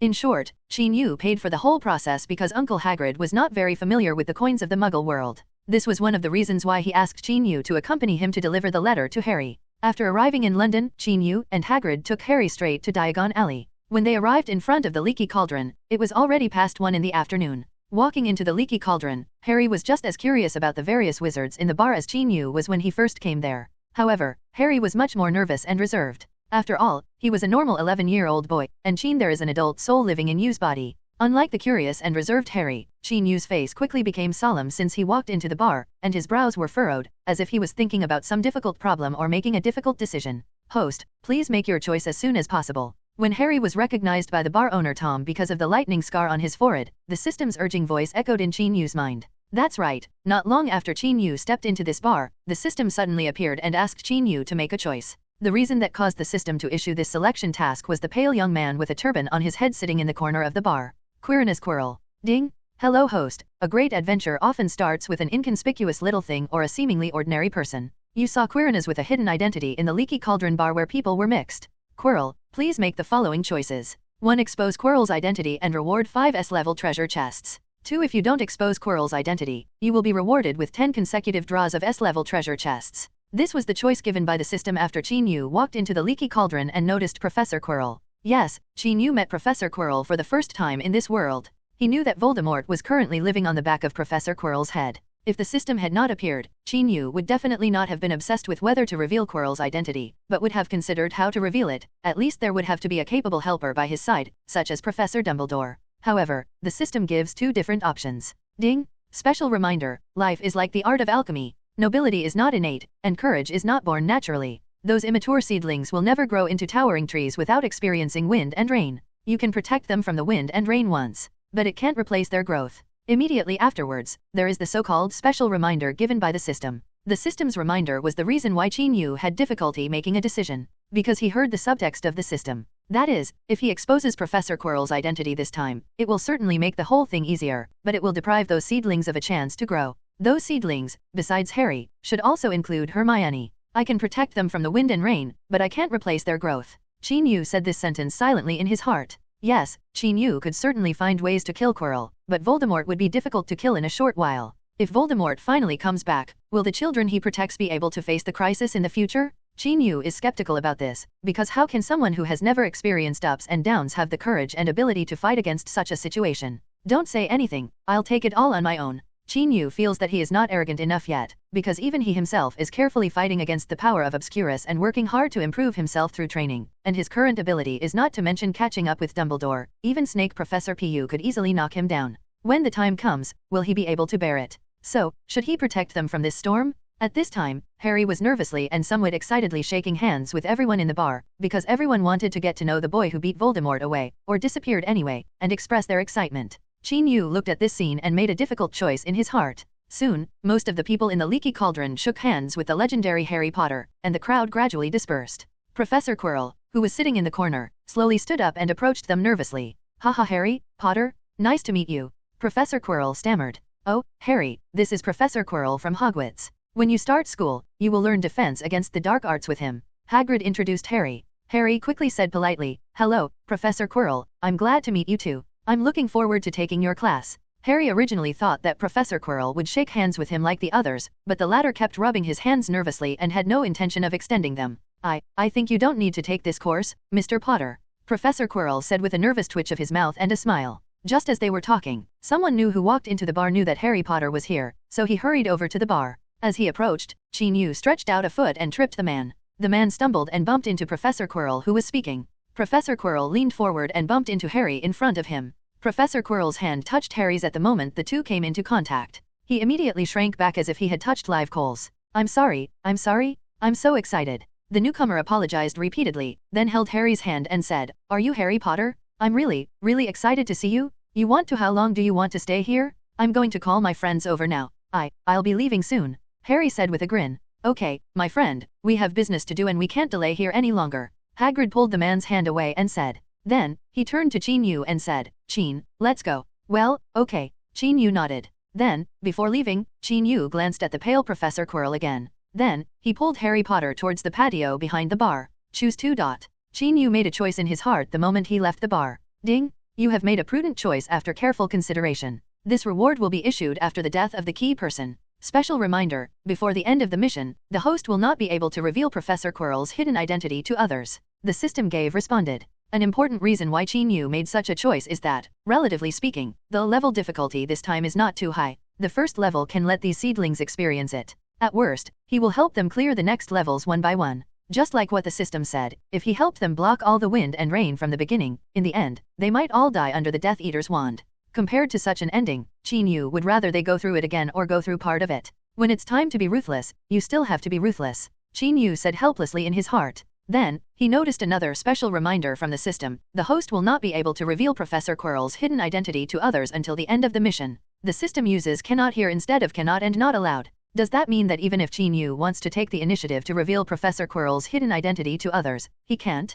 So what happens if he reveals it? With these thoughts in mind, Chin Yu followed Hagrid and Harry into Diagon Alley, and then went straight to Gringotts. They were going there to help Harry withdraw money, and Hagrid was also going to pick up something stored inside. Chin Yu has been to Gringotts more than once, and the goblin clerks still have the same bad faces as before. Of course, this may also be because of their appearance. Hagrid held in his hand the key that Harry's parents left for Harry. After giving the key to the goblin clerk, he took out a letter written by Dumbledore. The clerk looked up the letter and said, This big gentleman, I must remind you that Gringotts has the most secure vault in the world. I believe you know something about our security measures. Oh, of course I understand this. Hagrid nodded.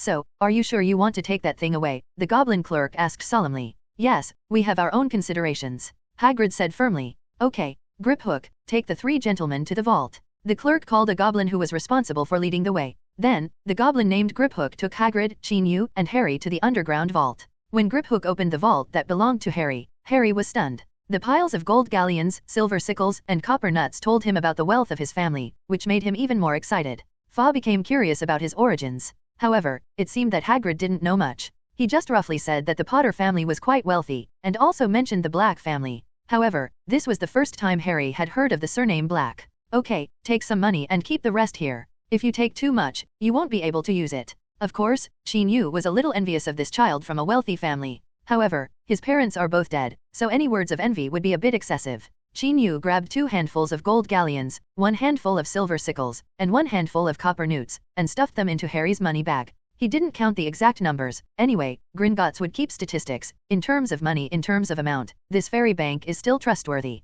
With money on his side, Harry was obviously confident. When he got on the Gringotts rail car, he nervously said to Chin Yu and Hagrid, Hagrid, I will treat you to something to eat later. No, Harry, don't mention food first, I'm afraid I'll vomit. Hagrid was very uncomfortable with Gringotts' fast and twisty vault rail car. Chin Yu was much better. He loudly introduced several stores to Harry, and said, My sister and I have eaten in these stores, and the taste is quite special, but those made with precious ingredients will be very expensive. For example, food with dragon liver will cost 1 or 2 gold galleons to start. After all, 1 ounce of dragon liver costs more than 10 kilos. It's even more expensive. Harry actually didn't know much about prices in the wizarding world, but he only vaguely felt that this dragon liver was probably a very expensive item. Huh? Sheen, you have a sister. Harry suddenly noticed this and said eagerly. Sheen is the first wizard of the same age he has met, and he is also a person he thinks is very good. He hopes to get to know Sheen's family as well. Of course, if Harry knew something about Eastern culture, he would probably know that his mentality is called if you like a person, even the crows on his house will like him.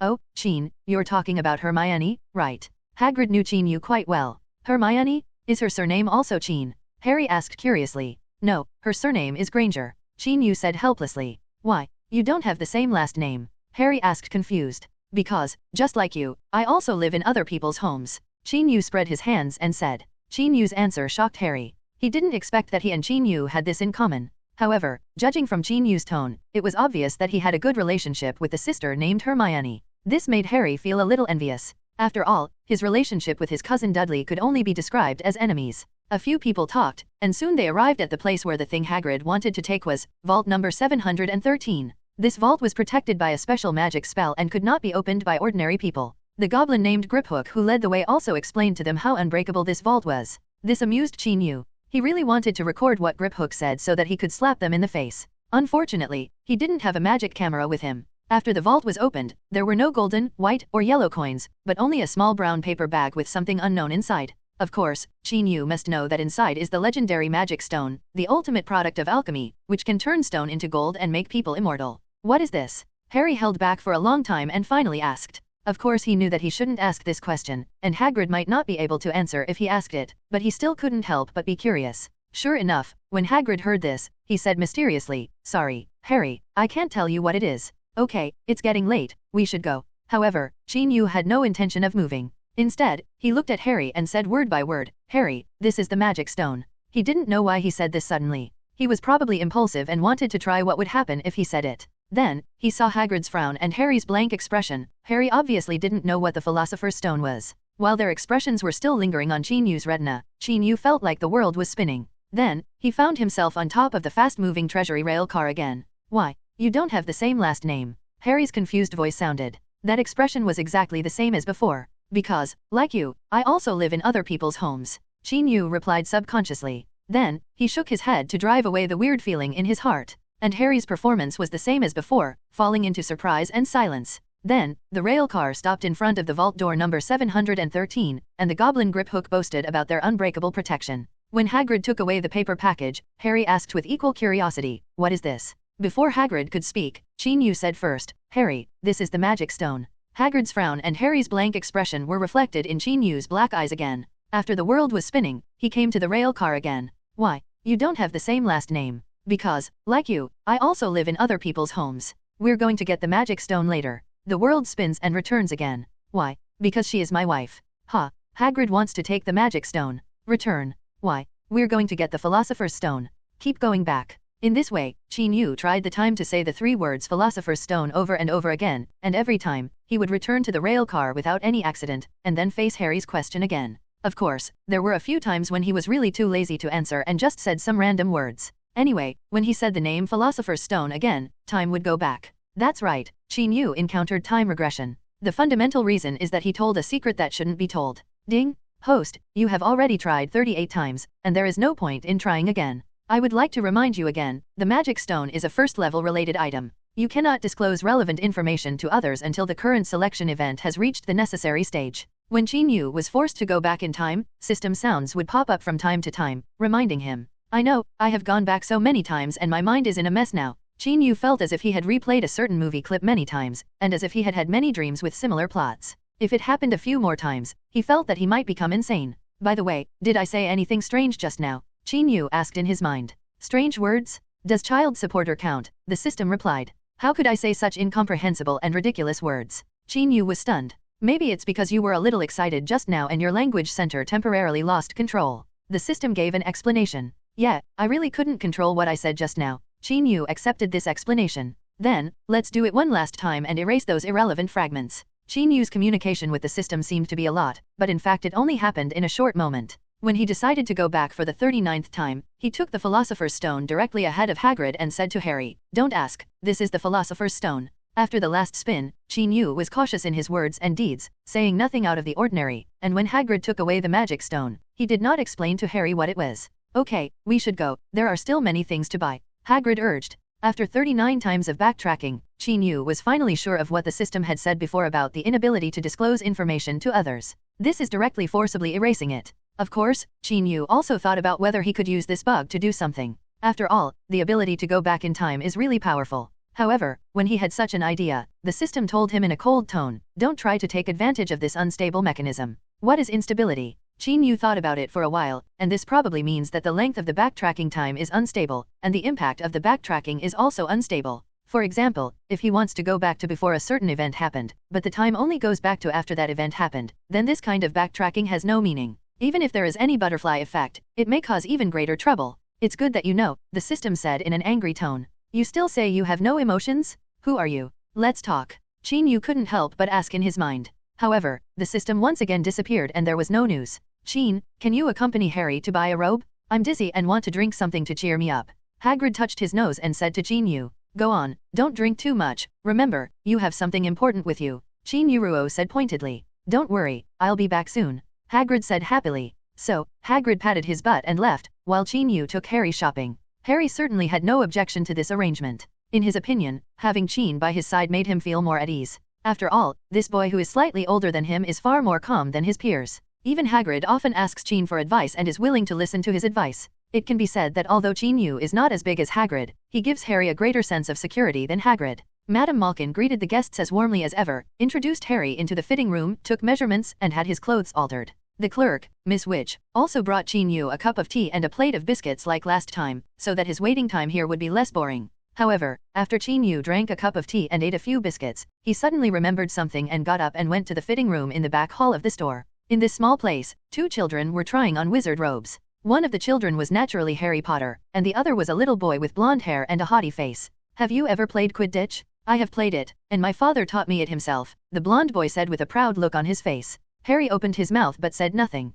because he has neither played Quidditch nor has a father. He didn't want to get involved in such a topic. However, my father always said that you have to fly fast enough to practice Quidditch, otherwise you will be chased and beaten. Huh, if I go on the field, how can anyone catch me? The blonde boy said arrogantly. Said. Oh, that's it. Harry said perfunctorily. The boy had just said a lot of words that he didn't quite understand, and his attitude was very bad. It even reminded him of his cousin Dudley. He originally thought that people in the wizarding world were probably like Sheen, handsome, confident, calm and polite. However, the boy next to him changed Harry's view. It seems that people like Sheen are very special beings, whether in the world of ordinary people, he is not used to using the word muggle yet, or in the world of wizards. Harry came to this conclusion. So, did your father tell you that if you are in Hogwarts, you must stay away from a person named Sheen, especially on the Quidditch field? A lazy voice said in a playful tone said in a tone of voice. Harry and the blonde boy looked back at the same time. The former naturally showed an expression of joy and relief, while the latter frowned and looked thoughtful. Yes, the person speaking was Qin Yu.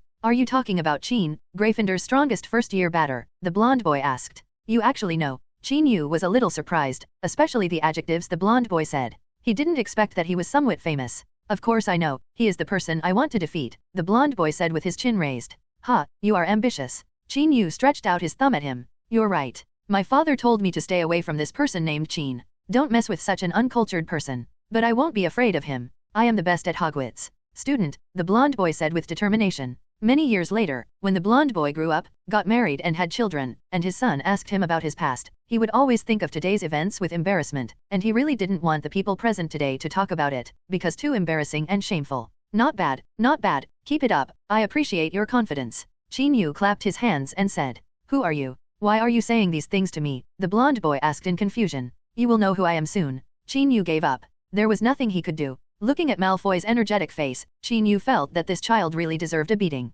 However, it is normal for children to be ignorant. They just need to be trained and disciplined, as long as their intentions are not bad. Yes, this blonde boy is Draco Malfoy, the precious son of Lucius Malfoy. It's ready, boy. Madame Malkin said to Harry. Thank you, Mrs. Malkin. Harry thanked him quickly, jumped off the footstool, and quickly came to Qin Yu's side. Bye, see you at school. Qin Yu waved goodbye to Malfoy. See you at school, see you at school. Malfoy said unwillingly. He felt that this boy with an oriental face was really weird. However, this guy seems pretty cool. There was no way. Malfoy had always aimed to become the best student at Hogwarts, so he naturally felt that he should be the coolest one. Now that he met Qin Yu, he instinctively felt that this person might be a threat. Of course, he also thought that this boy might be Chin. However, those two people were already far away, and he couldn't verify it even if he wanted to. After Chin Yu took Harry out of the robe shop, he briefly explained to him what Quidditch was and answered some of the child's other doubts. As for Uncle Hagrid, he probably felt more at ease with Chin Yu, as he hadn't even come out of the bar yet. Chin Yu had no choice but to take Harry shopping and buy him an ice cream.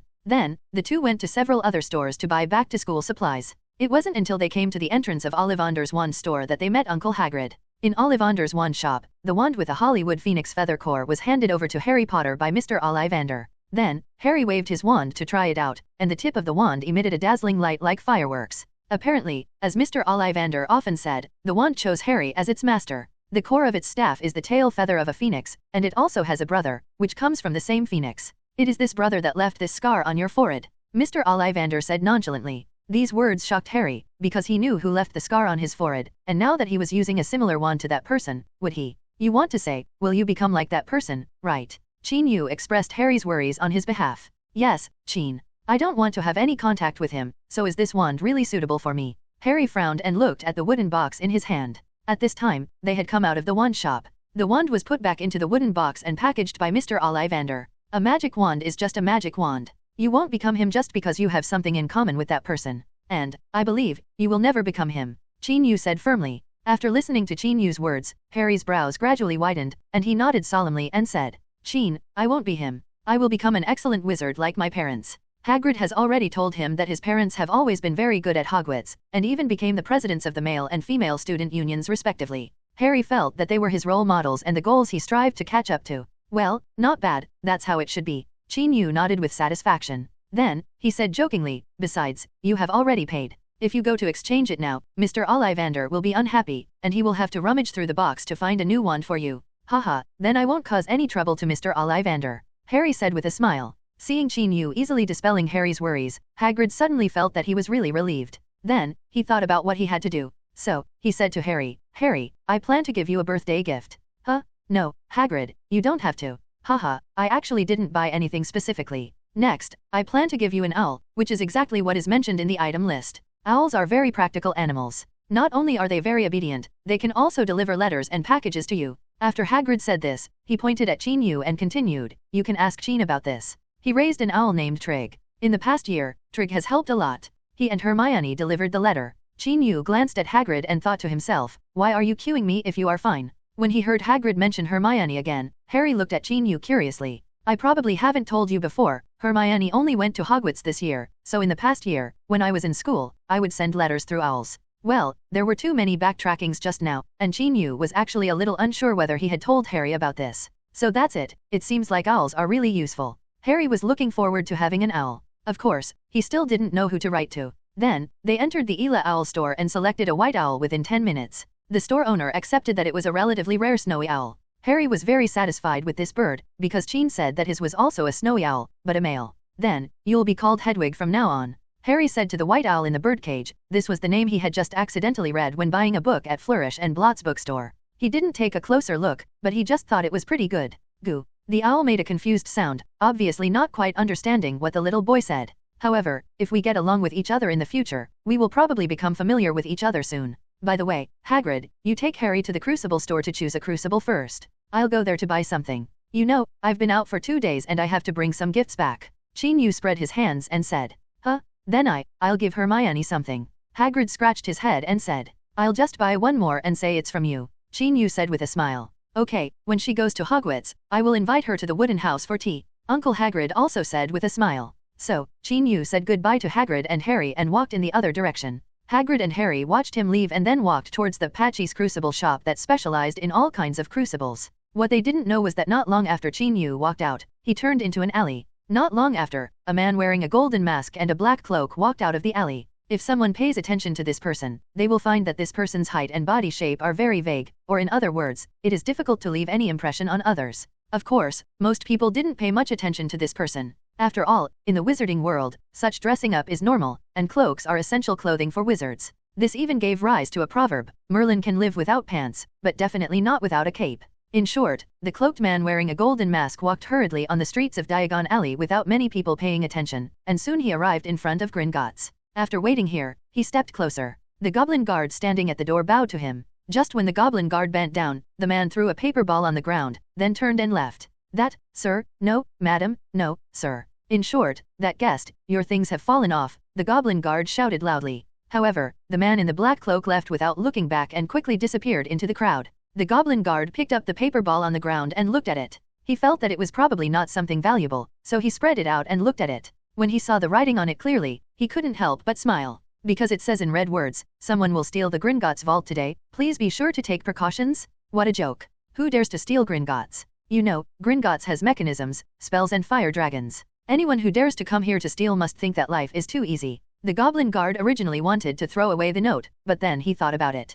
Since someone took the initiative to warn him, he might as well report it to his superiors to avoid any liability for dereliction of duty if anything happened. Of course, he actually felt that his idea was a bit ridiculous. How could something happen in Gringotts? With such ambivalence, he handed the note to the goblin supervisor in charge of security. As expected, the goblin supervisor also laughed, which made the goblin guard a little stunned. In a hidden alley, the golden mask was taken off, revealing a handsome oriental face under the mask. This person is of course our protagonist Qin Yu. In Ollivander's wand shop, the wand with a Hollywood phoenix feather core was handed over to Harry Potter by Mr. Ollivander. Then, Harry waved his wand to try it out, and the tip of the wand emitted a dazzling light like fireworks. Apparently, as Mr. Ollivander often said, the wand chose Harry as its master. The core of its staff is the tail feather of a phoenix, and it also has a brother, which comes from the same phoenix. It is this brother that left this scar on your forehead, Mr. Ollivander said nonchalantly. These words shocked Harry, because he knew who left the scar on his forehead, and now that he was using a similar wand to that person, would he?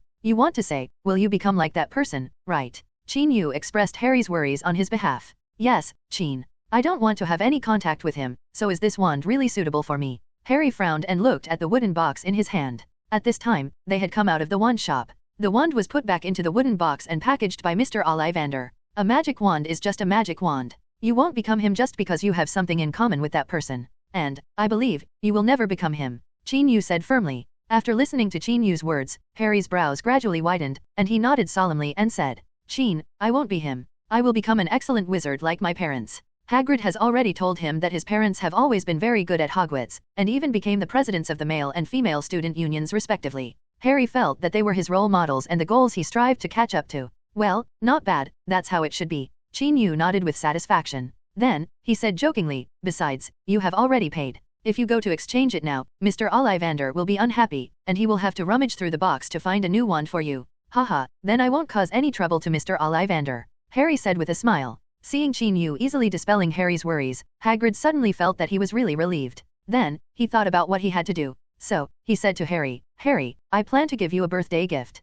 Huh? No, Hagrid, you don't have to. Haha, I actually didn't buy anything specifically. Next, I plan to give you an owl, which is exactly what is mentioned in the item list. Owls are very practical animals. Not only are they very obedient, they can also deliver letters and packages to you. After Hagrid said this, he pointed at Qin Yu and continued, you can ask Qin about this. He raised an owl named Trig. In the past year, Trig has helped a lot. He and Hermione delivered the letter. Qin Yu glanced at Hagrid and thought to himself, why are you cueing me if you are fine? When he heard Hagrid mention Hermione again, Harry looked at Qin Yu curiously. I probably haven't told you before, Hermione only went to Hogwarts this year, so in the past year, when I was in school, I would send letters through owls. Well, there were too many backtrackings just now, and Qin Yu was actually a little unsure whether he had told Harry about this. So that's it seems like owls are really useful. Harry was looking forward to having an owl. Of course, he still didn't know who to write to. Then, they entered the Ela Owl store and selected a white owl within 10 minutes. The store owner accepted that it was a relatively rare snowy owl. Harry was very satisfied with this bird, because Qin said that his was also a snowy owl, but a male. Then, you'll be called Hedwig from now on, Harry said to the white owl in the birdcage. This was the name he had just accidentally read when buying a book at Flourish and Blott's bookstore. He didn't take a closer look, but he just thought it was pretty good. Goo. The owl made a confused sound, obviously not quite understanding what the little boy said. However, if we get along with each other in the future, we will probably become familiar with each other soon. By the way, Hagrid, you take Harry to the Crucible store to choose a crucible first. I'll go there to buy something. You know, I've been out for 2 days and I have to bring some gifts back. Qin Yu spread his hands and said. Huh? Then I'll give Hermione something. Hagrid scratched his head and said. I'll just buy one more and say it's from you, Qin Yu said with a smile. Okay, when she goes to Hogwarts, I will invite her to the wooden house for tea, Uncle Hagrid also said with a smile. So, Qin Yu said goodbye to Hagrid and Harry and walked in the other direction. Hagrid and Harry watched him leave and then walked towards the Patchy's crucible shop that specialized in all kinds of crucibles. What they didn't know was that not long after Chin-Yu walked out, he turned into an alley. Not long after, a man wearing a golden mask and a black cloak walked out of the alley. If someone pays attention to this person, they will find that this person's height and body shape are very vague, or in other words, it is difficult to leave any impression on others. Of course, most people didn't pay much attention to this person. After all, in the wizarding world, such dressing up is normal, and cloaks are essential clothing for wizards. This even gave rise to a proverb: Merlin can live without pants, but definitely not without a cape. In short, the cloaked man wearing a golden mask walked hurriedly on the streets of Diagon Alley without many people paying attention, and soon he arrived in front of Gringotts. After waiting here, he stepped closer. The goblin guard standing at the door bowed to him. Just when the goblin guard bent down, the man threw a paper ball on the ground, then turned and left. That, sir, no, madam, no, sir. In short, that guest, your things have fallen off, the goblin guard shouted loudly. However, the man in the black cloak left without looking back and quickly disappeared into the crowd. The goblin guard picked up the paper ball on the ground and looked at it. He felt that it was probably not something valuable, so he spread it out and looked at it. When he saw the writing on it clearly, he couldn't help but smile. Because it says in red words, "Someone will steal the Gringotts vault today, please be sure to take precautions." What a joke. Who dares to steal Gringotts? You know, Gringotts has mechanisms, spells and fire dragons. Anyone who dares to come here to steal must think that life is too easy. The goblin guard originally wanted to throw away the note, but then he thought about it. Since someone took the initiative to warn him, he might as well report it to his superiors to avoid any liability for dereliction of duty if anything happened. Of course, he actually felt that his idea was a bit ridiculous. How could something happen in Gringotts? With such ambivalence, he handed the note to the goblin supervisor in charge of security. As expected, the goblin supervisor also laughed, which made the goblin guard a little stunned. In a hidden alley, the golden mask was taken off, revealing a handsome oriental face under the mask. This person is of course our protagonist Chin-Yu. Chin-Yu put away the mask, quickly took off his cloak, and stuffed it somewhere on his body. Soon, he changed back to his original casual-looking attire. He changed out of the robe after coming out of the hotel. Just now, Chin-Yu used his second brother, using the alchemy mask given to him by Professor Swinton, to hide his figure and send the warning note to Gringotts. From the current point of view, there is no time backtracking phenomenon. In other words, Chin-Yu has a lot of freedom to participate in the whole thing without touching certain high-level related events and items. In terms of his own strength, Chin-Yu really couldn't beat Professor Quirrell, who was possessed by Voldemort. After all, even if Tom was half disabled, he was still a famous Dark Lord. Note, Voldemort's real name is Tom Riddle, and he is nicknamed the Dark Lord and Lord. Therefore, Chin-Yu decided to kill with a borrowed knife and issued a warning to make Gringotts be more vigilant. In this way, when Quirrell went to steal the vault as planned, even if he could not be tricked to death, he would still suffer some pain. Of course, Chin-Yu didn't think Gringotts could really catch Quirrell. This was just his attempt. After quickly sorting out his thoughts, Chin-Yu walked calmly out of the alley and headed to a store not far away. Of course he wasn't looking for an excuse to buy something for Hermione, he really wanted to buy it. So, he asked the clerk at Florine's cold drink shop to pack him some ice cream, iced fruit tea and other things. This store provides a magical packaging box that can be temporarily refrigerated, so Chin-Yu does not need to worry about the ice cream melting. "I've got an extra raspberry jam for you. It's free." The young clerk handed the stuff to Chin-Yu and said with a smile, "Thank you." Chin-Yu nodded in thanks. "You're welcome, welcome to visit next time," the young clerk said to Chin-Yu with a bright smile. After carrying his things and leaving, Chin-Yu touched his nose and felt that the clerk at the cold drink shop seemed a little too enthusiastic. Is it because I often buy ice cream from him and he has remembered me? Well, he is indeed a very attentive person. Chin-Yu thought to himself. What he didn't know was that after he left, the young clerk looked at his leaving figure and murmured, "What a pity. I graduated too early and couldn't play with you on the Quidditch field. Compete. Hello, I want an ice cream." A little girl's voice interrupted his thoughts. "Okay, what flavor do you want?" The clerk immediately put on a bright professional smile and said enthusiastically to the little girl, I want this. No, I want that. No, I'll think about it." Well, this is a customer who has difficulty choosing. The young clerk has seen many such customers, so he waited patiently for the little girl to make the final decision. And he took the opportunity to dazzle, thinking about what the old man he respected the most once said to him, "I hope you can be willing to be lonely, because I have an important thing to entrust you to do." Well, the job of a cold drink shop clerk was indeed different from what he expected when he was in school, and it also didn't quite match his personality. However, he believed that he was participating in an important cause, because he believed in the old man, and many people believed in the old man. Because that old man is the greatest wizard in the world? Chin-Yu put the packed cold drinks into the cloth bag on his body, and went to a few more stores to buy some rare fruits and other things that were not available in the Muggle world. Of course, there were also some accessories that the little girl liked, and he bought a lot of gadgets from the old lady in the grocery store.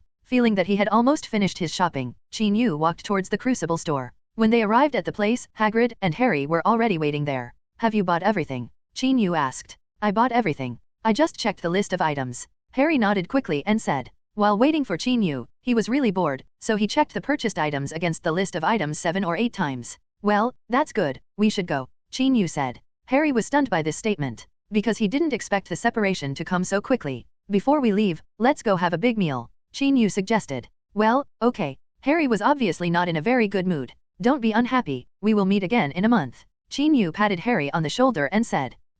Harry bit his lip, lowered his head and hummed. Then, if you are willing, you can ask Hedwig to send me a message. Qin Yu looked at the dazed owl and said. Of course I do, I will write to you, Qin. After hearing this, Harry raised his head and said a little excitedly. Just now he was thinking about who to let the owl deliver the letter to, but now he finally found someone to whom he could write. Just like that, Qin Yu, Hagrid and Harry went to a wizard-specific restaurant in Diagon Alley to eat, and the food they ate was something Harry had never seen before. As the food was eaten, Harry's mood improved. Of course, Harry was still a little sad before parting ways after dinner. He felt that from midnight to now, it was the most fulfilling day of his life, and it was also a day that he had never expected. Qin and Hagrid are the best people he has ever met. Now that the separation is imminent, he will inevitably feel reluctant to leave. Separating is for a better reunion, isn't it, Harry? Qin Yu said with a smile. Well, you're right, Qin, we'll see you in a month. Harry cheered up and said to Qin Yu. Well, see you in a month. Qin Yu nodded and said. Then they separated outside the leaky cauldron. Since there was no way, Harry was sent to the train station by Hagrid, who asked him to return to his aunt's house in Surrey, while Qin Yu went back to Granger's house.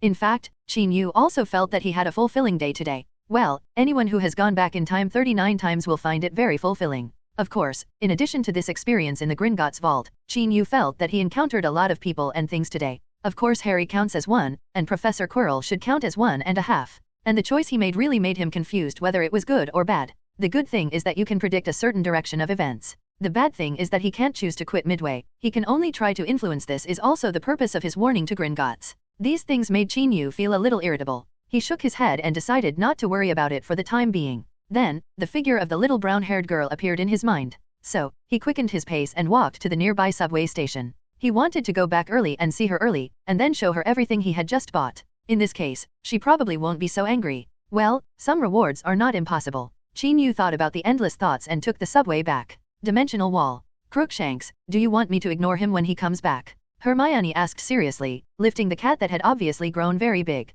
Meow dash. Crookshanks called in question. Okay, then I'll ignore him. Who asked him to go without me? Hermione said angrily. Meow woo slash. Crookshanks continued to question. Well, what you said is not unreasonable. He did say that the place he went to this time was a bit far and a bit remote, and he didn't want me to be too tired from the journey. Hermione put the cat down on the leg, he said while stroking its back. Meow Crookshanks made a comfortable cry, and purring sounds came from his body. But, I'm not a child anymore. Why can't I go where he can go? Are you right? Hermione said again to the yellow cat on her lap. Meow dash Crookshanks barked impatiently. Anyway, it's already summer vacation, but he actually went to another place and left me alone at home for 2 whole days. I have to ignore him for at least a day. Well, half a day? What do you think, Crookshanks? Woo Crookshanks yelled out the second half of what he just said. Well, that's it, you can't ignore him, you know, Hermione warned. Crookshanks ignored it, rubbed his little master's legs, found a comfortable position to lie down, and planned to have a good sleep. It would be great if there was a car. I don't know if the Weasley family is willing to take action on the flying car. I will have to talk to George and Fred later and ask them to ask Mr. Weasley. Qin Yu said from I was thinking like this when I walked up the stairs of the subway station. When he came back from Diagon Alley, he had to take a long subway ride, which delayed him a lot of time. So, he naturally thought of the car modified by Mr. Arthur Weasley, the father of the Weasley family. It was a magical car that could fly. Qin Yu didn't know how Mr. Weasley got the magic. He exploited the internal loopholes and was able to modify the car. In fact, he has also considered connecting Granger's fireplace to the Flu network, so that long-distance transmission can be achieved by using a small amount of Flu powder. However, he quickly rejected this idea because he did not want too many things from the magical world to appear in the Granger family, which would have some impact and trouble on the Grangers. As for buying a Muggle world car, he is still young and does not have a driver's license, and he does not have pounds. Gringotts will not give him unlimited exchange for Muggle world currency.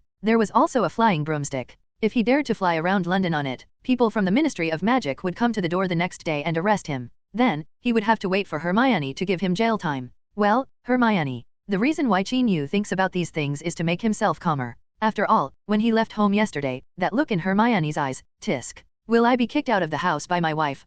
Hermione. Qin Yu secretly thought in his heart. Okay, 39 times of time retrieval has had a great impact on Qin Yu's thinking and cognition, and sometimes the title is a bit confusing. He decided that before going home, he should clarify the boundaries between reality and that chaotic state, so as to avoid adverse consequences caused by saying the wrong thing. Hermione, I'm back. Qin Yu walked into the house and said with a smile on his face to the girl who was playing with her cat and watching TV in the living room. Oh, you're back. Hermione said calmly. Such a reaction made Qin Yu a little unsure about the little girl's current situation. Well, I bought you your favorite ice cream, which is sold at Florine's cold drink shop in Diagon Alley. The clerk also specially added an extra raspberry sauce. Qin Yu spoke in a gentle manner. He took out the refrigerated packaged ice cream from the Dunpie space bag. Hermione glanced at it, moved her mouth, and then looked at the TV again, her tone still calm and said, I'm not hungry and I don't want to eat. Hiss. Qin Yu took a breath and thought to himself that he must be angry if he doesn't even eat ice cream. He didn't have much experience coaxing girls in his previous life, so it was really hard for Qin Penghuyu to deal with such a difficult matter.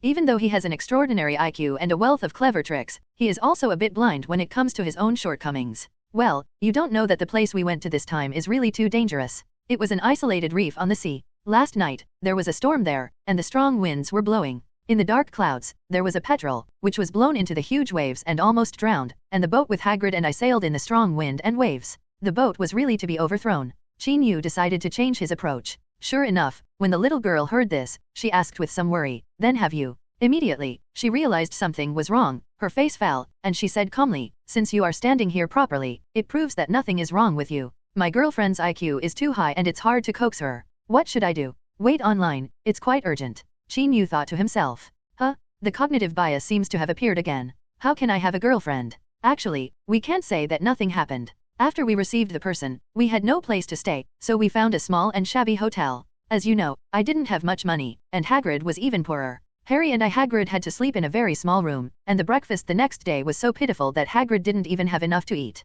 Qin Yu said in a lamenting tone. Wait, what did you just say? Hermione suddenly turned her head, her delicate brows furrowed, and she looked at Qin Yu sharply. Hagrid not eaten enough. Qin Yu said blankly. No, it's what I said before. Hermione said anxiously, her hand subconsciously scratching the back of Crookshank's neck. Breakfast is too little. Qin Yu said this and thought to himself, what's the problem with this? That's not the case, go ahead. Hermione shook her head. Before, I didn't bring many pounds. Harry, Hagrid, and I could only sleep in a very small room. Qin Yu repeated what he had just said. Then, he saw the little girl snorting, looking at him with angry eyes, and said angrily, so, who is Harley? Harry?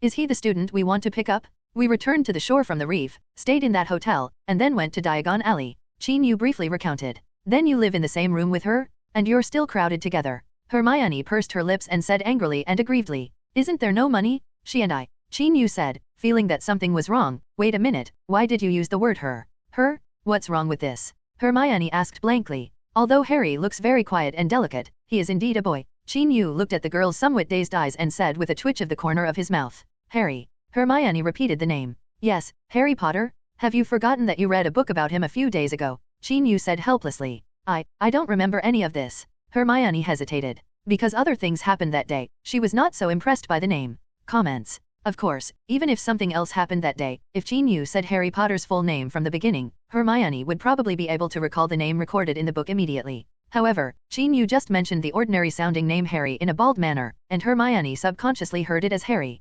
Because, before leaving, Qin Yu only said that he would go with Hagrid to deliver an admission letter to a new student at Hogwarts, without mentioning who it would be for. And Hermione also once thought that the other party might be a girl. There is no chance of this, right? Moreover, every time she thought about this, she became angry for no reason. Therefore, when Qin Yu mentioned a name that sounded a bit like a girl's, she suddenly entered into those previous imaginations. So, Harry is the Harry Potter. Hermione asked herself to speak as calmly as possible. Yes, that's right. Qin Yu nodded and said. Then you guys sleep in the same bed. Hermione raised her eyebrows and continued to ask. So what if Harry is a boy? The little girl thought to herself. Qin Yu was stunned, wondering if this girl's focus was wrong. How big is the bed? Hermione asked again, getting lucky. The bed is very small. Wait, it's not one bed, it's two very small beds. Qin Yu felt that he was almost trapped by this girl and quickly corrected him. Oh, that's it. Hermione's face immediately became calm. Okay, I was wrong, Hermione. I will definitely take you with me next time. Qin Yu took this opportunity and said quickly.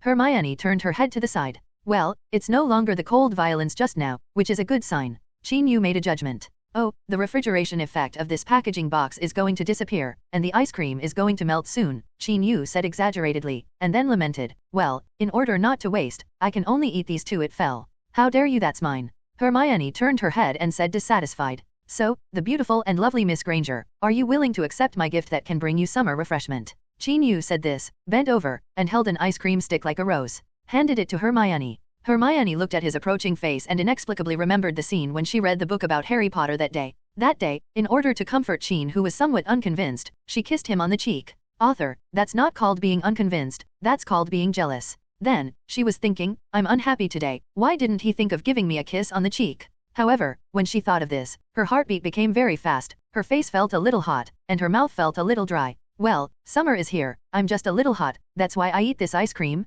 Miss Granger, who had clear logic, stretched out her hand and took the ice cream that could bring refreshing summer from the hand of the guy opposite. And when she lowered her head to eat the jam on it, suddenly a hand gently held the back of her neck, and then, a pair of warm lips lightly touched her forehead, and then left quickly. She raised her head and looked at that handsome and familiar face with wide eyes in astonishment. The most gentle thing is the gentleness of the lowered head, like a water lotus, shy in the cool breeze. The lips that had just passed over her forehead opened slightly and spoke a piece of fuchsia that sounded very beautiful. Although Hermione didn't understand what was said, it didn't stop her from thinking it sounded good. What do you mean? Qin, is this a poem? Hermione said with a slight trembling in her voice. Yes, Qin Yu said, and translated again in English, the most beautiful thing is when you lower your head, you look gentle at that moment, like a beautiful water lotus, shy when blown by a refreshing wind. The appearance. This poem is so beautiful. Hermione pursed her lips and said, yes, this poem is beautiful, and it was you who made me think of this poem. Qin Yu looked into the little girl's eyes and said seriously. In fact, he felt that he had been a little impulsive just now.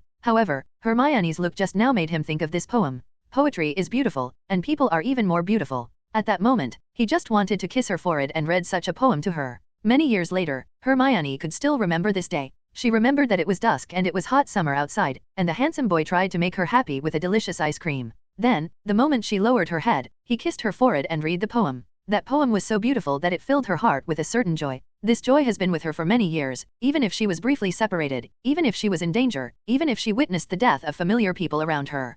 Pain and death, even if despair strikes, but every time she thinks of this joy, she can go on tenaciously. Because she wanted to hear him read a poem to her every day. Such a desire is simple yet strong. Meow. The ice cream finally melted, and the raspberry jam on top slid down the edge and fell on Crookshanks, making him make a dissatisfied sound. Ahem, Hermione, just now, Qin Yu really wanted to say that he might have had a cognitive deviation just now. However, before he said it, he felt that such words were simply stupid. So when the words came to his mouth, they turned into hesitation. Hermione smiled, handed the ice cream to Qin Yu, and said, you hold it for me first, and I'll wipe it for Crookshanks. Well, okay. Qin Yu nodded. Then, he pulled out his wand and cast a freezing spell on the ice cream. The ice cream that was originally melting quickly froze. That's amazing. Hermione's eyes widened and she exclaimed in excitement. I'll teach you later. Qin Yu said with a smile. Yay, okay. Hermione nodded sharply. Is it important to keep a little girl happy by not allowing free use of magic? Of course, this little magic spell will not attract the attention of the Ministry of Magic.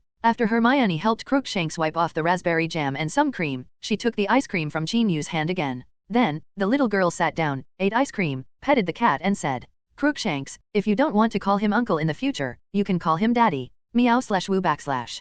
Crookshanks made a confused cry. What do you mean? Is it so difficult to change your mouth? Qin Yu said with a raised eyebrow. Meow. Crookshanks looked at the human boy with wide eyes. It was really difficult for him to understand what the two people were talking about. If you want to serve me, then serve me. What do you always say to me? Can I understand it or what?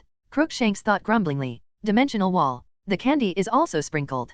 Can you give me a small gift, brother? The free one is fine. I can get a dime. If you are really not satisfied, I will think about it and get some knives. The requirements are not high, just the free one. If a few more people can give gifts, I will be excited. At least Malatang can order a deluxe meal for singles. Sending Harry Potter the admission letter and taking him to Diagon Alley was just an interlude during the summer vacation. After that, Qin Yu and Hermione's life returned to what it was before, and because of what happened that day, it was definitely slightly different. Hermione, who loves learning, naturally focuses on learning magic knowledge. She wants to read all the books before the start of school and let Qin explain the contents. Of course, after studying, they will also have some leisure activities, such as sitting on the sofa in the living room and watching some TV programs. At this time, Hermione would lean on one end of the sofa and put her feet on Qin Yu's legs. This was a very comfortable position she had found. Qin Yu would pinch her toes from time to time and follow his instructions. In other words, this is Eastern acupressure. Well, Hermione felt that this magical oriental massage technique was indeed quite comfortable, and it always made her feel the smooth feeling of unblocking the meridians that Jean said. Or, she will pick up a novel or magazine. At this time, she will reverse her position so that her head rests on his tight legs, while her feet rest on the soft armrest at the other end of the sofa. Jean, it's very interesting here. When she saw the excitement of the story, she would read it to Jean Yu with a smile, and then exchange it for a grape or a sliced apple. Sometimes, just watching, she would fall asleep without even realizing it. Jean helped her cover her with a piece of clothing or a thin blanket. Once, she woke up and found herself lying on the bed in her room. After asking Jean, she found out that she had been sleeping in the living room for too long, so he took her into the bedroom. After that, she occasionally pretended to be asleep, and even pretended to unintentionally pull off the clothes or blankets he had covered her with. In this case, Jean could only carry her into the bedroom. She felt herself being held in his arms, as if she were on a gently floating boat. Whenever this happened, she would be a little nervous and her body would tighten subconsciously. However, she would try hard to restrain herself and let herself go. He really looked like he was asleep. Then, she was placed on the bed and felt Jean's two arms being pulled away from her back and the crook of her legs respectively. While lying on the bed, she originally expected him to kiss her forehead, a sleeping kiss or something like that. However, after waiting several times, she could not wait. Finally, once, after lying down, she couldn't help opening her eyes, hooked her arms around his neck, and gave him a gentle peck on the cheek. Then, under Jean Lu's stunned gaze, she closed her eyes in panic and murmured, "I was sleeping, I was just dreaming." That time, she finally got her wish and got a sleeping kiss on her forehead. Well, her nose was even scratched. At that moment, she really wanted to open her eyes. However, since she had just said that she was dreaming, she could not immediately prove that she was lying, so she had to keep her eyes closed. When Sister He is alive, she spits and nails, saying she is dreaming, then she must be dreaming. Then, his cheek was pinched, and then the familiar footsteps left the room, and she actually fell asleep in a daze. There is a saying that things should be said in sequence and words should be said in two parts. In other words, when the boy and girl in Granger's family were studying hard and spending their summer vacation leisurely, a swordsman wearing a black cloak stood at the northern tip of the African continent, in Egypt, on a cruise ship on the Nile, overlooking the ancient buildings in the desert. The swordsman shook his head and murmured, "Ian, I don't object to your enthusiasm for Eastern storytelling, but please don't call the cloak a cloak. I'm really not used to it." Then, the swordsman changed his voice again and said with a sinister smile, "Ho ho ho, Stephen, why are you still so rigid? I just hope that I can stay awake to a certain extent, so that I can temporarily forget that I am a madman." The swordsman changed to his original voice again and sighed. "Wow, so you still remember that you are a madman?" A sinister voice mocked. "Of course I remember. Then you still dream about going back? And writing to that guy dressed like a bat? That's my freedom. If I can find the legendary power, I think we should be able to separate." "Oh, I hope so. I don't want to share a body with you." The swordsman looked up at the sky, and the sun shone on his unshaven face. It was obvious that he had not taken care of his image for a long time. If Jean Yu were here at this time, he should be able to tell who he is from his eyes and facial contours. However, this person is very different from what Jean Yu remembered, because his face it is sometimes sunny and sometimes gloomy, constantly changing its temperament. In front of Jean Yu, he was called Stephen Swinton, and Jean Yu called him Professor Swinton, or, one time when he was drunk, he called him second brother. And he also has another name, Ian Stanley. Yes, he is a madman. When he was at Hogwarts, Stephen Swinton had always maintained a relatively stable state. The guy named Ian Stanley only came out for a breath of air occasionally. For example, when he went to the Centaur colony, Dumbledore they left for something, and the entire school's attention was drawn to the Quidditch match. In order to find a certain clue, the grumpy Ian Stanley took the initiative. Of course, the effect was good that time, and they found the one they wanted. Need clues. However, since leaving Hogwarts and embarking on a long-planned search, he has become increasingly unable to control Ian. After all, it was Ian who made them survive when they were very young. Now that they are embarking on that unknown road, Ian's consciousness has become stronger without knowing it. Stephen didn't think there was anything wrong with Ian, he just felt that the fact that he was a lunatic made him look a little pitiful. "Oh, useless cowardice," Ian said coldly. "You are wrong. I feel this way because of my expectations for the future," Stephen corrected. "Okay, your emotions are of no use to me," Ian said impatiently. As a result, the two people fell into silence. Soon, the cruise ship docked in a small city upstream. The crew shouted in broken English and introduced the special culture, food, and beautiful scenery of this small city. Swinton or Stanley, who was wearing a black cloak and a long sword at his waist, was too lazy to pay attention to the crew's explanation and stepped off the ship from the gangway. His destination is not this small town, but the depths of the desert more than 100 kilometers away from this small town, so he doesn't care about what places are worth visiting here. When the muggles weren't paying attention, Stephen used Disapparition several times. However, he restrained himself from using this spell out of fear of getting lost or not finding his target. Therefore, his speed was not fast and he arrived at that place before sunset. There, as far as the eye can see, there is yellow sand and undulating sand dunes. In addition, there is not even a cactus or anything like that. However, the map in his hand clearly told him that this was the destination of his trip. So, he pulled out his wand and chanted a difficult-to-pronounce spell. The wand traced a trajectory, and finally the tip of the wand pointed towards the sky ahead. Then, like a flash of light, a tall conical building appeared in front of him. That's a pyramid? A pyramid that only wizards can discover? Next to the pyramid, there are some temporary low shacks, which are like places for some people to work or live. However, there is no one here at this time. Yes, Bill Weasley and his Gringotts colleagues, as well as the treasure-hunting Nifflers, once worked here and witnessed a white light shooting into the sky from inside that day. Note, Shiu is a magical animal that can hunt for treasures. They have a strong obsession with shiny things. After that, the place was quickly sealed by Gringotts, and no one was allowed to approach. However, at this time, an uninvited guest suddenly visited. Seeing the scene in front of him, Stephen nodded with satisfaction. After a brief pause, he walked in the direction of the pyramid. And when he came out again, it was already early morning the next day. He stood outside the pyramid, opened his arms in the direction of the sunrise, with a comfortable smile on his lips, and said in a low voice, "This feeling is really great. So, where to go next?" He looked at the yellow sand in his eyes, waved his wand, and the figure suddenly disappeared from the spot. The pyramid behind him quickly disappeared into the desert again, as if it had never appeared before. Cairo, Gringotts, Cursebreaker's office. This is not so much an office as a workshop, because this large room is filled with all kinds of objects, and those objects are very old at first glance. "Bill, I really envy you. You can go back to England this summer," a wizard with a beard and a rough face said. "Haha, what can be done about this? The boss arranged for me to send Adam to school in England, so I can only endure the fatigue of the journey," Bill said in a Versailles-like way. "There's no way around it. Being a Cursebreaker at Gringotts is a very hard job, and you rarely get the chance to go home." Bill, on the other hand, just came to Egypt last year. In the summer, he had to escort a batch of cursed treasures back to England. And this year, I went back again because I had to send Adam to school. How could this not make the wizards in the same office envious? Oh, by the way, Adam is a young muggle-born wizard in Cairo. The first person to discover his identity as a wizard was Bill. After that, in order to gain favor among the local wizarding community, Gringotts provided key assistance to the child named Adam. Not only did it help him quickly understand all kinds of common sense in the wizarding world, but it also helped him apply for admission to Hogwarts through various connections. You know, Hogwarts is the best magic school in the world. Bill has always insisted on this, and how lucky he would be to study in this school. In order to handle things more appropriately, the local leadership of Gringotts in Cairo decided to send a capable young wizard to accompany Adam to the UK and send him on the Hogwarts Express on September 1st. And this task naturally fell on Bill, who now had the best relationship with Adam. Today is the day they leave for England. "Bill, my mother's old habit has happened again. I have to accompany her to see the doctor. We can only leave another day." In an Egyptian house, a thin boy looked helpless, and said sadly to Bill, "He is Adam Quinn, the little boy Bill will send to school in England this time." "Ah, Elsa is sick again? Is it serious? Do you want me to go with you?" Bill asked with concern. "No need, I can handle it." Adam showed a faint smile. Seeing the child's smile, Bill felt relieved and nodded and said, "Well, you take care of your mother first, and we will leave after her condition is stable." "Yeah, thank you, Bill," Adam said obediently. "You're welcome, I told you, I will help you." Bill patted the child on the shoulder and said. After seeing off Bill, the little boy walked into the room inside. At this time, an Egyptian woman in her 30s was sitting in a wheelchair. She saw the little boy walking in, with a look of satisfaction and horror in his eyes. "Ah!" A panicked sound came from her throat. However, he couldn't even say a clear word. "My dear mother, I originally planned to leave here today, so that you don't have to be scared when you see me. However, it seems that someone went somewhere they shouldn't go today, and I have to go and take a look.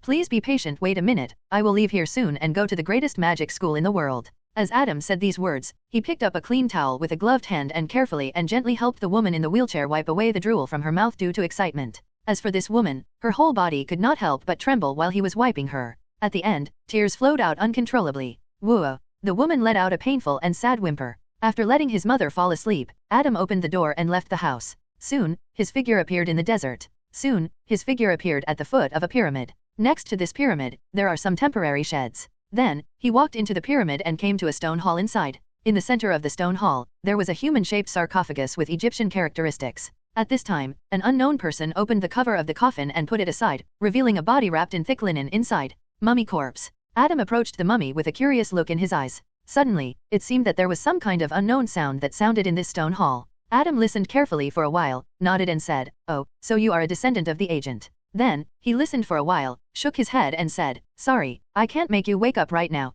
but I can do you a small favor, you have to get out of here on your own." After saying this, he took off the woolen gloves on his hands, stood on tiptoes, and put his hand on the mummy's forehead. And on the back of his hand, there was a scar composed of circles and lightning. Okay, Hermione, you can rest. Mrs. Granger said to her daughter in the living room. Hey, I'm going back to the room, Mom. Hermione put down the rag in her hand, went to the bathroom to wash her hands, and then stumbled back to her room. Today, the house is being cleaned, and she is responsible for wiping the furniture in the living room. After working hard for a long time, I wiped the tables, chairs, sofas, and cabinets, and now I can finally rest. After sitting down next to her desk, Hermione was stunned for a while, not knowing what she thought of, and a smile appeared on her lips unexpectedly. Then, she opened the drawer, found a notebook with a brown cover, took it out and spread it out on the table. Then, she found another pen and began to write on the blank page in her diary that she had not written for a long time. The handwriting falls on the paper. Sunday, August 26th, Sunny. I haven't written a diary for a long time. I remember the last time I wrote a diary was the last time.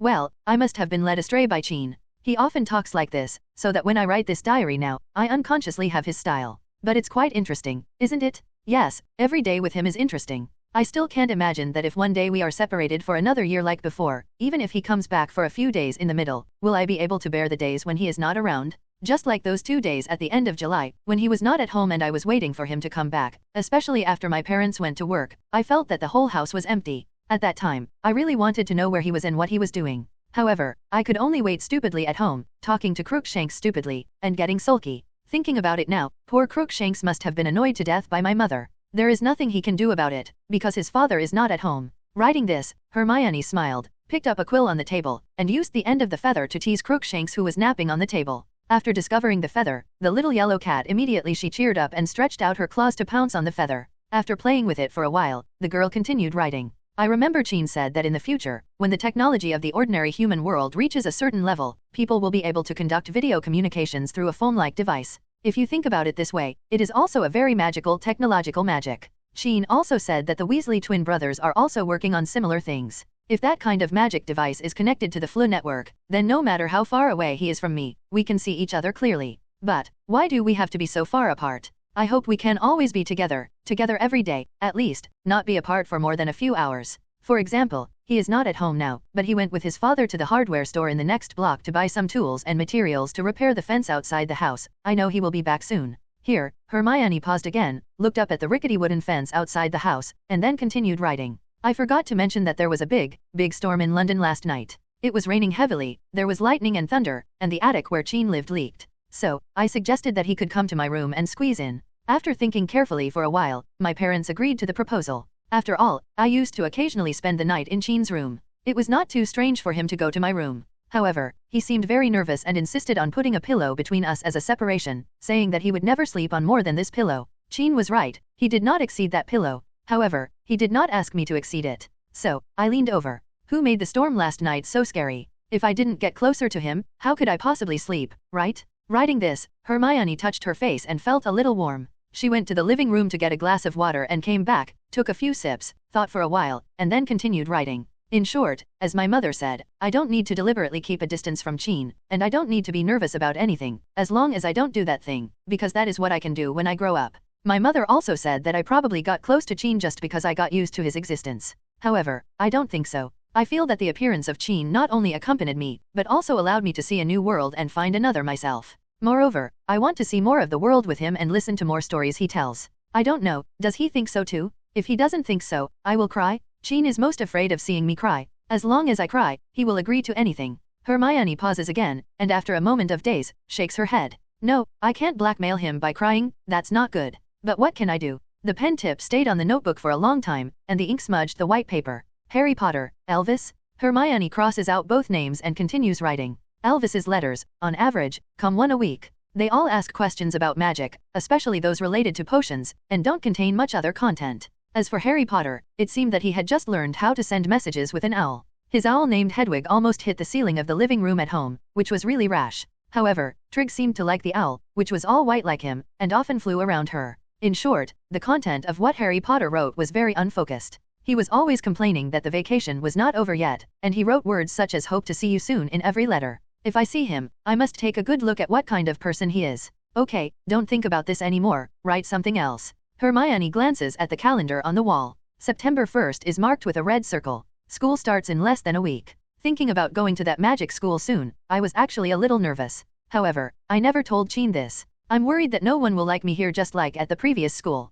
However, at least Chin is there. Even if no one else cares about me, it would be nice to have him here. Well, if I tell Qin this, he will definitely say that I am worthless, because, in his eyes, I can overcome any difficulty. He always said that he believed I would become the best wizard in the world. He doesn't know where his confidence comes from. However, looking into his eyes, I seem to really gain a lot of strength. Then, if there are difficulties in the future, I will think about his eyes. In that case, I may be instantly full of strength. Hermione, come out and do me a favor. Mrs. Granger's voice sounded. Okay Mum, give me a minute. Hermione replied. Just write it here, my mother is calling me. Moreover, Qin should be back soon. I'll go see if I can be of any help later. Next time I write in my diary, I should already be at Hogwarts. Well, hopefully the next time I write in my diary, I'll be by the fireplace in the Gryffindor common room, and Qin will be there. There is only one village in the UK where pure wizards live, and that is Hogsmeade next to Hogwarts. Then there are some villages where half-wizards live among tolerant or confused muggles, such as the village of Ottery Catchpole in Devon. It was near this village on the south coast of England that a multi-story building that looked like a haphazard construction stood there, as if it would fall down at any time if it was blown by the wind. Of course, this haphazardly built multi-story building is actually very solid, because its builder is a wizard. It is a house that has been enchanted. This house has a name that belongs to it, called the Burrow. The family named Weasley lived in the Burrow. As many people know, the Weasley family has a long heritage, and the surname Weasley represents justice, loyalty, bravery, hard work, kindness, and poverty in the wizarding world. And today, the Weasley house welcomed a guest from afar. This guest was brought from faraway Egypt by Bill Weasley, the eldest son of the Weasley family. We went through several Portkaya transmissions and took Muggle transportation, and then we got here before sunset. Bill said with a tired smile while drinking the tea handed over by his mother. He was very happy to be able to go home again. Portkaya is a magical item that can transport people from one place to another. It is somewhat similar to the Flu network. However, Portkaya is generally used for long-distance transmission. Molly Weasley looked at her eldest son, touched his head distressedly, and then muttered, "Your hair is really messy, I'll trim it for you later." When Bill heard this, he smiled helplessly at his brothers and sisters. Well, the familiar maternal love is back. Of course, the hostess Molly did not ignore their little guest, the little boy named Adam who looked very well behaved, quiet, and polite. Adam, we have limited resources at home. You probably need to sleep with Bill in the bedroom on the 4th floor. Or, you can live with Ron. You are the same age, so we can probably chat. Molly Weasley, he said to the little boy in an apologetic tone. Mom, Ron said anxiously after hearing this. His small room is a bit messy now, and he doesn't really want to sleep in the same bed with this strange boy. Thank you for taking care of me, Mrs. Weasley. It's fine for me to live with Bill. This is what we discussed on the way here. The little boy Adam glanced at Ron with a smile and said to Molly Weasley said politely. Well, it's decided, I'll clean up your room. Before Mrs. Weasley went upstairs, she shouted to her youngest son, Ron, get Adam some food, don't neglect the guests. George and Fred were also idle, so why should I go? Ron complained in his heart, but did not dare to say anything after all, and then went to get food for the guests with a slumped face. In the evening, the 8 Weasleys, Charlie was not at home, and their little guest Adam, a total of 9 people, sat around the dining table together, eating a table full of delicious meals. The topic of everyone's chat mainly revolved around Bill and the little guest. When Bill came back this time, he naturally brought some small gifts to his family. Of course, they were not too expensive. Some of them were made by himself, or were things he was allowed to keep when he solved the cursed treasure. These gifts made his brother the sisters were very happy. He liked the little pyramid you gave to Jean last time. He also studied it with Professor Swinton in the school for a long time. I heard that Professor Snape also helped a lot. Fred or George said. The two brothers look so much alike that even family members often get them confused. Professor Swinton. Bill frowned slightly when he heard this, showing a puzzled expression. Professor Swinton is the defense against the dark arts teacher who came to the school last year. This professor is young and promising, and he is very knowledgeable. I often ask him questions, but he only taught for a year and then left. This is consistent, said by the very studious Percy Weasley. Percy is the third eldest son of the Weasley family. He has Bill, the academic master, and Charlie, the Quidditch captain. He has always been under pressure and has always worked hard to push himself. Of course, this year, Percy got his wish and became the prefect of Gryffindor, which gave him a small sense of accomplishment. Oh, that's it. What I didn't expect was that Professor Snape was also interested in this. Bill probably thought of Professor Snape's cold face, and there was a look of memory in his eyes. Look. Although Bill graduated more than a year ago, he still misses his days at Hogwarts. Even the frosty Professor Snape feels a bit warm when he thinks about it. Hey, you don't know what kind of person Jean is. All the professors in the school are paying more attention to him. Well, how should I put it? Especially Professor Swinton and Professor Snape. They have always had a good relationship with Jean, one of the twins said to Bill, and then added, Bill, I am Fred, I know, you must not have noticed. Well, Bill, I'm George. Yes, we also heard some gossip. Before the summer vacation, something seemed to have happened between the three of them. Since then, Professor Snape has I don't talk much to Professor Jean and Swinton anymore, another of the twins said. Unfortunately, when we asked Chin, he refused to tell us whether he was dead or alive. If he kept asking, he would tie us to the Whomping Willow. One of the twins who called himself Fred shrugged. It seems, you have a pretty good relationship with Chin. Bill asked curiously. Not only is that good, they are Chin's loyal supporters. The three of them stay together all day long and often go to Hagrid's cabin to tinker with some things. Of course, there is also Charlie, who recruited Chin into the Quidditch team. And Chin played a decisive role in several games. Charlie really likes him, Percy interjected. Oh, I didn't expect there to be so many stories between you two. Bill's eyes lit up after hearing this. Among all the people present, Bill was the first to know Chin Yu, but they had only met briefly twice. The impression left on him by that little Oriental boy was that he was cheerful, polite, and looked very smart. This reminded Bill of Adam again. They were both very smart children, but Adam was more introverted, unlike Chin, who gave people a sunny and cheerful feeling. By the way, Adam, we have to go to Diagon Alley before school starts. Gringotts gave me a sum of money that I can use to help you buy things for school, Bill said to Adam. Hearing this, Ron immediately raised his head and cast an envious look. Because almost all the things he needed to start school were used by his brothers, such as Bill's old robe, Charlie's old wand, George and Fred's old textbooks, and even the crucible was discarded by Percy. Well, there is also the pet, which is a mouse that Percy had raised and was left at home to be fed by him last year. Why can't I have something new? Thinking of this, Ron's little face became bitter again. George and Fred looked at their brother like this, looked at each other, and tried not to laugh. Then, they casually told Bill that they also wanted to go shopping in Diagon Alley, and whether they wanted to buy something or not was another matter. It's to relax. Ron, come along, let's see if there are any new broomsticks, wands, or beautiful robes. The one in the twin who called himself George said to his younger brother. No, just hang out. I'll wait for you at the Leaky Cauldron. Ron curled his lips and said. In the next few days, Adam stayed at the Weasley family and received good care. The hostess, Molly Weasley, even treated him with care and kindness, and was closer to him than to her own son. In fact, his biological son Ron is not very envious. After all, even without Adam, his mother still has a bad attitude towards her all day long and is always mean to her. Well, he is used to this kind of maternal love. Then, he sometimes felt that Adam was weird. For example, once he heard the little boy seem to be chatting with the mouse Spot. Why are you staying in this house like this? Are you hiding from something? This is what Adam said. Ron felt that Adam might have disliked Scabbers' somewhat embarrassed appearance, because the mouse was so old that it had begun to shed its hair, and was missing a toe. It looked listless and sleepy all day long. However, after that day, Scabbers stayed away from Adam when he saw him. Even if Ron tried his best to appease him, it was of no use. Comments. September 1st is the opening day of Hogwarts School of Witchcraft and Wizardry. Before 11 o'clock in the morning, there will be a Wizarding World Express train waiting at platform 9 3/4 of King's Cross Station in London to pick up the wizard students to school. The little wizards need to go through the wall between platform 9 and platform 10 after entering the station to reach that special platform. That morning, Mrs. Granger sent Chin Yu and Hermione to the entrance outside the station. Then, watching the two children walk into the station, Mrs. Granger finally couldn't help covering her mouth and crying.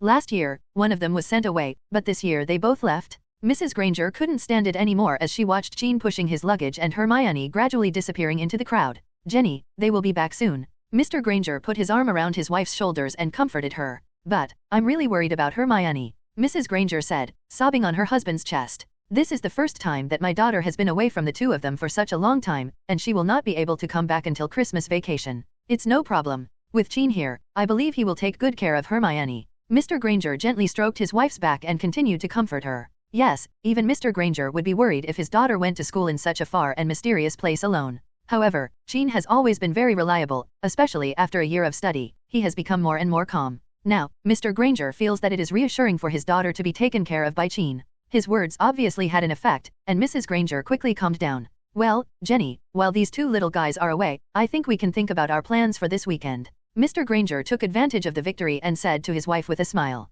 Plans for this weekend? Mrs. Granger murmured, blushing at the end. The two have been married for many years, so how could she not understand what her husband meant? Yes, we can go out for a walk this weekend. I heard that the town of Cokeworth is pretty good. We can go there for 2 days. Mr. Granger said his thoughts. Well, I think this is a good idea. Mrs. Granger nodded, pretending to be calm, but she had already begun to fantasize about many things in her heart. Yes, since they had their daughter, it seems that the two of them haven't planned a weekend like this for a long time. Mrs. Granger was originally a little depressed because her daughter went to school and traveled far away, but her husband's words diluted it a lot, and she had some expectations for the upcoming world of the two of them. Haha, Harry, go in and find your platform 9 3/4. I hope that platform has been built recently. A person's laughing voice reached the ears of the Grangers. Following the sound, they turned around and saw a fat middle-aged man putting a heavy suitcase on the cart and handing the cart to a black-haired boy wearing glasses. The fat man noticed someone looking at him, so he looked curiously towards the Grangers. The Grangers smiled at the man and nodded. After all, anyone who can name platform 9 3/4 is probably the parent of the little wizard. The fat man was stunned for a moment, nodded to them, and then, as if he didn't want to communicate too much with them, left quickly and got into a car parked not far away. The little boy wearing glasses pushed the car into the station alone, probably looking for that special platform. Chin-Yu and Hermione waited for Harry Potter by the wall between platform 9 and platform 10. This was the agreement they made in the letter, because Harry Potter didn't know where the station was. Chin, we finally meet again, Harry said excitedly after seeing Chin-Yu. During the remaining month of the summer vacation, he was looking forward to this day coming soon, because his life at his uncle's and aunt's house was not pleasant. Even though they had some changes in their view of him, he became more and more like an outsider. You look good, Harry. Chin-Yu looked at the boy and felt that he was much better, at least not as tired as when they first met. Hi, Harry Potter, I'm Hermione, Hermione Granger. Hermione took the initiative to greet Harry Potter and held out her hand solemnly. I was just guessing that you must be Hermione. Nice to meet you. Harry quickly reached out his hand and shook it politely. Huh? You know my name. Hermione was a little surprised. Of course, you are Chin's sister. He told me about you. I have always wanted to get to know you. Harry said happily. Oh, so that's it. So, what did he say about me? After Hermione said this, she looked at Chin-Yu with a smile on her face and narrowed her eyes. Hiss. Chin-Yu's heart skipped a beat. He thought about it carefully, and it seemed that Hermione was only mentioned in the underground vault of Gringotts. Moreover, at that time, I encountered a forced retracement triggered by myself, and I should have said a lot of bad things about this girl, such as being greedy, sleeping dishonestly, eating my fingers while reading, and so on. However, fortunately, I made corrections the last time and didn't say anything too outrageous. He said that you have a good relationship. We often go shopping together and eat a lot of delicious food together in Diagon Alley. Harry briefly repeated what Chin-Yu said about Hermione before. Hermione listened and nodded with satisfaction, then took Chin-Yu's hand, raised her chin, and snorted arrogantly at him. Okay, we should go in. Chin-Yu rubbed the girl's little hand twice and urged. Yeah, it's time to go. Hermione blushed slightly and said naturally. Then, how do we go? Harry scratched his head and asked. He really didn't know where platform 9 3/4 was. However, he didn't worry too much, because Chin was here and he certainly couldn't lose him. Just as the three of them were about to enter the platform, two voices shouted. Chin, wait for us. Chin, we are here. Harry looked back and saw that there were two red-haired boys who looked exactly the same. They were taller than him and about the same height as Chin. And behind them, there was a group of people. George, Fred. Hello Mrs. Weasley, Bill, Percy, Ron, Ginny, and this little brother. Chin-Yu felt that, among other things, greeting the Weasley family was indeed a bit tiring. The Weasley family also greeted Chin-Yu with a smile, and Mrs. Weasley enthusiastically praised Chin for becoming more handsome and taller again. Bill, why are you back again? Chin-Yu asked this question. Although your words sound strange, I must explain that I came back for serious reasons. Bill said, introducing the little boy next to him. This is Adam, a young wizard from an Egyptian Muggle family. I was appointed by the local Gringotts in Egypt to send Adam to school. Hello, Adam, nice to meet you. Chin-Yu greeted the little boy. Hello, Chin, nice to meet you too. Adam replied politely. Chin-Yu was actually somewhat puzzled, because even though he didn't know exactly who the students of Hermione's class were in his previous life, but with such a close relationship with the Weasley family, he seemed to have never heard of anyone named Adam. However, it cannot be ruled out that it is due to the butterfly effect or differences in parallel time and space. After all, Hermione in this world already knew her identity as a wizard before receiving the notification, right? This thought flashed across his mind. Chin-Yu was about to introduce Hermione when the Weasley twins said, "This beautiful little girl must be Hermione. We didn't see clearly in the last photo, but we finally saw it this time." Myself. Chin-Yu actually saved some of the introduction process. Hermione also sighed with emotion that she was already famous. Thinking of this, the little girl looked at Chin beside her and secretly stroked his hand. However, this guy didn't seem to have any special reaction, which made her somewhat discouraged. If Chin-Yu was not Chin-Yu, then he would probably feel that this person named Chin-Yu would be a little embarrassed to meet Ron. However, he is indeed Chin-Yu himself. After more than a year of getting along and going back in time 39 times, Chin-Yu was convinced that he had nothing to struggle with on certain things. What should I choose between letting Hermione stay with me or seeing her with someone else? This is a very simple multiple choice question. Even if the system that calls itself the selection system doesn't give out selection tasks ding ding ding, Chin-Yu still knows how to choose. He chose to live this life freely. He chooses to protect the people he wants to protect. When he chooses her, no one can rob her, no one can take her away. Moreover, he was convinced that the girl had entered his heart, and he had also entered her heart. If, in the end, it was just his own wishful thinking, then he would admit it. However, when he thought of this, his heart palpitated inexplicably, and a certain force in his body that had not been moving for a long time began to stir. That is one of the biggest secrets in him, and it is also something he strives to overcome. Obscurus. That power was powerful, mysterious, frightening, and at the same time full of temptation. If he gives himself over to it, then, for him, there will be no more problems in this world. So, why do I still work so hard to live? Leave it to it. Leave everything to it. Qin. Hermione's voice seemed to come from a very far away place. Qin Yu turned to look at her blankly, feeling that although she was close at hand, she seemed far away. Qin, what's wrong with you? Hermione called him again. This time, her voice was filled with anxiety, and her delicate brows were tightly knitted. Qin Yu subconsciously raised a hand, gently smoothed the girl's frown, and murmured, "Don't be afraid, Hermione." With this movement, his expression changed, and a smile appeared at the corner of his mouth. Then, he held the girl in front of him in his arms, closed his eyes, and smelled the smell of her hair greedily and deeply, until the familiar breath entered the nasal cavity, stimulating the nerve endings to send out complex and regular electrical signals. Then, the series of electrical signals were transmitted to the nerve center, awakening his brain on the edge of chaos. Hermione also hugged him tightly, and said with a trembling cry in her voice, "Qin, what happened to you just now? I told you a lot, but you ignored me. I was a little distracted just now. I'm sorry, Hermione, for making you worry." Qin Yu gently stroked the girl's hair and said softly and apologized. "Well, I hope you're okay." Hermione nuzzled into his arms and smelled his scent between breaths, which quickly made her feel at ease. Of course Hermione knew that Qin had a secret. After all, his appearance and subsequent actions made it difficult for her to believe that he was just an ordinary wizard. Of course, wizards themselves are not ordinary. However, she believed that Qin's refusal to tell her must be due to some special reason, so she could wait for him to tell her those secrets in person one day. But before that, as long as he can do well. "Hey, Qin, the train is leaving soon. Are you really not going to leave?" One of the Weasley twins couldn't help shouting. "You guys have to go to school together anyway, there's no need to do it like this at the station." The other twin rolled his eyes and said helplessly. At this time, it was already 10:55, and the Weasley family began to enter platform 9 3/4. At this time, George and Fred discovered that Qin Yu and the little girl Hermione were still writing ink behind them. Then, when they saw this scene, they felt like they were being fed a mouthful of dog food. When the two brothers shouted, everyone else looked over. Hermione quickly struggled out of Qin Yu's arms, while Qin Yu continued to hold her little hand without blushing or heartbeat. "I know, you go over first, and we will follow later," Qin Yu said to the two brothers. Everyone smiled and said nothing more. The little boy Adam who was following Bill looked at Qin Yu a few more times when no one was paying attention, and murmured to himself in a voice that only he could hear, "Sure enough, come here. It was the right decision. I met so many interesting people before I even got to that school." "Okay, George, you go in first," Mrs. Weasley said to one of her sons. "Mom, I'm Fred. As our mother, how come you can't even admit who I am?" the guy said with a hurt look on his face. "Yes, Mom, I am George," another one also said. Mrs. Weasley snorted coldly and said, "George, Fred, you have been playing this trick for several days, do you think I still believe it? It's true this time. You should know that my nose is slightly higher than Fred's. If you don't believe me, take a look." One of the twins pointed to his nose and got closer. "Show Mrs. Weasley." When Mrs. Weasley heard this, she looked at him hesitantly, and then said in an uncertain tone, "It seems like this." "I'm sorry, George," it was Mother who admitted her mistake. The child pushed the luggage trolley to the wall. Before entering, he gave his mother a bright smile and said, "Mom, I'm kidding you. Actually, I'm really Fred." After saying this, the guy greased the soles of his feet and penetrated the wall. George also made a face at his mother and everyone, followed closely, and passed through. Mrs. Weasley was breathing heavily.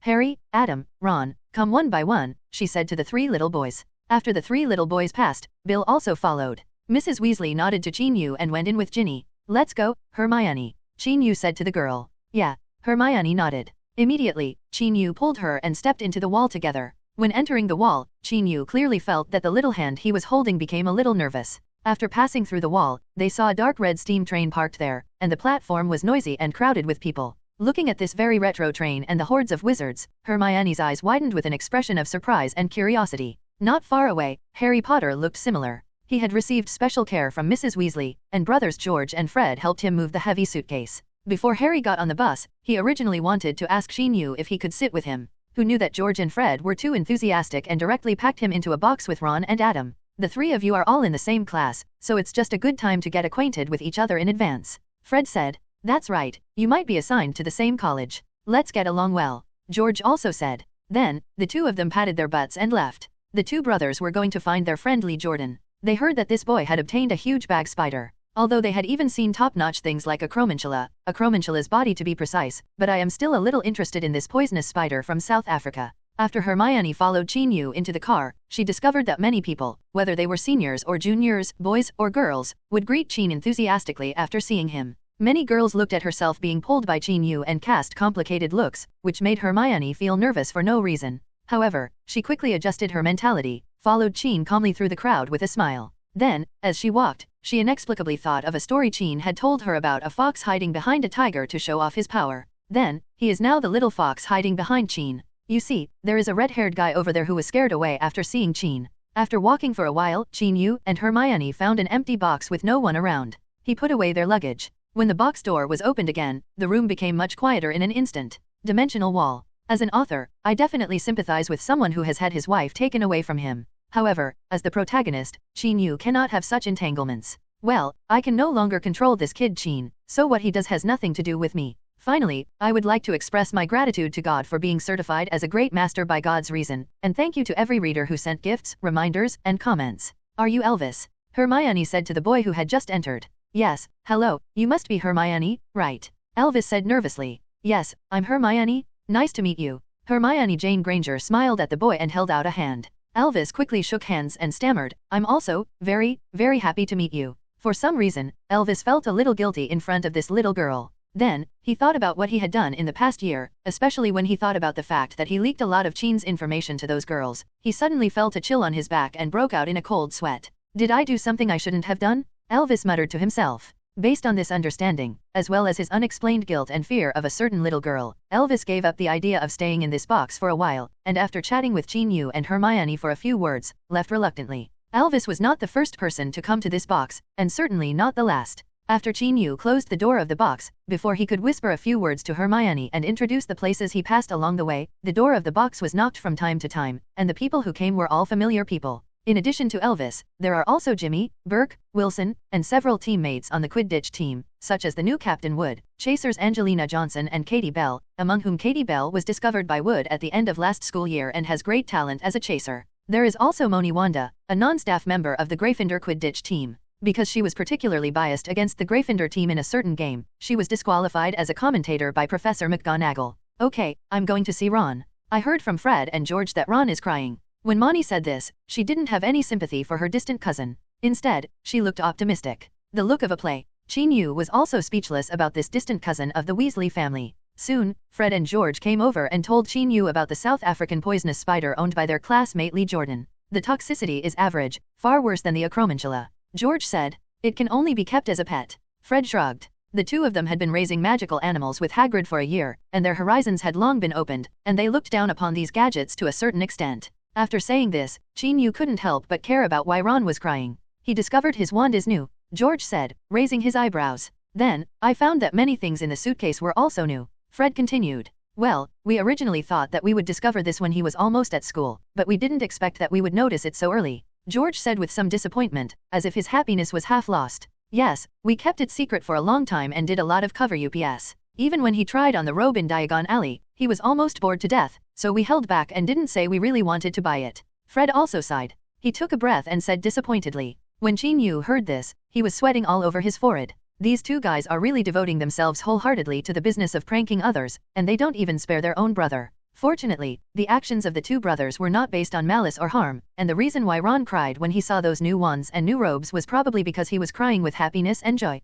Well, Chin Yu could only say, let them be. He couldn't control the way the Weasley children got along. Ron gets along well with that Harry Potter. I didn't expect them to be able to chat. Fred said happily. I hope this kid can cheer up at school. George said in a slower tone. Although the Weasley twins laugh and laugh all day long, they are actually very meticulous at heart. Since they were young, they have determined to engage in business and make a lot of money, which is more or less related to the poor economic conditions at home. Now, with Chin Yu's guidance and help, the two of them have made some money. Naturally, they want to improve their lives for their younger siblings. Buying Ron a new wand, a new robe, and a new crucible is what they can currently do. Of course, this does not prevent them from pranking Ron by the way. Don't worry, Ron is your brother, that is, my brother. When he goes to Hogwarts, I will help you take good care of him, Chin Yu said to the Weasley brothers. George and Fred laughed and said that with Chin's words, Ron could walk sideways in Hogwarts. What kind of messy description is this? Could it be that I have become the tyrant of Hogwarts? Chin Yu couldn't help complaining in his heart. However, when he thought about it, these seemed to be mentioned in the stories he had told the two guys, and now they used them on himself.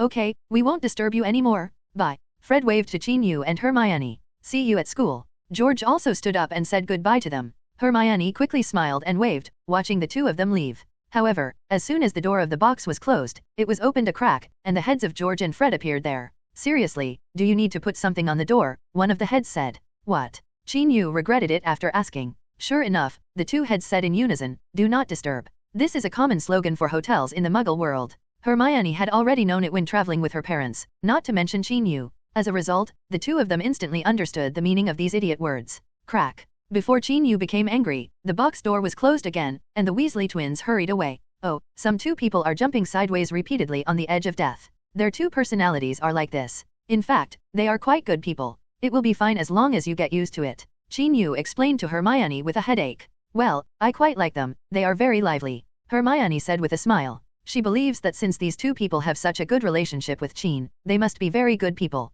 So, you don't have to pay too much attention to what they say. Qin Yu added. Who knows, Hermione said seriously, how about, as they said, let's find a piece of paper and stick it outside. Huh. Qin Yu was stunned when he heard this. However, he soon saw a cunning look flashing in the girl's eyes. So, Qin Yu rubbed her head and said angrily, what are you talking about? Hermione leaned into his arms, rubbed her little face against his, and muttered, who lets those people come in all the time? Yes, what was originally a nice private room for two has almost become a mobile living room. Of course, Hermione just said that when someone came in again, she immediately transformed into the cute Qin's sister. Especially the guy named Cedric. When he came in, Hermione cheered up because this guy always looked at Qin with that look. Fortunately, the man just sat there for a while and then left. Before leaving, he insisted on giving Qin a hug and said he missed him very much. It seems that Qin is really popular at Hogwarts. Hermione came to this conclusion again in her mind. Then, the expression on her face became complicated and solemn. Time goes a little further. By the way, Harry, Ron, and Adam were originally quiet in that box, with no one speaking.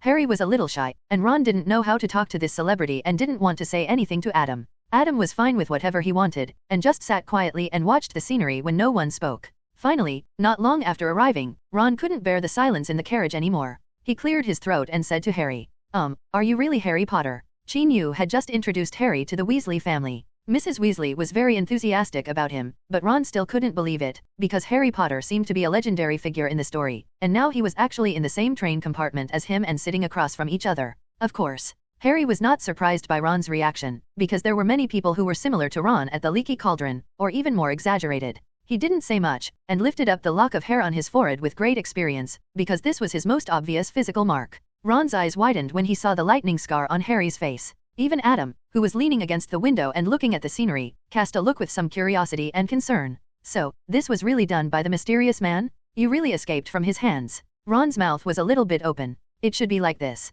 Harry paused, shrugged, and said, but, I really don't remember what happened that day. I only remember there was a dazzling green light. That's it. It's a very terrible curse. It can only be cast by an evil and powerful wizard. Ron said, staring directly at Harry. However, such gaze made Harry feel slightly uncomfortable. Ron quickly realized this and said sheepishly, I'm sorry, Harry. I'm a little too excited. You also know, you are really famous. Well, it's okay, Harry said with a smile. Then, now that they were chatting, Harry couldn't help but curiously asked about Ron's family background. After all, the 6 red-haired children in that family were so eye-catching that anyone would want to know about them. So Ron started to complain, talking about his troubles of being born in a family with many children. You didn't see Charlie today because he went to Romania to study fire dragons. Therefore, our family has 7 children. I have 5 brothers and a sister. You should know that my sister has always been that little girl looking at you curiously. Then, Ron talked about the pressure his brothers put on him. Of course, he was numb now and even chose to lie down. However, Harry expressed that he was envious of having so many brothers.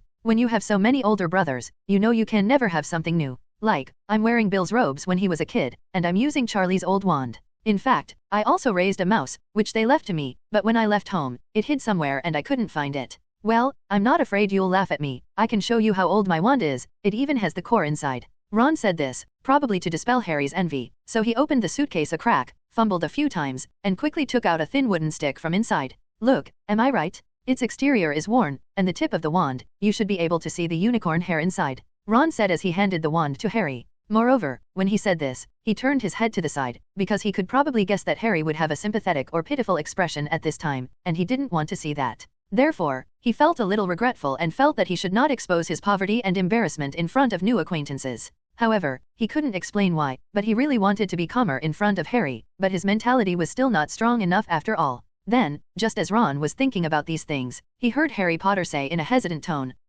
Ron, this wand doesn't seem to be old, right? It looks very old to me. It's new. Tisk, how can it be possible?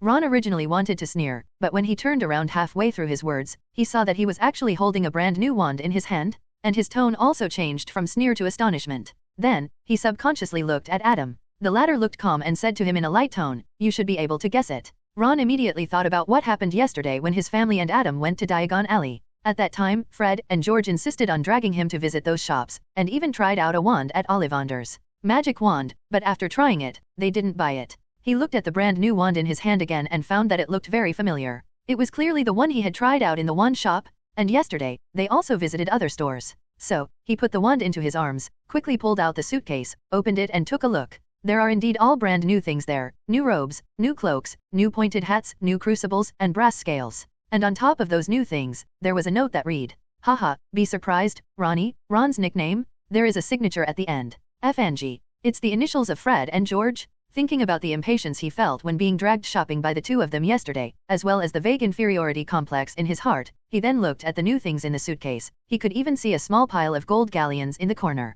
Ron was just a child after all, so he couldn't hold back. Tears burst out of his eyes and he began to cry. Ron, are you okay?" Harry was stunned by this little boy. He didn't know why the other boy started crying as he spoke. "It's okay, Harry. Wivywo, I'll just cry for a while. Wivywo, Fred and George, they are so bad, they know how to bully me," Ron said intermittently while wiping away tears. Harry didn't know what to say for a moment, so he had no choice but to look at Adam who was sitting next to the window. It seemed that this quiet little boy knew what was going on. It's kind of a little game in their family. Adam found a description that wasn't quite appropriate. He actually didn't quite understand the way this family got along. Of course, this was exactly why he was interested in the Weasley family. He is always full of curiosity about things he doesn't understand. "Okay, then, Ron, I hope your mood will feel better soon." After Harry said this, he sat down and watched Ron looking through things, wiping his tears and laughing from time to time. This made Harry wonder if the child was stupid. Dimensional wall. "Hello, my name is Moni Wanda, I am Ron's cousin." When the cool girl with short dark brown hair walked into the box, Harry envied Ron again. Why do he only have relatives like Dudley? And Ron not only has a lovely sister, but also a beautiful cousin who seems to have a very special personality. Harry thought to himself. "Ha, Ronnie, I heard you're crying," the short-haired girl raised her eyebrows and said after sitting down. Even though Ron's eyes were a little red from crying, he still frowned and said stiffly, "No, Money, please don't talk nonsense. I'm just a little sleepy, so I was typing just now." Yawn. Even Harry couldn't stand the boy's lame excuse. Of course the short-haired girl Money wouldn't believe it. She raised her hand and rubbed Ron's head twice, making his already messy hair look even messy. "Why are you messing up my hair?" Ron said very dissatisfied. "I don't want to see you being fooled by Fred and George. You probably don't know how much money they made with that guy Chin last year? The three of them are known as the capitalists of Hogwarts." Meng and said, rolling her eyes. Well, this nickname was actually given to them by her, because every time there was a party at Hagrid's cabin, Chin and the three of them paid for a lot of food. Hearing Meng and mention Chin, Harry immediately became energetic. "Hogwarts capitalists," Ron said blankly. So, Money briefly told what she knew about Chin and the Weasley twins reselling the Forbidden Forest's products. Harry and Ron who were present were stunned. They didn't expect that just a first-year student and two second-year students could already do so many things and make so much money. Harry's eyes were full of eagerness and he thought to himself, he is indeed Chin. Adam, who was sitting in the corner, had been listening to Money's story quietly without any special reaction, just like a bystander with no sense of existence. "So, they just spent a little money to buy you some new things. You can be a little touched, but there is no need to cry because of this little thing. Do you understand, Ronnie?" Money finally said concluded. But, Ron's emotions were quite complicated after hearing her words. "Okay, don't think so much. Capitalists' money will not be wasted until it is wasted." After Miss Money said this, she grabbed the galleons that the Weasley twins had secretly stuffed into Ron's suitcase, picked one, opened the box and walked out. At this time, a woman pushed a cart slowly passing by in the aisle. The cart was filled with all kinds of small commodities from the magical world. The woman shouted sales pitches and asked the children in the box one by one if they wanted to buy them. Her words can roughly be translated as pumpkin pie, all flavored beans, chocolate frog licorice balls. Come out and check out whatever you want. In short, this is the guy that girls with short hair are looking for. "Hello, I need to buy some things here," Monty shouted. "Okay, young lady, I'll be right over." The woman nodded with a smile and quickly approached while pushing the cart. When shopping, Minnie didn't pick and choose. She took some of everything and spent a gold galleons on it. Finally, she bought a lot and put them all on the empty seats in the box. Seeing that Money bought so much, Harry couldn't help but take out the money from his pocket and buy a bunch too. The main reason is that he is a little hungry now, and he has a lot of magic world coins on him. When he sees others buying them, he also has the desire to buy them. Harry bought less and only bought something worth 11 silver coins. Note, currency of the magical world, 1 gold galleons equals 17 silver sickles, 1 silver sickles equals 29 copper newts. So, the 4 children in the box ate those weird snacks from the magical world. For example, BB's multi-flavor beans, chocolate frogs, pumpkin pie, crucible-shaped cake, etc.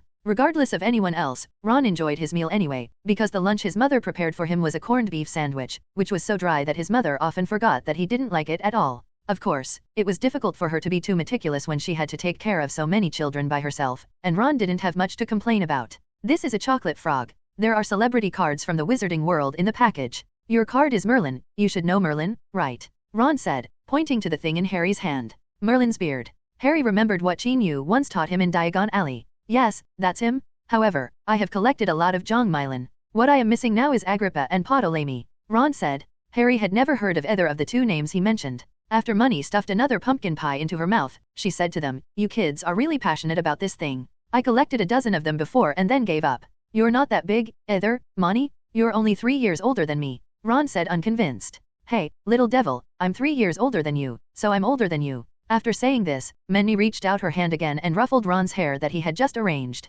Looking at the annoyed Ron, Money clapped her hands with satisfaction, stood up and said, "I won't play with you anymore. I'm going to find Linda. Girls are much cuter." Just like that, Money suddenly arrived, and after taunting Ron, she bought a bunch of snacks, ate some of them, and finally left simply. Ron, on the other hand, calmed down from the initial violent mood swings after his cousin made fun of him. Of course he didn't think Fred and George were capitalists, but since the 2 brothers bought him things and gave him money to spend, he should be happy. At worst, he could just pay them back when he grows up. In short, Ron happily enjoyed the snacks bought with his brother's money, and discussed with Harry the collection of cards on chocolate frogs, and tried many flavors of BB's multi-flavor beans together. The 2 chatted and laughed, and gradually became familiar with each other. We networked together and eventually became like friends we had known for many years. Adam, on the other hand, sat there quietly all the time. While Harry and Ron were discussing those topics, he was playing with a card on a chocolate frog. On the card was a man with silver white hair and long hair. An old man with a beard. The back of the card reads, Albus Dumbledore, current headmaster of Hogwarts School of Witchcraft and Wizardry.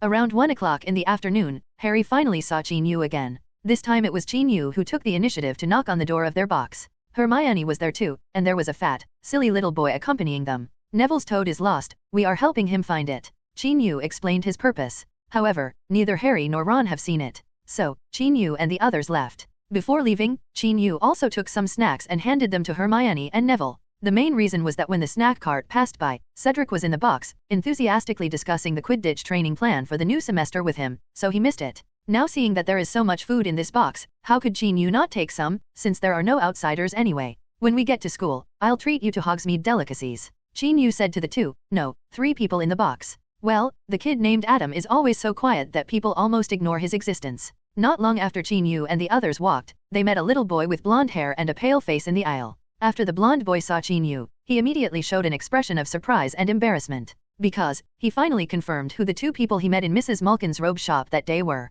Our Master Draco Malfoy has received a lot of praise and support on this magical express train. This made him feel a little elated for a while. However, what the students talked about the most was Chin, the popular figure in the school, and Harry Potter, who escaped from the hands of the Dark Lord Voldemort. Of course they would not call Voldemort by his first name. I'm really looking forward to Chin's performance in the new school year. The Gryffindor Quidditch team has really changed a lot since we have Chin. But Charlie graduated and left, and he didn't know who would be the seeker on their team. It doesn't matter. With Chin as a batter, anyone can be a good Gryffindor seeker as long as he's not too bad. Then you try it. Hate, isn't it because they don't want people from other colleges? Moreover, I will defend the honor of Hufflepuff College to the death. Whispering sound. To be honest, I heard that Chin's sister also came to Hogwarts to attend school. I wonder if she is also a very powerful person. That's definitely worth looking forward to. The Quidditch game made Chin Yu well known to everyone, and when people got to know him better, they found that he was also a person with excellent grades, reviews from teachers in various subjects, excellent character, feedback from some first-year freshmen, and popular a lot of people. Feedback from some first-year freshmen made him quickly become a high-quality figure on campus. Of course, Chin Yu's reputation is limited to the school. He is a tyrant in the novice village, and he is just a stranger when he goes out. However, he doesn't care about this. He can learn things in school, upgrade secretly, and then have fun. As for the name Harry Potter, it has been circulating in the wizarding world for 10 years. However, everyone has only heard of his name before but never seen his name. This time, he finally saw him alive. The boy is in the front car. I passed by and took a look. He looked quite quiet. Then he is very powerful, isn't he? He must be very skilled in magic if he can escape from the mysterious man. Not necessarily, it looks pretty ordinary. But it's certainly not ordinary. That's true. These people's comments made Malfoy a little jealous. However, he felt that if he gave time, he would definitely be very famous in Hogwarts. Before that, he also wanted to see what those two people looked like. So, he took his two friends, followers, Crabbe and Goyle, and walked towards the carriage. Then he saw the man he met at Madame Malkin's robe shop in the aisle. The most important thing is that some students passing by smiled and greeted the man and called him Chin. Are you really Chin? Thinking about what he said that day, Malfoy's expression became somewhat unnatural. I didn't expect to meet so soon, Draco, Chin Yu said with a smile. You actually know my name. Malfoy's pupils shrank and he exclaimed. Because, I have met your father several times, and I am very impressed every time. Moreover, you have your iconic white golden hair, and your face that always makes people uncomfortable. Really just like your father, Chin Yu said coldly. Every time I meet Lucius Malfoy, I feel like a complete mess. Seeing his son Draco Malfoy at this time, how could Chin Yu have a good face? I don't know what happened between you and my father, but, I hope you speak more civilly, Malfoy said with some guilt. He finally understood why his father would let him stay away from Chin because the two of them had a grudge. In fact, the main reason why Lucius asked him to stay away from Chin Yu was that he was too impressed by the first time he saw Chin Yu whip Jerome, and he was afraid that his son would also suffer. Oh, civility? Well, remember your words, if I find that you are uncivilized in school, I will have a good talk with you, Junior Malfoy. As Chin Yu spoke, he approached Malfoy, who was slightly shorter than him. At the end of his words, he reached out and patted the child on the shoulder, which made the latter tremble. That's for sure. The Malfoy family has a long heritage and is a pure-blood wizard family that is elegant, civilized, and polite. How could I do something uncivilized? Malfoy raised his little face and tried to make it sound. Calm yourself down. There was nothing I could do. Chin Li was too close, and my heart couldn't help but beat wildly. I was really afraid of him and a little frightened. Very good, very good. I will reward my junior with a jelly bean, Chin Yu said and handed Malfoy a BB multi-flavor bean. By the way, Crabbe and Goyle, who were both silly and strong, were given one each. What is this? Master Malfoy has never eaten something like this that is only eaten by common people. Delicious food. Chin Yu also stuffed one into his mouth. Well, luckily, it's strawberry flavored. Hermione, Neville, let's go. I guess that Toad has gone to another carriage. Chin Yu greeted his sister and the fat little Neville to leave. Malfoy swallowed and couldn't help but drop the BB's multi-flavored bean in his hand into his mouth. Immediately, his facial features immediately wrinkled in pain. So sour, Malfoy whispered. He felt that a lot of saliva was secreted in his mouth instantly. However, after the initial strongest sour taste, there began to be some sweetness in the mouth, and it seemed quite delicious. Such stimulation of taste buds was something Malfoy had never experienced before, and it made him like the strong sour taste for the first time. Chin, I will definitely catch up with you. Malfoy quickly chewed the jelly beans, swallowed them, and shouted to Chin Yu who was walking away. I'm waiting for you, Chin Yu said without looking back. After Chin Yu and the others went to another carriage, Crabbe asked, Malfoy, are we still looking for Harry Potter? Go, why not go? Maybe he can also go to Slytherin. I hope he can understand the situation and choose to be with us. Malfoy had just seen Harry Potter's figure from a distance and had already confirmed that he was the little boy wearing glasses that he had seen in the robe shop. I came here this time to draw Harry into their small group. Of course, the most important purpose is to make the celebrity Harry Potter become friends with him, and it is best to listen to him. In that case, he will be too proud. However, thinking about this, Harry Potter and Chin knew each other. Malfoy felt that the goal could be lowered, and they could just become friends.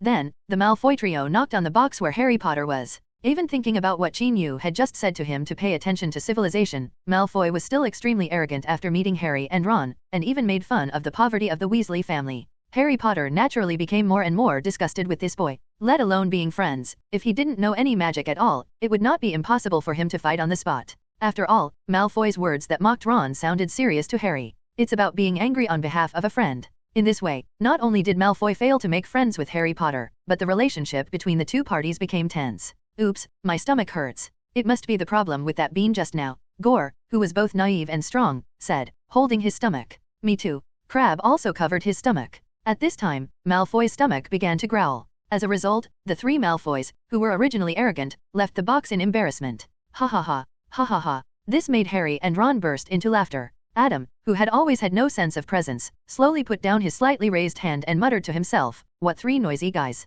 Shopping, shopping, dirty dirty. The train speeds past. Along the way are vast mountains, rivers, forests, and wilderness, as well as the occasional Muggle town. On the train, the little wizards were chatting and laughing, sitting quietly, or admiring the scenery along the way, waiting for it to reach its destination. However, Chin Yu and Hermione failed to help Neville find the toad after all. Fortunately, after the little fat man was sad for a while, he temporarily forgot about it and ate the delicious food Chin Yu gave him. After seeing off the little fat man, the two of them were finally no longer disturbed by other people, because everyone had to make various preparations before getting off the bus. Chin-Yu and Hermione also put on their respective wizard robes. Seeing Hermione again transformed into a cute little witch, especially with her chin raised and her arrogant look on her face, Chin-Yu's heart felt hot and he couldn't help but reach out and pinch her little face. This girl looks so cute. If she were at home, it would be more than just pinching her cheek. No big deal, just read another poem. If you pinch it again, it will swell, Hermione said rather dissatisfied. I'm not trying hard enough. Then let me pinch you and give it a try. Come anyway. Humph, then don't move. It hurts. I obviously didn't use so much force just now. Really? Then I'll be gentler and try again. Don't hide. You'd be a fool not to hide. Hey, you can't hide. Well. A certain girl fell into Chin-Yu's arms because she couldn't stand firm for a moment. Then, she was too lazy to move anymore and took a rest. Dimensional wall. In 5 minutes, the train will arrive at the terminal. Please don't carry too many things with you. Just leave your luggage in the car. We will help you deliver it to the school dormitory. A voice echoed in the carriage. Hermione was awakened from her sleep by the sound. Standing up from Chin-Yu's arms in confusion, the little girl said blankly, "Are you here so soon? What else? Have you not slept enough?" Chin-Yu said as he helped her straighten a few messy strands of hair. "I really didn't sleep enough. I actually didn't get a good rest last night. I wanted to go find you, but I was afraid you would drive me away." Hermione rubbed her eyes and mouthed he muttered and finally yawned. Chin-Yu didn't expect that this girl was so nervous that she had insomnia last night. However, he thought back to his mood when he came to Hogwarts at the beginning of last year. Even though he had the experience of being a human being for 2 lifetimes, he was still very excited. This is true for me, let alone the little girl Hermione. Okay, don't be nervous. Hagrid will take you by boat to Hogwarts Castle later. You have met Hagrid. When you arrive at the school auditorium, you will be sorted, put on the sorting hat, etc. Just follow the assignment. Chin-Yu held Hermione's little face with both hands, talking about the process of freshmen going to school, and rubbing her face to help her wake up quickly. Hermione nodded her head twice in his hand. Then, Chin-Yu let go of the girl and went to get some of his own things to take with him. As for Hermione's luggage, he put it away separately and would be sent to her own room when the sorting was over. Yeah, Hermione suddenly exclaimed. What's wrong? Chin-Yu looked over curiously. Chin, my clothes are wrinkled. Hermione pointed at the robe she was wearing and said in distress. After changing into her robe just now, the girl fell asleep in Chin-Yu's arms. Due to her dishonest sleep, wrinkles appeared in her robe. Hermione said, pulling at it with her hands, trying to stretch it out, but the effect was not obvious. Hands away, I'll do it. Of course, Chin-Yu didn't reach out to help her pull off her clothes. Instead, he took out his wand and cast a simple spell. Hermione's robe immediately became smooth and ironed again. Knowing some commonly used household magic, isn't this an essential skill for a qualified brother, Nan, brother, Penju? Chin, you are so awesome. Hermione looked at Chin-Yu with bright eyes and said. Chin cast the spell so handsomely. If it were at home, she would definitely give him more than just a verbal compliment. Well, she is now always reminding herself that she is about to go to school, and she must pay attention to her speech and behavior, as well as her identity as a little wizard. The train stopped slowly, and the wizard students poured out of the door. It was very crowded for a while. First grade students gather here. First grade students gather here. Hagrid's voice sounded. Chin-Yu took Hermione to say hello to Hagrid, and also chatted with Harry, Ron, and Adam. Harry and Ron looked uneasy. Chin-Yu felt that they were not sure which foot to take first when walking. On the other hand, Adam was not nervous at all. Instead, he had a faint smile on his face and looked curious. Look here and there. See you at school. Chin-Yu waved to Hermione. Yeah, see you at school. Hermione nodded solemnly. Harry, Ron, and Adam also waved goodbye to Chin-Yu. Then, Chin-Yu went with Elvis and others to get on the carriage pulled by the magical animal Thestral, along the tree-lined path by the lake, and returned to Hogwarts first. Along the way, several people chatted about what they had done during the summer vacation, especially Elvis, who once again thanked Chin-Yu for his letter guidance. Soon, they entered the castle. After getting off the bus and walking down the long corridor, everyone felt extremely friendly. The same is true for Chin-Yu. This magic school has carried his campus time for the past year. The plants, trees, bricks, and stones here are all so familiar. They seem to be welcoming his return. However, many familiar people cannot be seen here, such as Charlie who graduated and went to Romania, such as Professor Swinton who left Hogwarts to search for ancient ruins, and some people who have a good relationship with whom they cannot name. Gryffindor Senior. Instead, there are those freshmen who are about to enter the school, and he has become their senior. Thinking about it this way, there is indeed a feeling of things are different and people are different. Chin-Yu followed the crowd into the auditorium of Hogwarts with emotion. At this time last year, it was here that he and his classmates were assigned to their respective colleges by the Sorting Hat. Now, it was replaced by Hermione, Harry, Ron, and other first-year students. Not long after the senior students sat down at the tables in their respective houses, the door to the auditorium was pushed open. Professor McGonagall, the vice principal of Hogwarts School and head of Gryffindor House, led the group of young students. The wizard came in. Hermione in the crowd, after following everyone in, subconsciously looked for Qin Yu's figure. When she saw him, her expression immediately became calmer. The same goes for Harry. After finding where Qin Yu was sitting, he couldn't help but look towards him. After all, his only acquaintances here were Hagrid and Qin Yu. The next step is for the Sorting Hat to decide which college everyone will attend. The person whose name I read out comes up, sits on the stool and puts on the Sorting Hat. Professor McGonagall said, taking out a list written on parchment. Then, the first-year students walked on stage one by one for college assignments. A little girl named Hannah Abbott was the first to take the stage, and the Sorting Hat quickly shouted Hufflepuff. After that, more than 20 students were assigned to the 4 houses of Ravenclaw, Gryffindor, Slytherin, and Hufflepuff. Hermione Granger. Professor McGonagall called Hermione's name. After hearing this, Qin Yu became a little nervous for no reason. He probably felt like an old father watching his daughter grow up. Bah, this is nothing to think about. Someone complained in his heart. He saw the little girl trotting onto the stage and sitting down on the stool. The Sorting Hat was placed on her head. She pursed her lips and blinked a few times, waiting for the Sorting Hat. Assign results. Gryffindor. The Sorting Hat quickly called out the name. An expression of excitement and joy suddenly appeared on Hermione's face. After taking off her hat, she bowed politely to Professor McGonagall, then turned around and trotted down the stage again, heading straight to Gryffindor's room. Go to the long table. After approaching, she immediately slowed down, moved her steps, and slowly sat down in the empty seat next to Qin Yu. The Gryffindor students responded with warm applause to Hermione's arrival. The little girl responded with a polite yet elegant smile. Adam Quinn. Following Hermione on stage was Adam. Qin Yu couldn't help but look towards the stage. He had an indescribable feeling about this boy with an ordinary name, not very eye-catching appearance, and a dull personality. After all, although this child did not have much sense of existence, he appeared in his sight many times. His intuition told him that this in itself speaks for itself. Of course, he also felt a little bit that he might be overly concerned. After all, if the other party was a suspicious person, the system would not pop up and give a prompt or something, etc. Why does the system definitely give me a prompt? Is it so trustworthy? Thinking of this, Qin Yu felt a chill in his heart. However, when he thought about it, he knew the plot of the story after all. Apart from Voldemort and Death Eaters, what other villains could there be in this world? And Adam was so young, he couldn't be a Death Eater, right? I may be too sensitive. Qin Yu couldn't help but laugh. These thoughts just passed by in a flash, and Qin Yu quickly turned his attention to the stage again. At this time, the Sorting Hat was shaking his head and muttering something, obviously thinking about how to allocate the place of the little boy below him. Dimensional wall. Hufflepuff, Ravenclaw, Gryffindor, Slytherin, you seem to be able to go anywhere. It doesn't seem to be a good fit anywhere, you are an unexpected person. The Sorting Hat muttered in a dazed tone. Sorry for embarrassing you. Adam said calmly in his heart. So, no, sir, which college are you going to? The Sorting Hat actually asked in a somewhat respectful tone. Let's go to Gryffindor. That college seems quite interesting. Adam glanced at the direction of Qin Yu, and this thought flashed through his mind. That's right. Interesting people do often appear in Gryffindor. Since this is your choice, then, Gryffindor. After muttering a few words, the Sorting Hat shouted out the name of the house. Name. Adam stood up immediately, with a faint smile on his lips, took off his hat, and walked towards the Gryffindor table. The Gryffindor students naturally gave the new member a warm round of applause. Unexpectedly, you are also a student with difficulty in sorting. Qin Yu put down his clapping hands and said to Adam with a smile, and a trace of undetectable thought flashed in his eyes. The so-called students with difficulty in sorting are students who were unable to make a sorting decision for the Sorting Hat within 5 minutes. Historically, this was not very common. However, Adam only took about 1 minute and only made the Sorting Hat difficult for a short time. Obviously not included in this list, Qin Yu just borrowed the concept of difficult students in sorting. Adam was slightly startled when he heard this, and then said with a smile, Mr. Hat may think that I am not talented enough, so it is difficult for me to make decisions. You don't have to think too much. The Sorting Hat cannot decide a person's future. In short, welcome to Gryffindor. Qin Yu encouraged.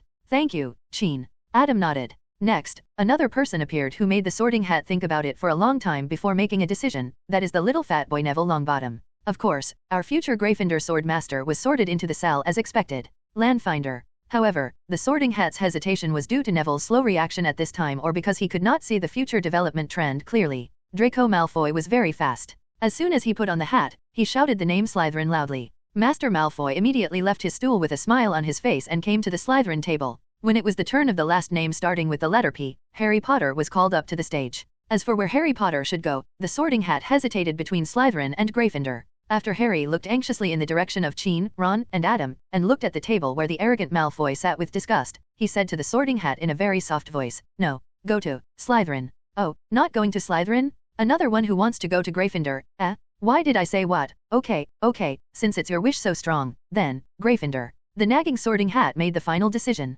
Harry Potter showed a look of joy, took off the sorting hat, and hurried to the Gryffindor table. Then, he sat down next to Adam, facing Chin Yu. Because Weasley's last name started with W, Ron was the second to last one on stage. On such an occasion, when it was the turn of someone so late in the order, this child was extremely nervous. His little face wrinkled together and his waist was hunched over, as if he had a stomachache. Fortunately, the sorting hat made a decision quickly and called out the name Gryffindor without hesitation. After all, it is normal for the Weasley family to go to Gryffindor. Finally, when the last student whose last name started with the letter Z was assigned, the annual sorting ceremony at Hogwarts came to a successful conclusion. Then, the headmaster, Albus Dumbledore, stood up and gave the opening speech. The general meaning was that he welcomed the new students, encouraged the old students, and hoped that all students would make further progress in their magic learning in the new school year. Finally, he asked everyone to enjoy today's food and let the teachers on the stage enjoy the wine. And as his words fell, the 4 long dining tables instantly transformed into tables full of delicacies. Seeing this scene, the first-year students suddenly let out exclamations that they had never seen before, and even Master Malfoy looked happy.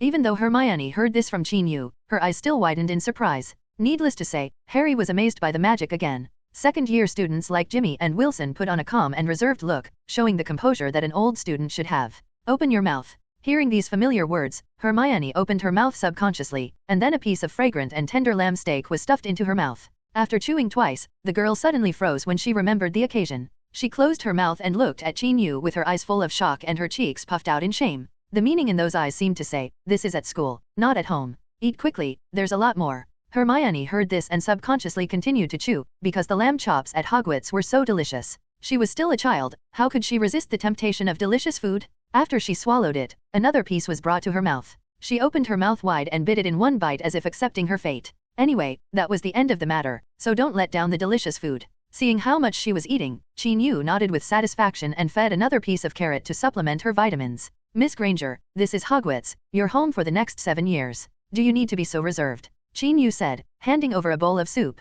"Home." Harry Potter, who was sitting opposite, raised his head after hearing this and repeated the word home, and when he said this, a strange light flashed in his eyes. He didn't want to pick up the fight, but he couldn't help it. Because home is such a longing for him. Chin Yu looked at Harry and several first-year freshmen, raised his voice slightly and said, "Yes, Hogwarts is your home. So, juniors and juniors, you must be too polite when eating." After saying this, he said to the second-year students sitting next to him, "Jimmy, Wilson, show them, let the juniors and juniors see what Gryffindor's dining style is." "No problem. Since you said so." The two of them had long been fed up with being decent seniors. One pulled a big chicken drumstick, and the other held a piece of buttered bread and chewed it in a vicious manner until his mouth was full of oil. Chin Yu couldn't help but smack his mouth in embarrassment as he watched the two men perform with excessive force. However, the effect is still good. When the first-year students saw the seniors looking like this, they all showed expressions of eagerness to try. "Ahem, then, what are you waiting for?" Chin Yu said seriously to the first-year freshman while he was not embarrassed enough to avoid the two guys. "Ugh,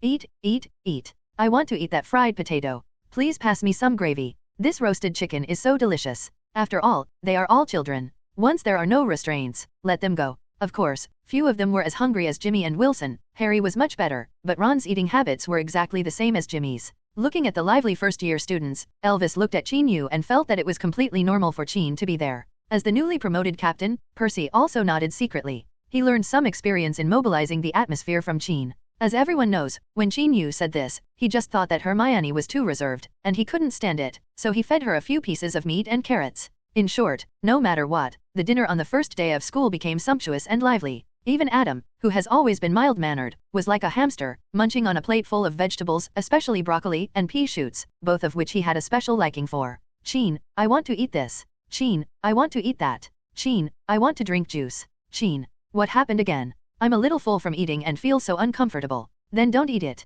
"But, I haven't tasted that little cake yet." "Then take a break and eat again." A certain little girl, if she lets go and eats, the consequences will be that she will be able to hold on until she is full. Of course, she is still in the early stages of development. If she eats more, she will only grow taller, not fat. Chin Yu has reason to believe that if she eats this way, this girl will be able to grow taller in a year. When they return home for the summer vacation, the Grangers will definitely be surprised. After dinner, the first-year students were led back to the dormitories of each college by the male and female prefects of each college, while the old students went back on their own. The entrance code to the Gryffindor dormitory this time is Dragon Slag. After Chin Yu, Elvis, and others read this command, the portrait of the fat lady moved away, revealing the doorway. After they got in, they came to the public rest area that they had not seen for a long time. After taking a quick glance and not seeing Hermione here, Chin-Yu returned to his dormitory first. The room is still the same as before, whether it is the bed, table, chairs, or the various small ornaments on the table, there is no difference from before. Even the unique atmosphere of the castle in the air is exactly the same as before. These familiar things rushed towards Chin-Yu's face, awakening Chin-Yu's memories of the past year, and gradually pulled him back to the life track before summer vacation. After a brief tidying up, Jimmy, Wilson and others sat on the bed, sharing the things they brought from home, mainly some food and toys, and excitedly talked about today's sorting ceremony. Teasing the first grade, the freshmen looked nervous when putting on the sorting hat, and they felt a sense of pride and superiority as senior students. As everyone knows, they were not much better last year. This is really like Chin-Yu's college life in his previous life. From this point of view, there is actually not much difference whether it is a muggle or a wizard. At this moment, a second-year student who lived in the next dormitory came in and said, "Chin, your sister is in the common rest area. She seems to be waiting for someone, hehe." When the boy said this, he had a smile on his face, and after speaking, he raised his eyebrows at Chin-Yu. Chin-Yu punched the kid, said Q, and then hurriedly left the dormitory and went to the common rest area. "I came to inform you, but I got punched in vain. What's the point, are you right, Elvis?" The man rubbed his shoulders and said to Elvis, who was sorting out his books. Hearing this, Elvis touched his nose and nodded yeah. He actually wanted to say something more, but when the words came to his lips, he forgot the name of this classmate.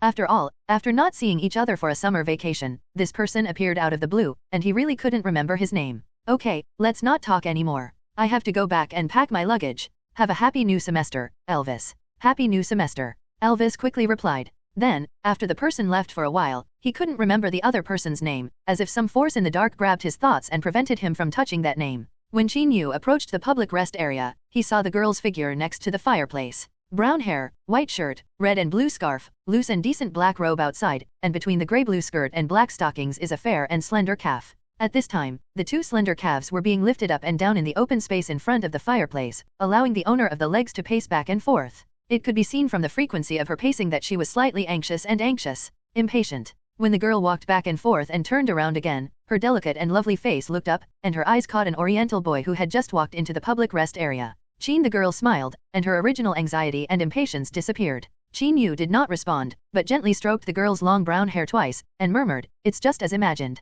"What's the same?" the girl asked blankly. "Well, it's just like in the dream. I dreamed that you appeared here, and then you were wearing a wizard's robe, just like you are now," Chin-Yu said slowly. "Me too." The girl raised her head and looked at him, her eyes seemed to be full of emotion that was too strong to be resolved. "What's the same?" Chin-Yu looked into her eyes and repeated the question she just asked. "I also had the same dream. I dreamed that you were here, also wearing a wizard's robe, and..." The girl murmured, but stopped abruptly at the end. "What else?" Chin-Yu raised his eyebrows. "Nothing, just chatting and talking together." As the girl spoke, she felt a strong arm hugging her, and then her body fell uncontrollably onto someone's chest. "Is this true?" someone asked. "I won't tell you." The girl rubbed her little face against his chest. She felt the tension and fatigue from the day come over her instantly, and she really wanted to sleep. However, the occasional footsteps of a Gryffindor wizard passing by made the girl suddenly realize that this was not home. However, she then thought about it. Who said that Hogwarts is our home? So, it should be okay to hug for a while, and everyone is packing their luggage, and there are not many people in the rest area.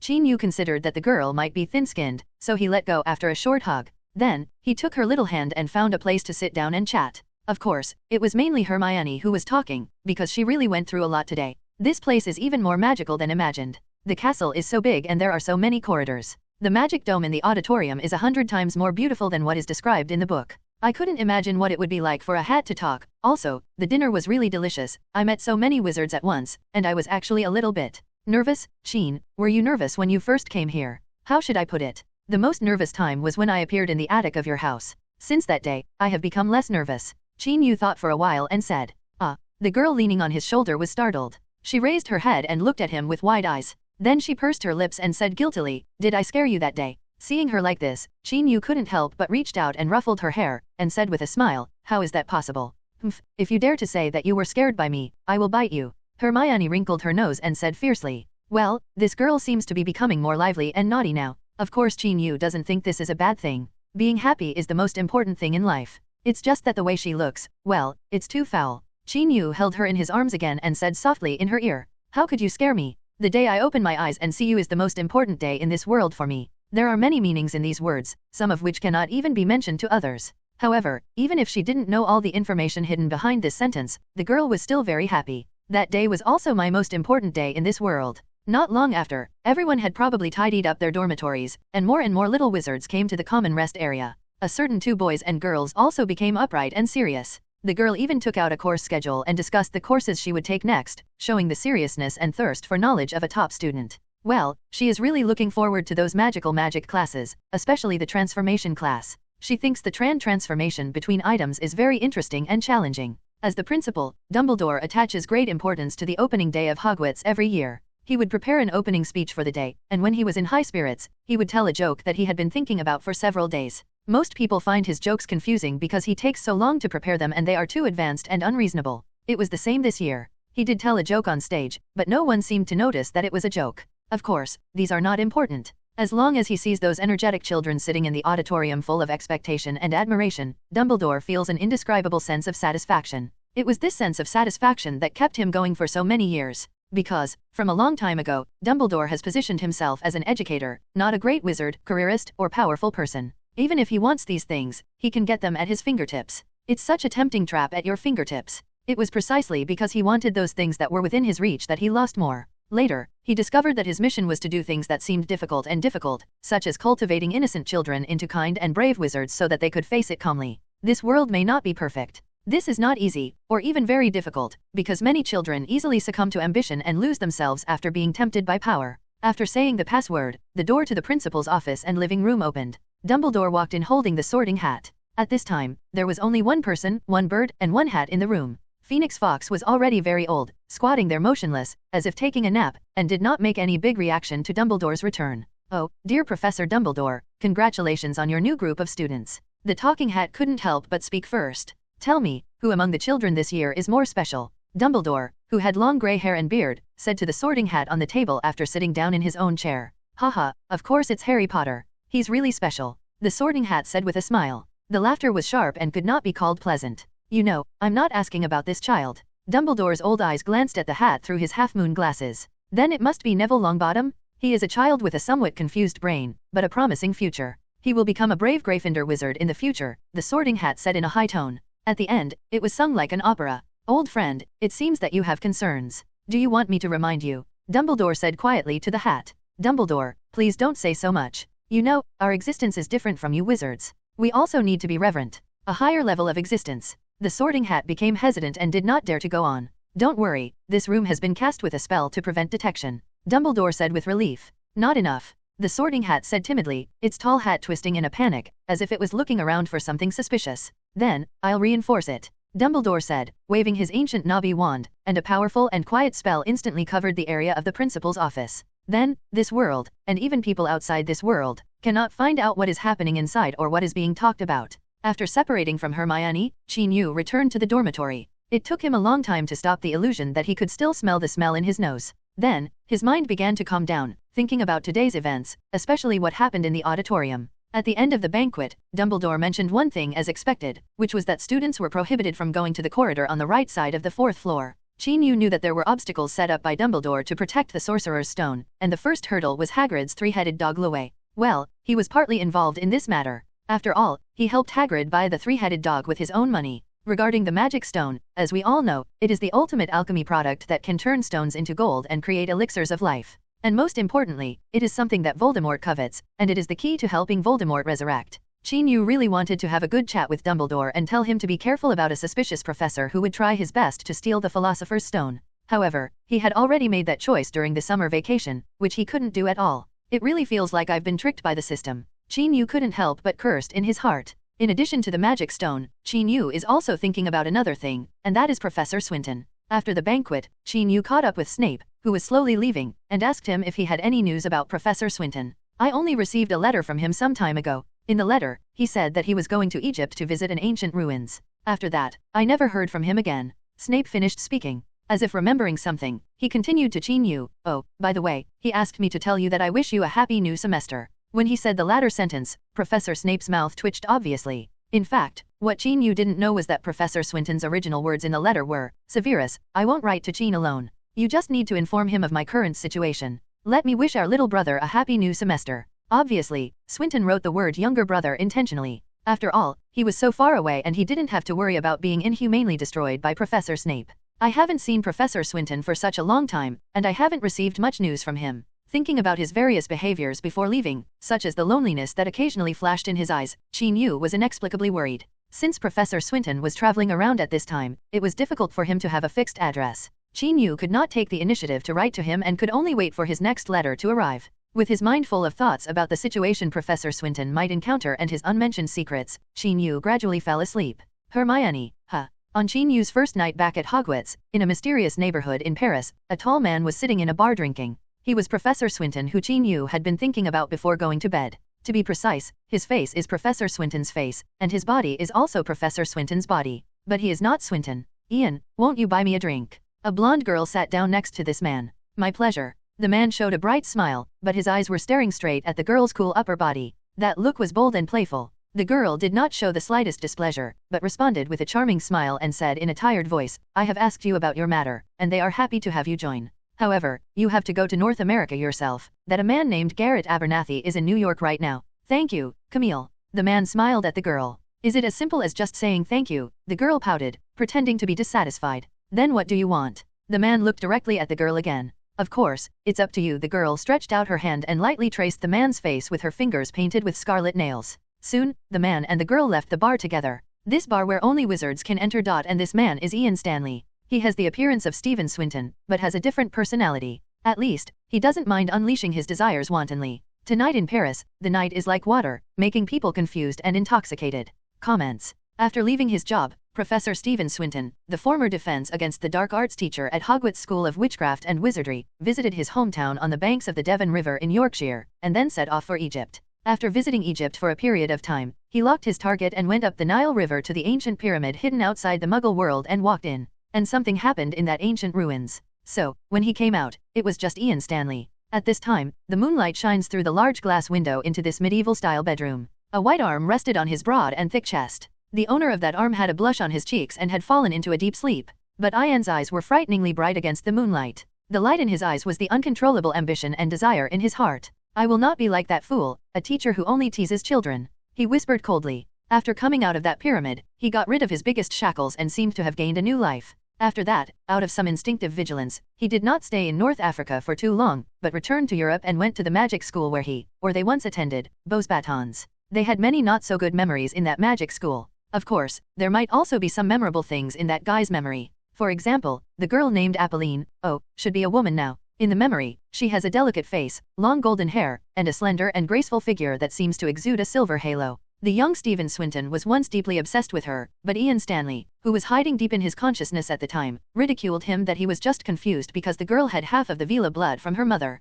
Later, due to ridiculous inferiority or other reasons, the guy let the girl slip away and received news of her marriage not long after. Now think about it. When young Stephen got the news, he looked really pitiful. Haha, what a pathetic guy. Ian commented in his heart. Also on the day he returned to Beauxbatons School of Witchcraft and Wizardry, Ian saw a girl who looked very similar to Apolline on campus. That girl has a delicate face similar to hers, and also has long golden hair and a slender and graceful figure. She exudes a charming temperament from the inside out at a young age, and is simply a replica of Apolline. Especially when he saw her blue eyes, Ian was stunned for a moment. And this absence made him feel inexplicably afraid and angry, because he felt that this was the reaction that Stephen should have, not him. Therefore, on the day he went to Beauxbatons, he left, even putting aside his original intention of making trouble for certain people. Fleur Delacour. Thinking of this, Ian couldn't help but read the girl's name. So similar, that damn delicate face, damn long blonde hair, damn slender figure. Ian's anger reached its peak at this time. He looked at the sleeping woman next to him and stood up angrily. Ian, you, again.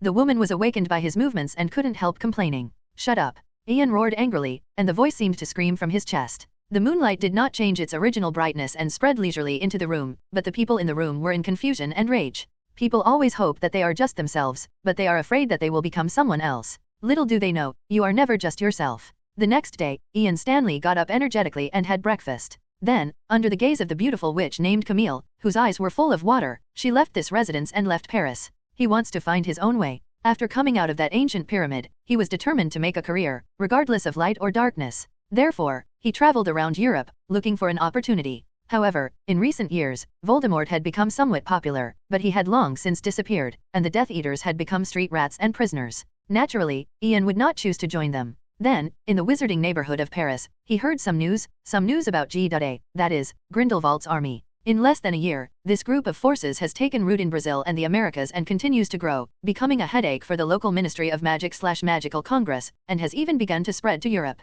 And this is exactly the opportunity that Ian longs for. So, he entrusted Camille to help find out the information. He had more ways to deal with women than Stephen. Now that he knew that the GA leader named Garrett Abernethy was in New York, North America, he naturally went to meet him for a while. He believed that he was exactly what they needed. And they are also the capital and soil he needs. Just like what is written in an Eastern poem, when he goes, the autumn wind meets the crystal dew, which is better than countless encounters in the world. If we raise our sights higher, then raise our sights higher, and then move sideways to the east of Paris, there, we will see a majestic mountain range called the Carpathians, which is the eastern extension of the Alps and is known as the backbone of Romania in the country we see. And just at a corner of this semicircular mountain range, there is a fairly open area of hills and grassland. If we suddenly drop our sight here, if we are lucky enough, we may see 1 or 2 flying dragons. Of course, the premise is that we are not muggles and can see through the illusion spell set by the wizards here. Yes, this is one of the most famous dragon farms in Europe, the Romanian Dragon Farm. And there is a young red-haired wizard who has just applied to be the fire dragon researcher here.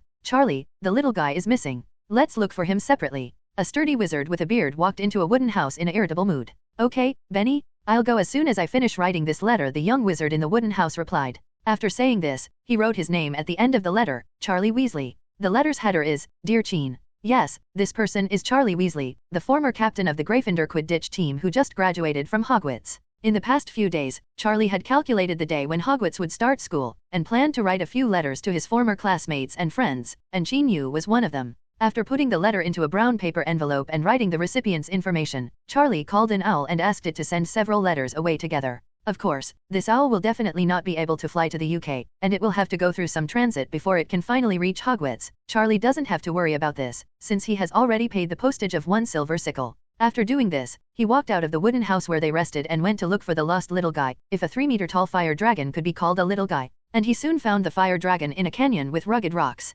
However, what he didn't expect was that he actually witnessed a girl knocking away the 3-meter-tall fire dragon with one punch. It was a black-haired girl who was not too tall, about 17 or 18 years old. She was wearing red clothes, and her long black hair was tied into a neat ponytail. When she jumped up when he punched the fire dragon hard on the head, Charlie felt that it was like a giant hammer hitting a wooden pile. The sound of the impact shook the valley and made him feel nervous. Tremble. Huh? Red-haired one, is this the dragon you raised? The girl saw Charlie and raised her chin and asked.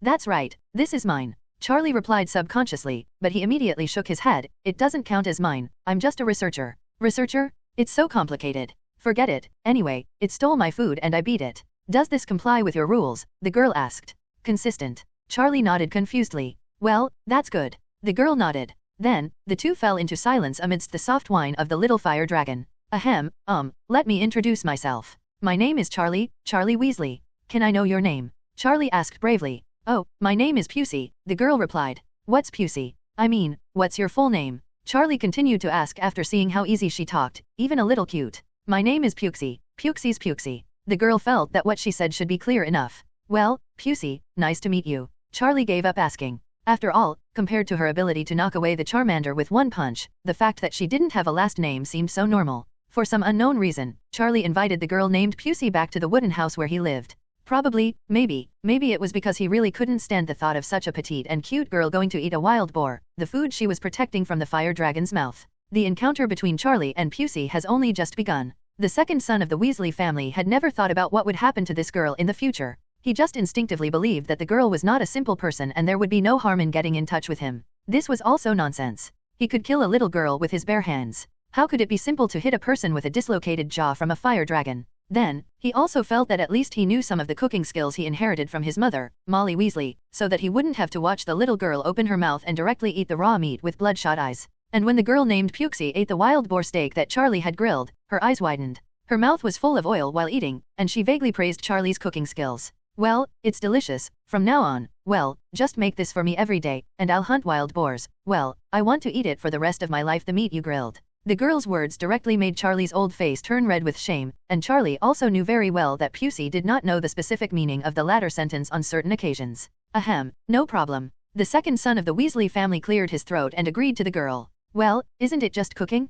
It's a very simple thing. Eat slowly, I'll make you tea. I learned this from a big friend. If you eat too much meat, drinking tea will make your stomach feel better. Charlie said this. A kettle was set up on the stove and began to boil water. Tea? I haven't drunk it yet, Thank you, the girl said with squinted eyes, and then continued eating barbecue. Looking at the girl who was eating happily, the corners of Charlie's mouth curled up slightly unconsciously. What a strange but energetic girl, he thought to himself. Then, he regretted that he had sent his letters too early. If he had sent them later, he could have written down what happened to him when he met Puxie. That boy Chin should really want to hear some weird things, and this guy there are always many ideas that are different from others. Thinking of this, Charlie couldn't help but miss his life at Hogwarts. It was really an unforgettable memory. Here, please eat some meat. Once you are full, you will feel better. The girl suddenly handed Charlie a piece of barbecue ribs and said seriously. She probably noticed that the red-haired boy's mood suddenly became a little depressed. Thanks. Charlie took the fragrant and tender piece of barbecue, and after hesitating for a moment, he imitated the girl and started to eat it. Not to mention, eating so much meat makes me feel much better. The water is boiling, the tea is brewed, and each person has a cup. The girl holds the cup with both hands, blowing the hot air inside, taking small sips of this unique drink that is bitter but sweet. Her eyes are bent into crescents in comfort, while Charlie looking at her clumsy and happy look, her eyes gradually softened. Life in Longchang seems to have become less boring. The encounter between single mother-in-law Charlie Weasley and the wild and cute girl Puxie is like a meteor falling to the earth. It seems accidental, but in fact it is inevitable. Of course, the two parties involved were not aware of the arrangement and fooling of the hand of fate, and they just enjoyed the joy of meeting each other for the first time. One was happy because he ate meat, and the other was happy because he watched the other person eat meat. As the saying goes, it takes 10 years for a small tree to form a shade. Changes in personnel cannot be achieved in just a few years. All these can be regarded as a starting point, so I will not list them here for the time being, waiting for the follow-up. Next, let's catch up with Charlie's letters, ride on the wings of an owl, pass through several magical transmissions, and then transfer to another owl, and finally arrive at the Great Magic School, Hogwarts. It is the first week of the new school year at Hogwarts School of Witchcraft and Wizardry. The disturbances from the outside world seem to have been excluded from the school by some invisible hand. The entire campus looks lively, among them, there is the restlessness after the holidays that senior students cannot suppress, and there is also the novelty and recklessness of first-year students. Among the senior students, such as the twins Fred and George, they tried to get Professor Quirrell to take off the garlic-smelling headscarf, but they were each deducted 10 points for causing trouble. Among the freshmen, such as Harry, Ron, and Adam, the three of them were often scolded by the administrator Argus Filch for appearing in corridors where they shouldn't be, even though Harry and Ron explained that they just walked in the wrong direction accidentally. When they got there, Filch continued to scold them for a long time. As a second-year student, Chin Yu is not like the Weasley twins who seek death, and Hermione is not like ordinary first-year students who get lost in the complicated corridors and stairs of Hogwarts. The reason why Hermione quickly became familiar with the terrain of Hogwarts was simply because she had a qualified guide. I have already taken you to the classrooms, herbal greenhouses, operation rooms, and object rooms that you often visit, and those stairs and doors that will suddenly turn or disappear. Pay attention. Finally, if you get lost, do you remember what I said about what to do? Chin Yu pointed at the simple layout diagram one by one and looked at Hermione at the end. Stay where you are and blow the whistle, Hermione said solemnly. Well, not bad. Chin Yu nodded with satisfaction. The whistle Hermione was talking about was not an ordinary whistle. It didn't even make a loud sound. It was made of a special alchemy material. When it was blown, Chin Yu carried another piece of the same property with him. The alchemy material will resonate. In this case, he will know immediately that Hermione is encountering a situation and can roughly sense her location. Of course, this material was also given to Chin Yu by Professor Swinton before leaving, and Chin Yu spent about a summer vacation thinking about how to refine it into a warning whistle. In short, as soon as he made it after school started, he paired it with Hermione and taught her how to use it. It was breakfast time, and the industrious owls flew into the auditorium carrying various letters and packages, fluttering and throwing things down. Chin Yu's white owl also dropped a letter into his hand. After receiving the letter, Chin Yu subconsciously raised his head and looked around, as if looking for something. However, he quickly shrugged and gave a self-deprecating chuckle, feeling that he might be a little nervous. There was nothing he could do about it. Recently, he occasionally felt like someone was staring at him, but he couldn't find the source. Is it because I am the protagonist and there are observers from a higher level watching me? A strange thought came to Chin Yu's mind. Thinking about these, he opened the letter. It was written by Charlie. He talked about his life at the dragon farm in Romania, which seemed quite interesting. He also invited me to come and have a look when I have the opportunity. Chin Yu read it over briefly and said, Hermione said as she kept poking her head next to her. Dragon farm? Are there really dragons there? Hermione said with bright eyes after hearing this. Of course, but he doesn't have a camera there, so he can't take photos and send them over. Otherwise, we should be able to see a photo of him and the fire dragon. After saying this, Chin Yu sounded quite helpless. After all, in my previous life, I had a mobile phone with tens of millions of pixels, so I could take pictures of whatever I wanted. Nowadays, it's really not that convenient. Even if you want to take daily photos of your sister, girlfriend, etc., you have to find a classmate with a magic camera. Alas, it's already 1991, and our Mr. Chin hasn't even taken a video. Chin Yu, author, if you use words indiscriminately, I will make you a mess, believe it or not. After breakfast, they went to class separately. Chin Yu and Hermione went in different directions. When she was about to reach the corner of the corridor, the little girl looked back, waved to Chin Yu, and showed a bright smile. Then, Chin Yu saw Hermione's roommates Parvati Patil and Lavender Brown biting their ears and talking. Hermione's face immediately turned red and she said a few words to the two roommates, then turned and ran away. Seeing the cute little witch disappearing around the corner, Chin Yu couldn't help but smack his mouth, packed his mood, and went to the second-grade classroom with Elvis and the others. In the direction Hermione was going, a cold-faced magic teacher with long hair and a black robe walked into the underground classroom. Dimensional wall. Potions class is on Friday morning in first grade. Potions teacher Professor Snape was in a bad mood today. There were two people who made him feel bad, one was a Gryffindor student, and the other was also a Gryffindor student. The first one was Harry Potter. He had an annoying face that was very similar to his father, James Potter. When Snape saw it, he couldn't help but think of the experience of being bullied by James when he was young. That was not a shame. Happy memories. The second is Hermione Granger, who has the same persistence as her brother Chin, always trying to break something. In the former, Snape silenced him with a few very simple questions, and he also tried to quibble and refute. If such a student is not strictly disciplined, it is not impossible for him to become James number 2 in the future. Perhaps, for this reason, Snape thought it was reasonable to deduct 1 point from Gryffindor. And the latter, Miss Granger, was the one who raised her hands high when Snape asked questions. With a brother like Chin, it was normal for her to know the answers to these questions, and she, like her brother, Snape likes to be in the limelight, which disgusts Snape. However, thinking that Hermione Granger is Chin's sister after all, she can also be regarded as her own sister. No, there is no such relationship. In short, Snape just couldn't say anything too harsh. Miss Granger, if you raise your hands back, you can sit down. I'm afraid you will break the ceiling of this classroom if you stand up, Snape said indifferently, looking at the eager little girl. Well, I got it, Professor Snape.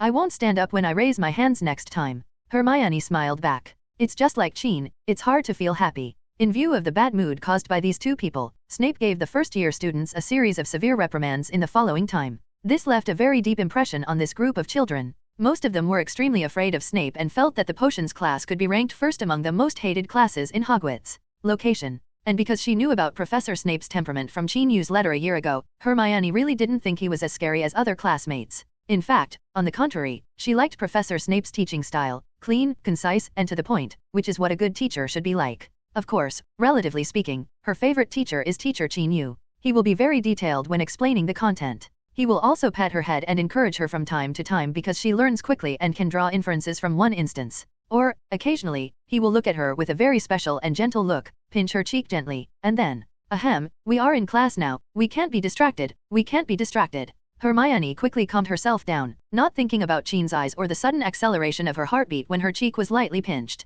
Then, she methodically stirred the thick liquid in the cauldron, watching their colors change, gradually excluding someone from her attention. It turned out that Hermione's progress in completing the magic potion configuration was very fast and good without some guy appearing in her mind to interfere with her. She even had time to stop little fat Neville from adding the porcupine quills to the boiling crucible in advance, thus avoiding a possible melting accident of the crucible. Mr. Longbottom, you should thank the caring Miss Granger for reminding her. If you had been a little later, you would have been covered in boils by now. Professor Snape looked at N.A. who was still smiling naively with a stern look. Will Longbottom. The little fat man was stunned for a moment, then curled his lips, shed tears, and said intermittently, yes, I'm sorry, Professor Snape.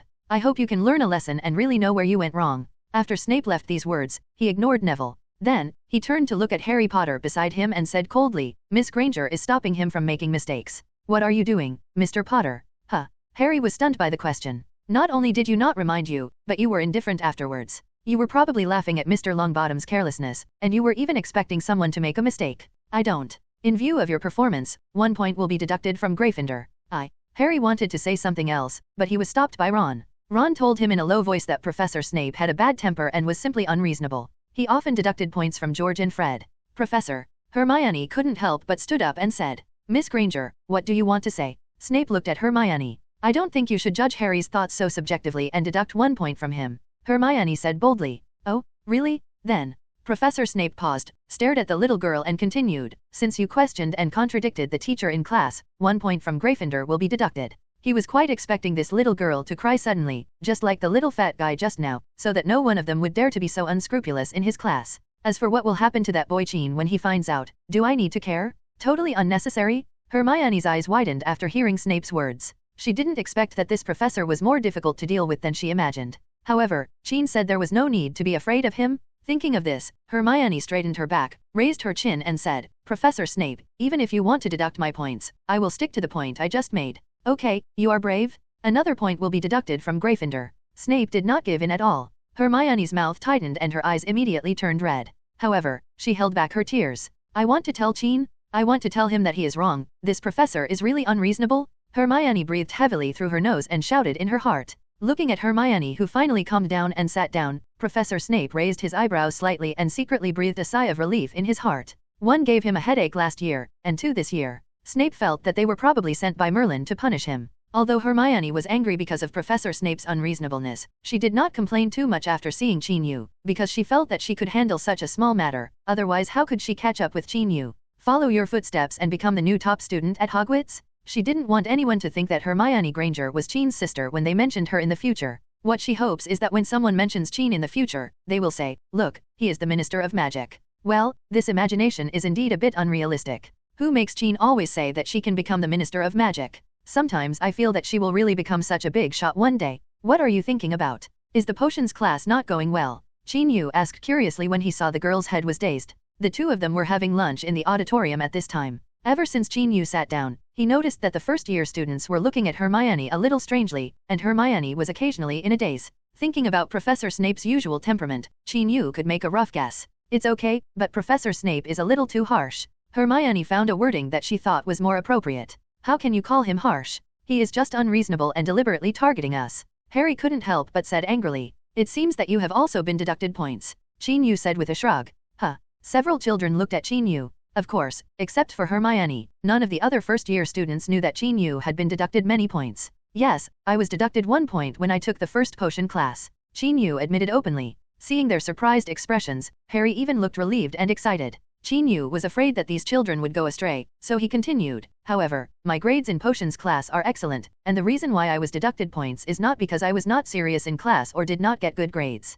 So, he briefly talked about the reason why he was deducted points. If he hadn't mentioned it at this time, he would have almost forgotten about the point deduction. Okay, let's talk about your affairs. Next, Harry mainly narrated, Ron added, Neville said sorry, and Adam occasionally nodded. At the end of the sentence, Harry, Ron, Neville, and the first-year students around them all looked at Hermione with admiration. There was no other way, but to dare to confront a terrible teacher of Professor Snape's level in class was definitely the embodiment of courage. Hermione's image in their minds instantly became a big sister-level existence. Instead, Hermione felt a little embarrassed. She looked at Qin Yu, bit her lip and hesitated. I actually just said what I wanted to say. Well, Qin had told her before not to be so eager to perform in Professor Snape's class, and also said that the professor had a weird temper. However, I was not obedient. Good job. Unexpectedly, Qin Yu touched her head and praised with a smile. He didn't let Hermione show off too quickly because he was afraid that Snape would scold her and cry. However, it turns out that Hermione was sorted into Gryffindor by the Sorting Hat because she did not lack courage. There were many things that she could not stop even if she wanted to. After all, this girl was a very independent person. In short, Qin Yu was surprised and pleased with Hermione's performance today. He felt that he might have wanted to protect her too much before, but instead forgot that our Miss Granger is a very powerful person. At least, she is on the way to becoming powerful. After all, he is the person who will become the Minister of Magic in the future. I think that when people introduce me in the future, I will say, this is the Minister of Magic's brother, Nan, and brother, Ran. Well, it is also a very honorable thing. Qin Yu's support and encouragement made Hermione smile. She felt that she could hold on until she was deducted 5 points next time before losing. When other people saw it, they suddenly felt that the topic just now was really boring. Look, we are condemning Professor Snape, but you are openly spreading dog food? Is it the Ministry of Magic? Is there no one to take care of something as inhumane as dog abuse? Many people around me had similar thoughts in their minds. Hello, everyone. As we wrap up this video, I want to share a quick note. I have a Patreon account. If you'd like to support me and enjoy on-demand audiobooks, you can become a Patreon member. Alternatively, you can check out my Google Drive link, which has 500+ novel audiobooks available through my Ko-fi or Patreon shop. I appreciate your support.